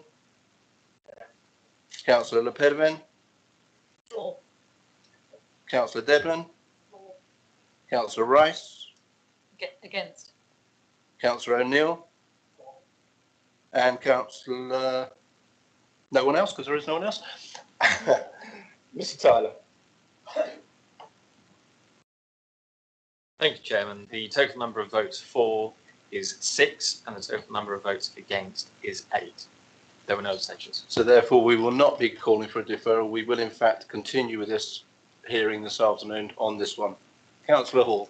Thank you very much, Mr. Chairman. Thanks for going to that vote. So, under the circumstances, I'd like to put forward a proposal that this application is refused with the detrimental impact on the conservation area and in the priory quarter. So I'd like to put that forward as a proposition. Thank you, Councillor Hall. And then before I move forward, do we have an immediate seconder, Councillor Devon? Yes, happy to second, Chairman. Thank you, Councillor Devon. To carry on with the discussions, please. Councillor O'Neill. Thank you, Chairman. Yeah, I'm a bit confused. I understand Grade 2 listed, and I understand the need to have a decent composition to a building.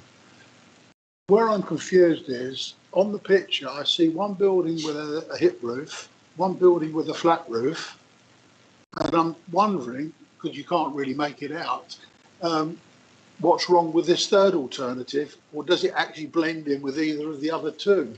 So the variation in extended development is already there. So I'm just at a loss to understand the relationship between an extension and how it may fit or not fit with the heritage. So can we get some clarity on that, please? We can. Thank you. Mr. Hodges? Yes, thank you, Chairman. You'll have seen from the report that the application's been through iterations and advice from our heritage experts, which has arrived at the scheme before you now. So the scheme does take some cues from the adjacent property, and you'll be able to see from the photos, this one and the street photos, that it's a very similar form in terms of the roof. And its materials and its use of conservation style roof lights. So it would have the same height, same pitch, same materials, and same detailing with its clay tiles and bonnet hips. So the extension at number 16 was approved by the preceding authority, and this application simply looks to take its cues from that existing rear extension, and that has the support of your heritage expert. Thank you. Councillor Demon. Yes, thank you, Chairman. My feelings on this are a bit mixed, because I feel for the applicant that maybe due to the pandemic, maybe due to situations at the planning department, this has dragged on. But the main feeling that I have on it is that this is intended to replace the existing unauthorised conservatory which has been refused consent. So that means that the conservatory has been refused consent. I don't see that putting a pitched roof on it is going to make any difference whatsoever. And I don't think it's the fault of the planning committee that this has been allowed to muck about in a couple of years now. So I still feel that the whole thing should be refused, and in fact it should have been enforced when the refusal was put in. This is the fault of the original owner of the building, I'm imagining. So my feeling is that yes, it was refused before for very good reasons, and the same reasons apply whether or not it has a pitched roof. Mr. Hodges?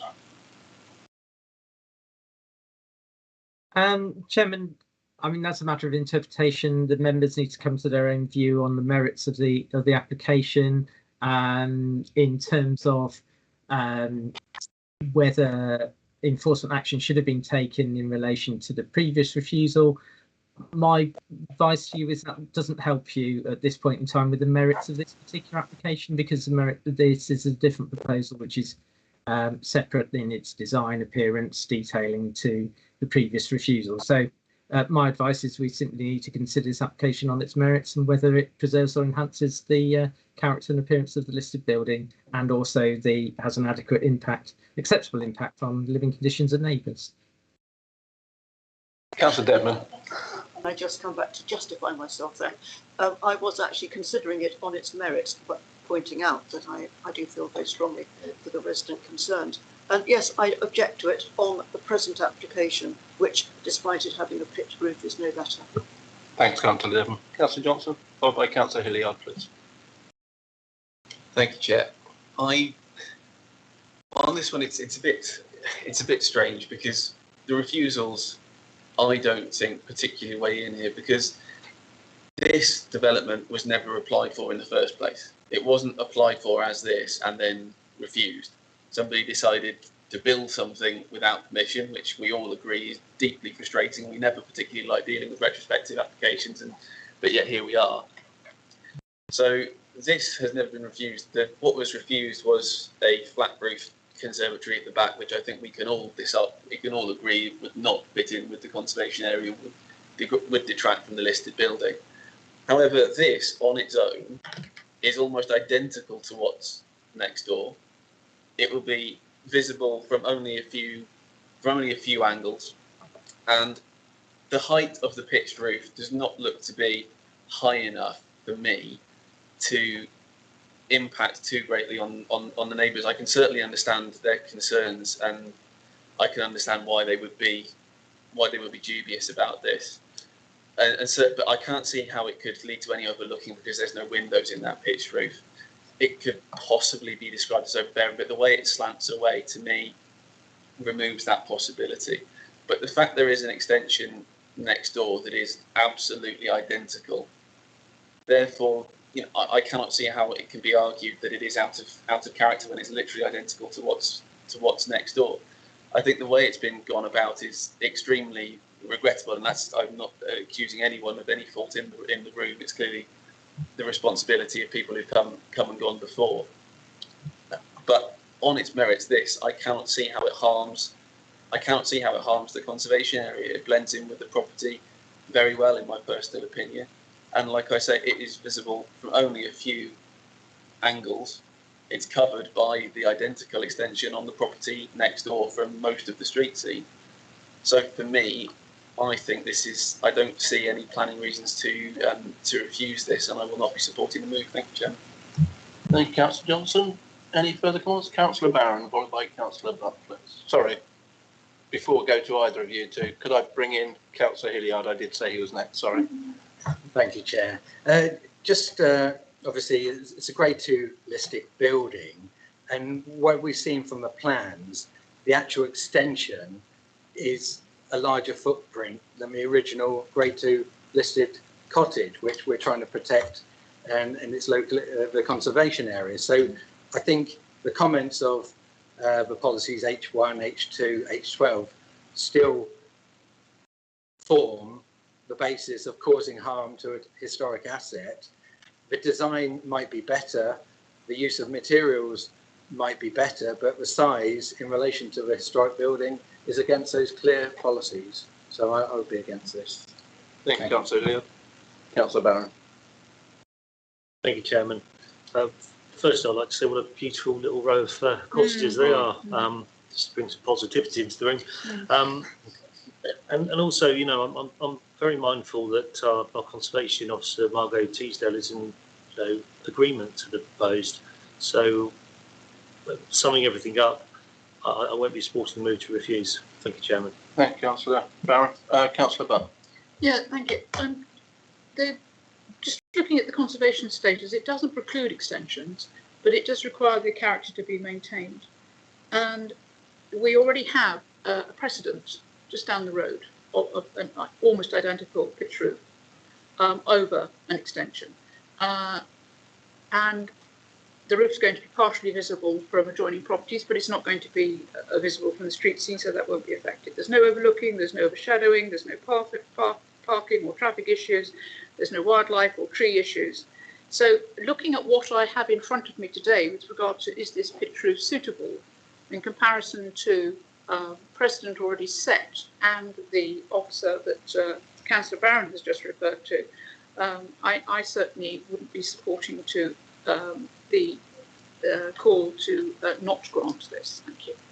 Thank you. I will remind members that, of course, there is no such thing as precedent in planning applications. The fact that whereas one down the road doesn't make it right for another one or two or three. So if we can bear that in mind, please. Thank you. I know, it makes a change. So, members, is there any further comment from any members at this time? If not, we will move to the vote. It's a difficult one, isn't it? Because I really like the buildings, as Councillor Barron said, they're a lovely, lovely set of cottages there. I'm a strange person because I like to see a good mix of old and new, and sometimes when you add something new onto an older building, it enhances both because it shows you the character of the older building and how a new building can offset that in some, in some remarks. On this occasion, I think I will not be supporting the move to refuse. I think this is a very difficult one, and I think for all concerned that this is one that, through no fault of anybody's, as been previously stated, this is dragged on and on and on. And it's about time this was put to bed and that we moved on and got this one sorted out. So therefore, I will not support the move to refuse this one. Members, we do have that move on the table, however, and therefore, again, I will ask you all to vote in turn whether you are for or against the move to refuse. So, Councillor Barron. Sorry, David. I'm very sorry to interrupt you. No problem. I'd really just like clarification on the policies, please. I'm fairly understanding that the move is to refuse on the basis of the impact on the historic character of the building. I just wanted to check if it's also intended to add a living conditions or amenity impact to either neighbouring property and or the relevant policies, if possible, Chair, please. Thank you. Councillor Hall, Councillor Debman.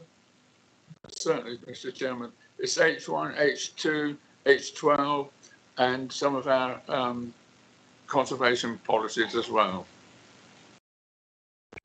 H2, H12. B4.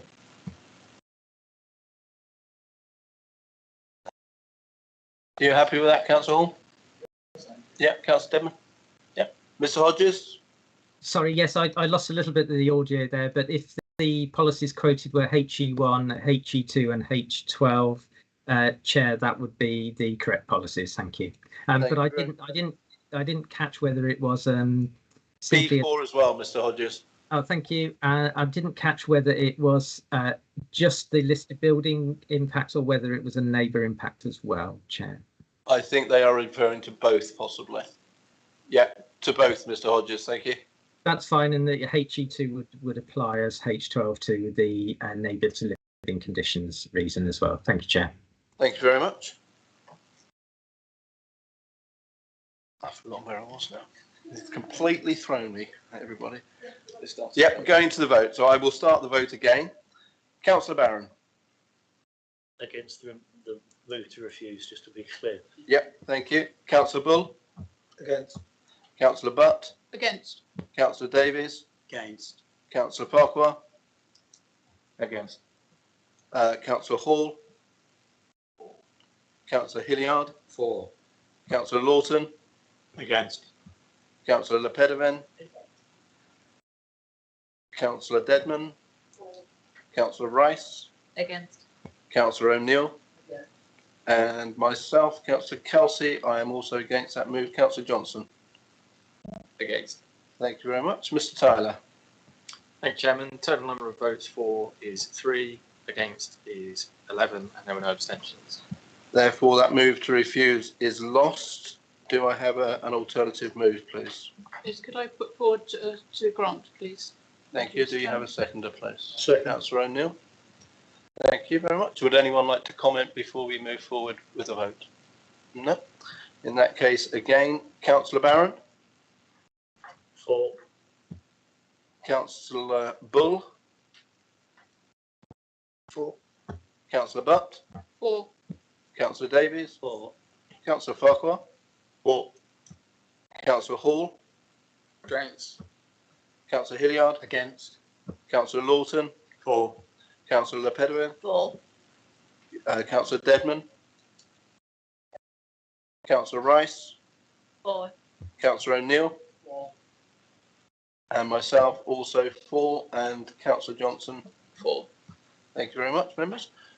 Numbers, please, Jeff. Thank you, Chairman. Total number of votes for is 11. Total number of votes against is 3. No abstentions. Thank you. Thank you very much. Therefore, that application is granted in line with the officer's recommendation. Now, members, before we conclude on this, we do have another vote to go through. As Mr. Hodges pointed out at the beginning when he was doing his talk through, there are 2 aspects to this application, and the second aspect being the listed building consent. So, Mr. Hodges, would you like to add anything before we move on with that side of it, please? No, Chairman. In terms of the listed building merits of the scheme, there are set out in the report, and we consider the impacts on the character and appearance of the listed building to be acceptable in this instance, Chair. Thank you. Thank you. Members, therefore, in that case, with your permission, I will move, as we have already accepted the application previously to allow the application, I will therefore move that the listed building consent, I will propose granting that in line with the officer's recommendation. Could I have a seconder, please? I so second, Mr. Chair. Thank you, Councillor Butt. Members, I will call names in turns, unless anyone would like to speak beforehand.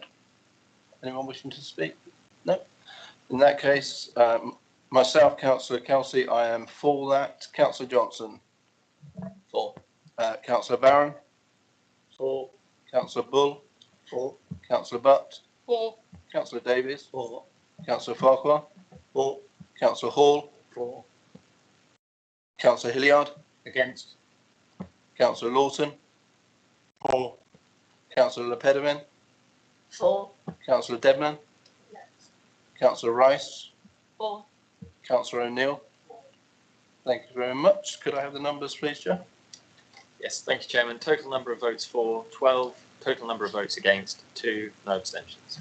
Thank you very much, members. And that application is granted in line with the officer's recommendation. Thank you to members of the public that have come along this morning. It's always good to hear from you, and thank you for taking the time to come along. So, members, moving on.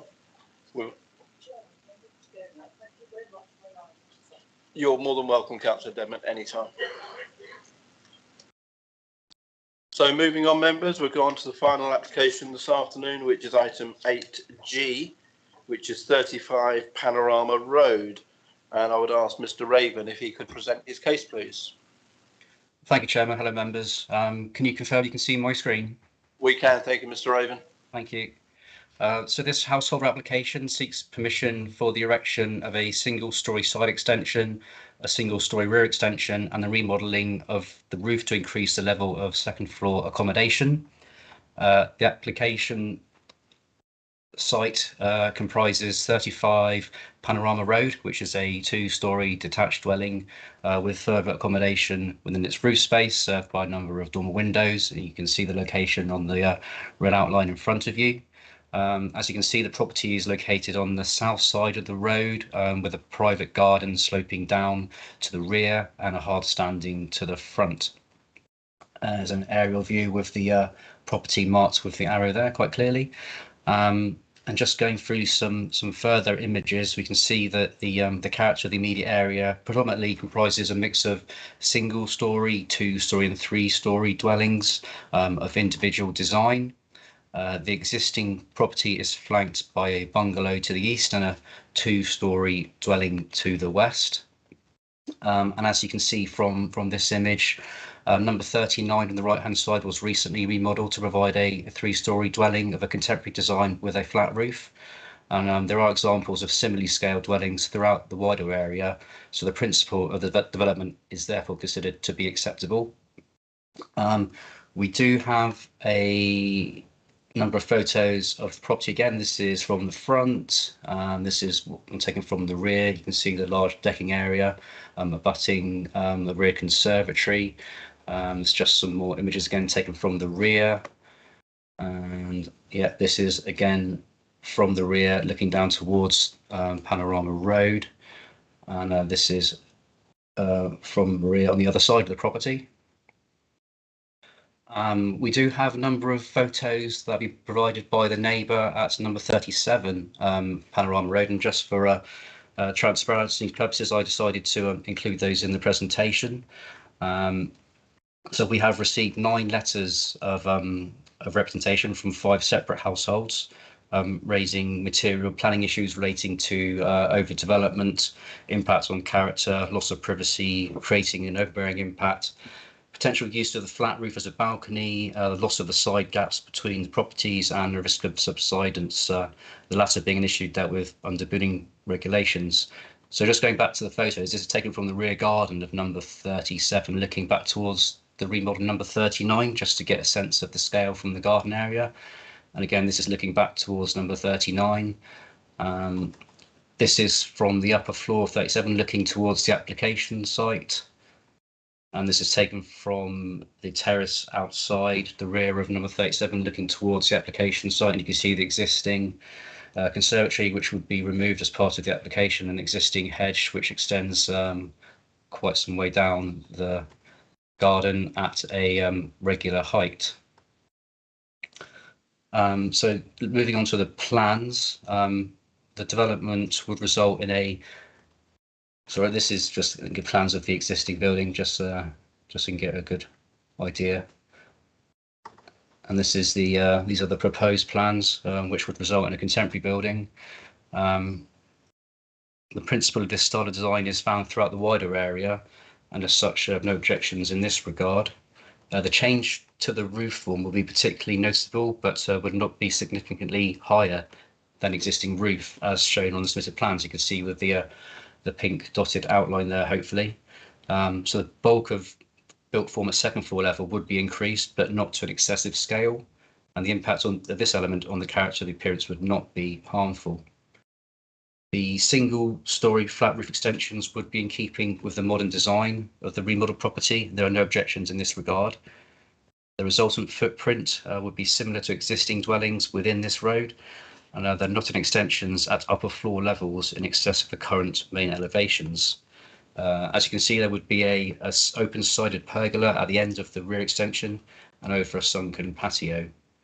So the modern design and materials would be acceptable in the street scene, given the evolving character of the area, the scale, a mass that a rebuilt house I consider to be acceptable. With regard to the impact on amenity, the single-storey side extension would be built up to the shared boundary of number 33 Panorama Road. There are not any windows proposed in the east flank elevation of this extension. There is a window serving the adjacent bungalow in the flank elevation facing the existing fence. However, this is relatively small and appears to serve a secondary room. The impact is considered acceptable, and the applicant has confirmed that the outer wall of the extension would be within the existing boundary treatment and will and will willingly enter into a party wall agreement as required. The proposed rear extension will be set off the boundary with number 33 by an approximate driveway width, and this separation distance ensures that there is no overshadowing impact and that the high level kitchen window on the side will not result in any harmful overlooking.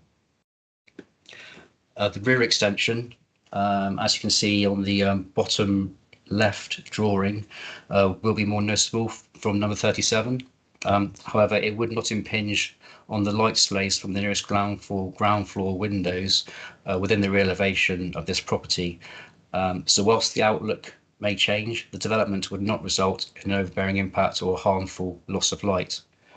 There are not any new windows proposed within the flank elevation of the extension, so there would not be any loss of privacy. The development would increase the level of privacy through the removal of the side-facing clear glazed windows of the existing conservatory and the reduction in the height of the external terrace. It could also be argued that there will be additional overshadowing of part of the rear garden area nearest the extension, but this would be similar to the impact of the existing hedge, as shown on the neighbours' photos. So the minimal increase in height of the extension when compared to the hedge would potentially reduce light levels for a very short time during the morning, given the south-facing nature of the garden, but this is not considered a sufficient reason to withhold consent. The plans do not show that any of the flat roof areas would be used as terraces. However, a condition is proposed to prevent their future use as amenity areas and to protect the privacy and amenity of neighbouring homes. The proposed house or remodelled house will be located a sufficient distance from properties opposite the site and to the rear, so as not to cause any material harm to the light outlook or privacy currently enjoyed by the occupiers of those homes. The existing vehicular access is located to one side of the frontage, and this will be blocked up and a new central access provided. This will allow visibility displays to be provided on either side of the access, which is considered an improvement and a benefit to pedestrian and highway safety. The hard standing to the front would be increased so to allow the turning of vehicles within the site, allowing them to leave in a forward gear, which is considered a further improvement. So, Chairman, for these reasons, the recommendation is one of approval subject to the conditions contained within the report. I'm happy to take any questions. Thank you. Thank you, Mr. Raven. Mr. Tyler. Thank you, Chairman. On this item, speaking in support, we have Mr. Giles Moore of Chapman Lilly. Thank you.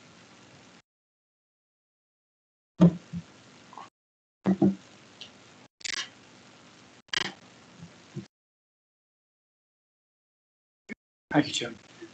On behalf of the applicants, I'd like to thank you, members, for the opportunity to address the committees to support the proposal for the remodelling of 35 Panorama Road. The proposed works comprising a roof conversion, single-storey side and rear extension with alterations to vehicular access to the site.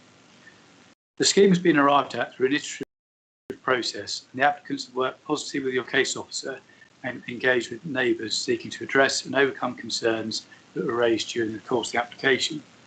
The conclusion being a recommendation by your officers for the application to be approved. The applicants are seeking to create their forever family home and are looking to modernise and uplift the appearance of the existing dwelling.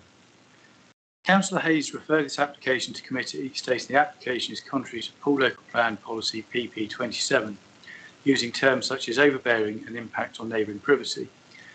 However, it is clear from the plans that the proposal improves neighbouring privacy, reduces the number of side windows on the extension, lowers finished floor levels, and making use of the site topography minimises overlooking.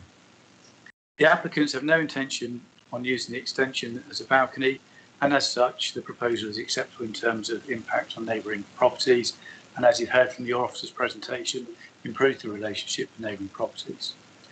The marginal increase in the height of the building has enabled accommodation to be provided within the roof, and the proposed flat roof sits comfortably within the existing street scene, reflecting the recently approved application at 39 Panorama Road, and enhances the tiled appearance of the existing dwelling in line with policy PP 27, the Pool Local Plan. There is an existing panel fencing between the proposal and number 37, together with mature boundary hedging.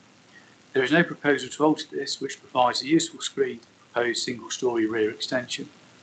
The proposed side extension is similarly single-storey and is only marginally taller than the existing boundary treatment. Again, it is clear the proposal will not have any overbearing nature on neighbouring properties. The proposal includes provision of additional tree and hedge planting and landscaping, reflecting the aims of policy PP33, and the design of the property also optimises solar gain in line with policy PP37. As related in the officer's report, there have been no objections from statutory consultees, and Highways consider the proposal to be an improvement in terms of access arrangements to the site. I hope, members, that you're able to support the officer's recommendation and approve the application. Thank you. Thank you very much. Do we have Councillor Haynes? We do. I believe we've got Councillor May Haynes on the call. I'd like to speak as ward councillor. I'm here, Chairman. Yeah, if you would like to speak, Councillor Haynes. Thank you very much, Chairman. Before I present my representation, I would just like to read out, it's a very brief paragraph from the owners at number 35, of which I am representing today. And I think just in the interest of transparency, I'd also like to say that the owners of number 35 are people that are known to me. So they're saying, we have only just seen the email from Sean Foran to you emphasising and suggesting that the reduction in floor levels of the rear extension will reduce the elevated position and subsequent loss of privacy over our garden. This is contradictory to the side elevation plan. Our concern was also about the impact of the extended building overshadowing us and is illustrated in the side elevation plan, which we would ask you to take into consideration. This clearly shows that the top level of the rear extension will come out above the slanted top part of the present conservatory, see dotted red line, to twice the current depth, thus presenting us with a large wall overshadowing our garden. We ask you to consider our comments. So that is just a very short paragraph from the owners of number 35. As stated in their short representation there, the primary concern is the impact of the rear extension on the privacy to their outdoor space, which is their rear garden. The block and site plan included in your papers illustrate this point. Now, if you look at the plan that shows the block layout, you will note that the proposed modification to the rear of the site extends considerably and would nearly double the footprint at ground floor level. Currently, there's intervening shrubbery along the boundary between the site and number 37. This intervening vegetation is likely to be removed, and I note that Mr. Moyer has said that there will be planting, so that would be welcome. But if that is not replaced, then it would actually result in an extension, and they will be faced with an expanse of built form, which will actually be very overbearing. And on that same plan, I would also ask members to look at number 39 and note that the rear does follow a similar building line to the neighbouring properties, and therefore, despite its height and massing, it still affords the open field that is currently enjoyed by the neighbours at number 37. Now, coming on to the street scene, while I acknowledge that the area has undergone change in style and architecture over the years, the one aspect that has been maintained is the gaps between properties. Referring once more to the location plan, it would seem that the eastern side of number 37 is built right up to the boundary. If you look at the plan, it is in fact a canopy, which actually was illustrated in one of the photographs that Mr. Raven had actually shown. So therefore, it's not a solid built form, thereby affording a gap between number 37 and 35. If we now look at the proposed block plan as included in your papers, you will note that the proposal before you will have built form in the shape of a garage extending right up to the boundary of number 33. Now, this will eliminate the existing gap, which is a departure from an established rhythm of development in that portion of Panorama Road, giving it an increased appearance of massing when number 35 and number 33 are actually viewed together. One further concern is the potential for balconies, and I do welcome Mr. Raven stating that there would be a further condition to actually forbid the use of the flat roof or the terrace, as he has referred to, for any outdoor gathering. But I think I would also ask, Chairman, that if the committee were minded to grant this application, that a further condition be added that there be no balconies allowed on the first floor. On balance, I'm actually of the opinion that the impact to the neighbour at number 37 is such that the application should be refused, as it is contrary to policy PP 27(1)A, Roman numeral 6, the disruption to the rhythm of development with the loss of gaps between properties, and also contrary to PP 27(1)C, and as it will have a detrimental impact on the local residents in terms of their privacy, noise, artificial light intrusion, and will be overbearing. Thank you, Chair. Thank you, Councillor Haynes. Mr. Raven, is there anything that you've heard that you would like to come back and comment on, please? Thank you, Chairman. Yeah, just going back to the issue of gaps between the buildings. As you can see on the block plan, you know, there are no consistent gaps between the buildings in this part of the road.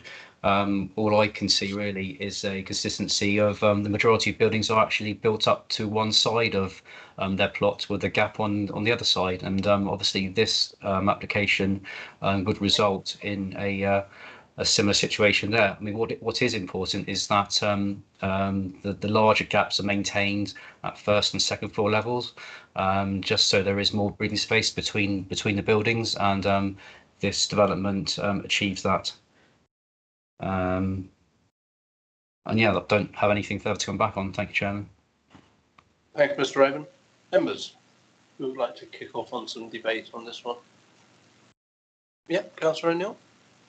Yeah, just for clarification, really. I understand the overlooking of gardens, which is not uncommon in sandbanks, but can we be reassured there's no overlooking of main rooms, main usable rooms in the adjacent houses? Thank you, Chairman. Thank you. Mr. Raven. The actual development results in fewer windows on the side elevations. So they're actually removing existing windows at second floor level, which currently face the neighbouring properties. They're removing the ground floor conservatory, which is clear glazed and readily visible from number 37. They're not providing any additional windows on the flank elevations.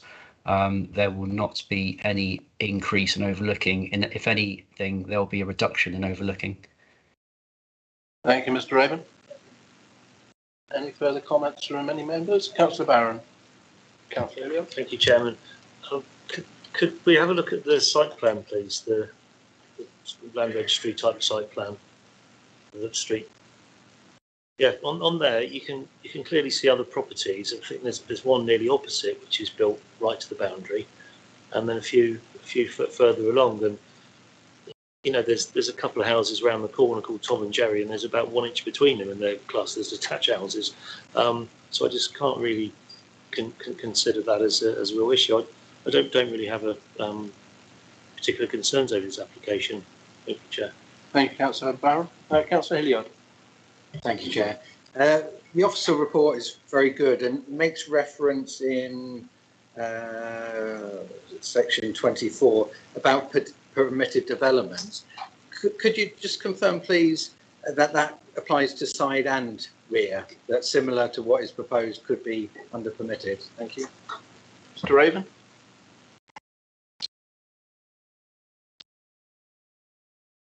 You're muted, Mr. Raven. Apologies. Yes, I mean the only reason why this wouldn't be permitted development is because of the change in the levels to the rear. So there's actually quite a as you can see from the flank elevation on the proposals, it is slightly or just above what would be permitted because of that that lower level of land to the rear. If it was flat, it would most likely be permitted.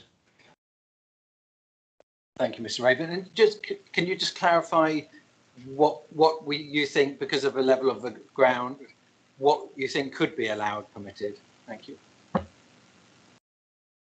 Off the top of my head, probably not, unfortunately. It would. I mean, I haven't got the physical plans in front of me to be able to measure, but it would be slightly lower than the full height of that single-storey rear extension currently shown. So it would be slightly lower. Would it be Similar depth or lower depth? You could extend up to using the Proposed development plan notification. You could extend up to 8 metres for the rear. This extends up to 5.6, but that would involve notifying the neighbours.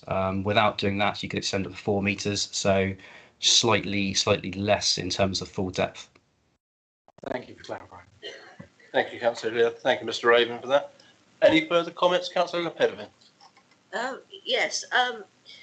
Personally, I think this is ugly and I do not like it. But to prove that I'm not letting my personal views get in the way, I'm happy to propose that we accept. Thank you, Councillor Pedderman. Appreciate that. Happy to second that. Thank you, Councillor Barron. Are there any further comments from any members on this one? Before I move to the vote, I'd like to say thank you to Mr. Raven. It is a very good report. It's very, very well laid out and easy to read and easy to understand. So thank you, Mr. Raven, for that. So members, we do have a move to grant on this one. Again, I'll call names in turn and I will start. Councillor Barron, if you are for, please say for. Against, say against. Councillor Barron? For. Councillor Bull? For. Councillor Butt? For. Councillor Davies? For. Councillor Farquhar? For. Councillor Hall? For. Councillor Hilliard? For. Councillor Lawton? For. Councillor Lepedevin? For. Councillor Rice? For. Councillor O'Neill? Councillor Trent? Sorry, Councillor Trent's not here, my fault. Councillor Johnson? For. And myself, Councillor Kelsey, also for. And in my very poor maths, that makes it unanimous. Thank you very much. So therefore, that application is granted in line with the officer's recommendations. And with that, that brings us to the end of today's planning applications. Thank you very much, members. And I look forward to seeing you all again next Tuesday.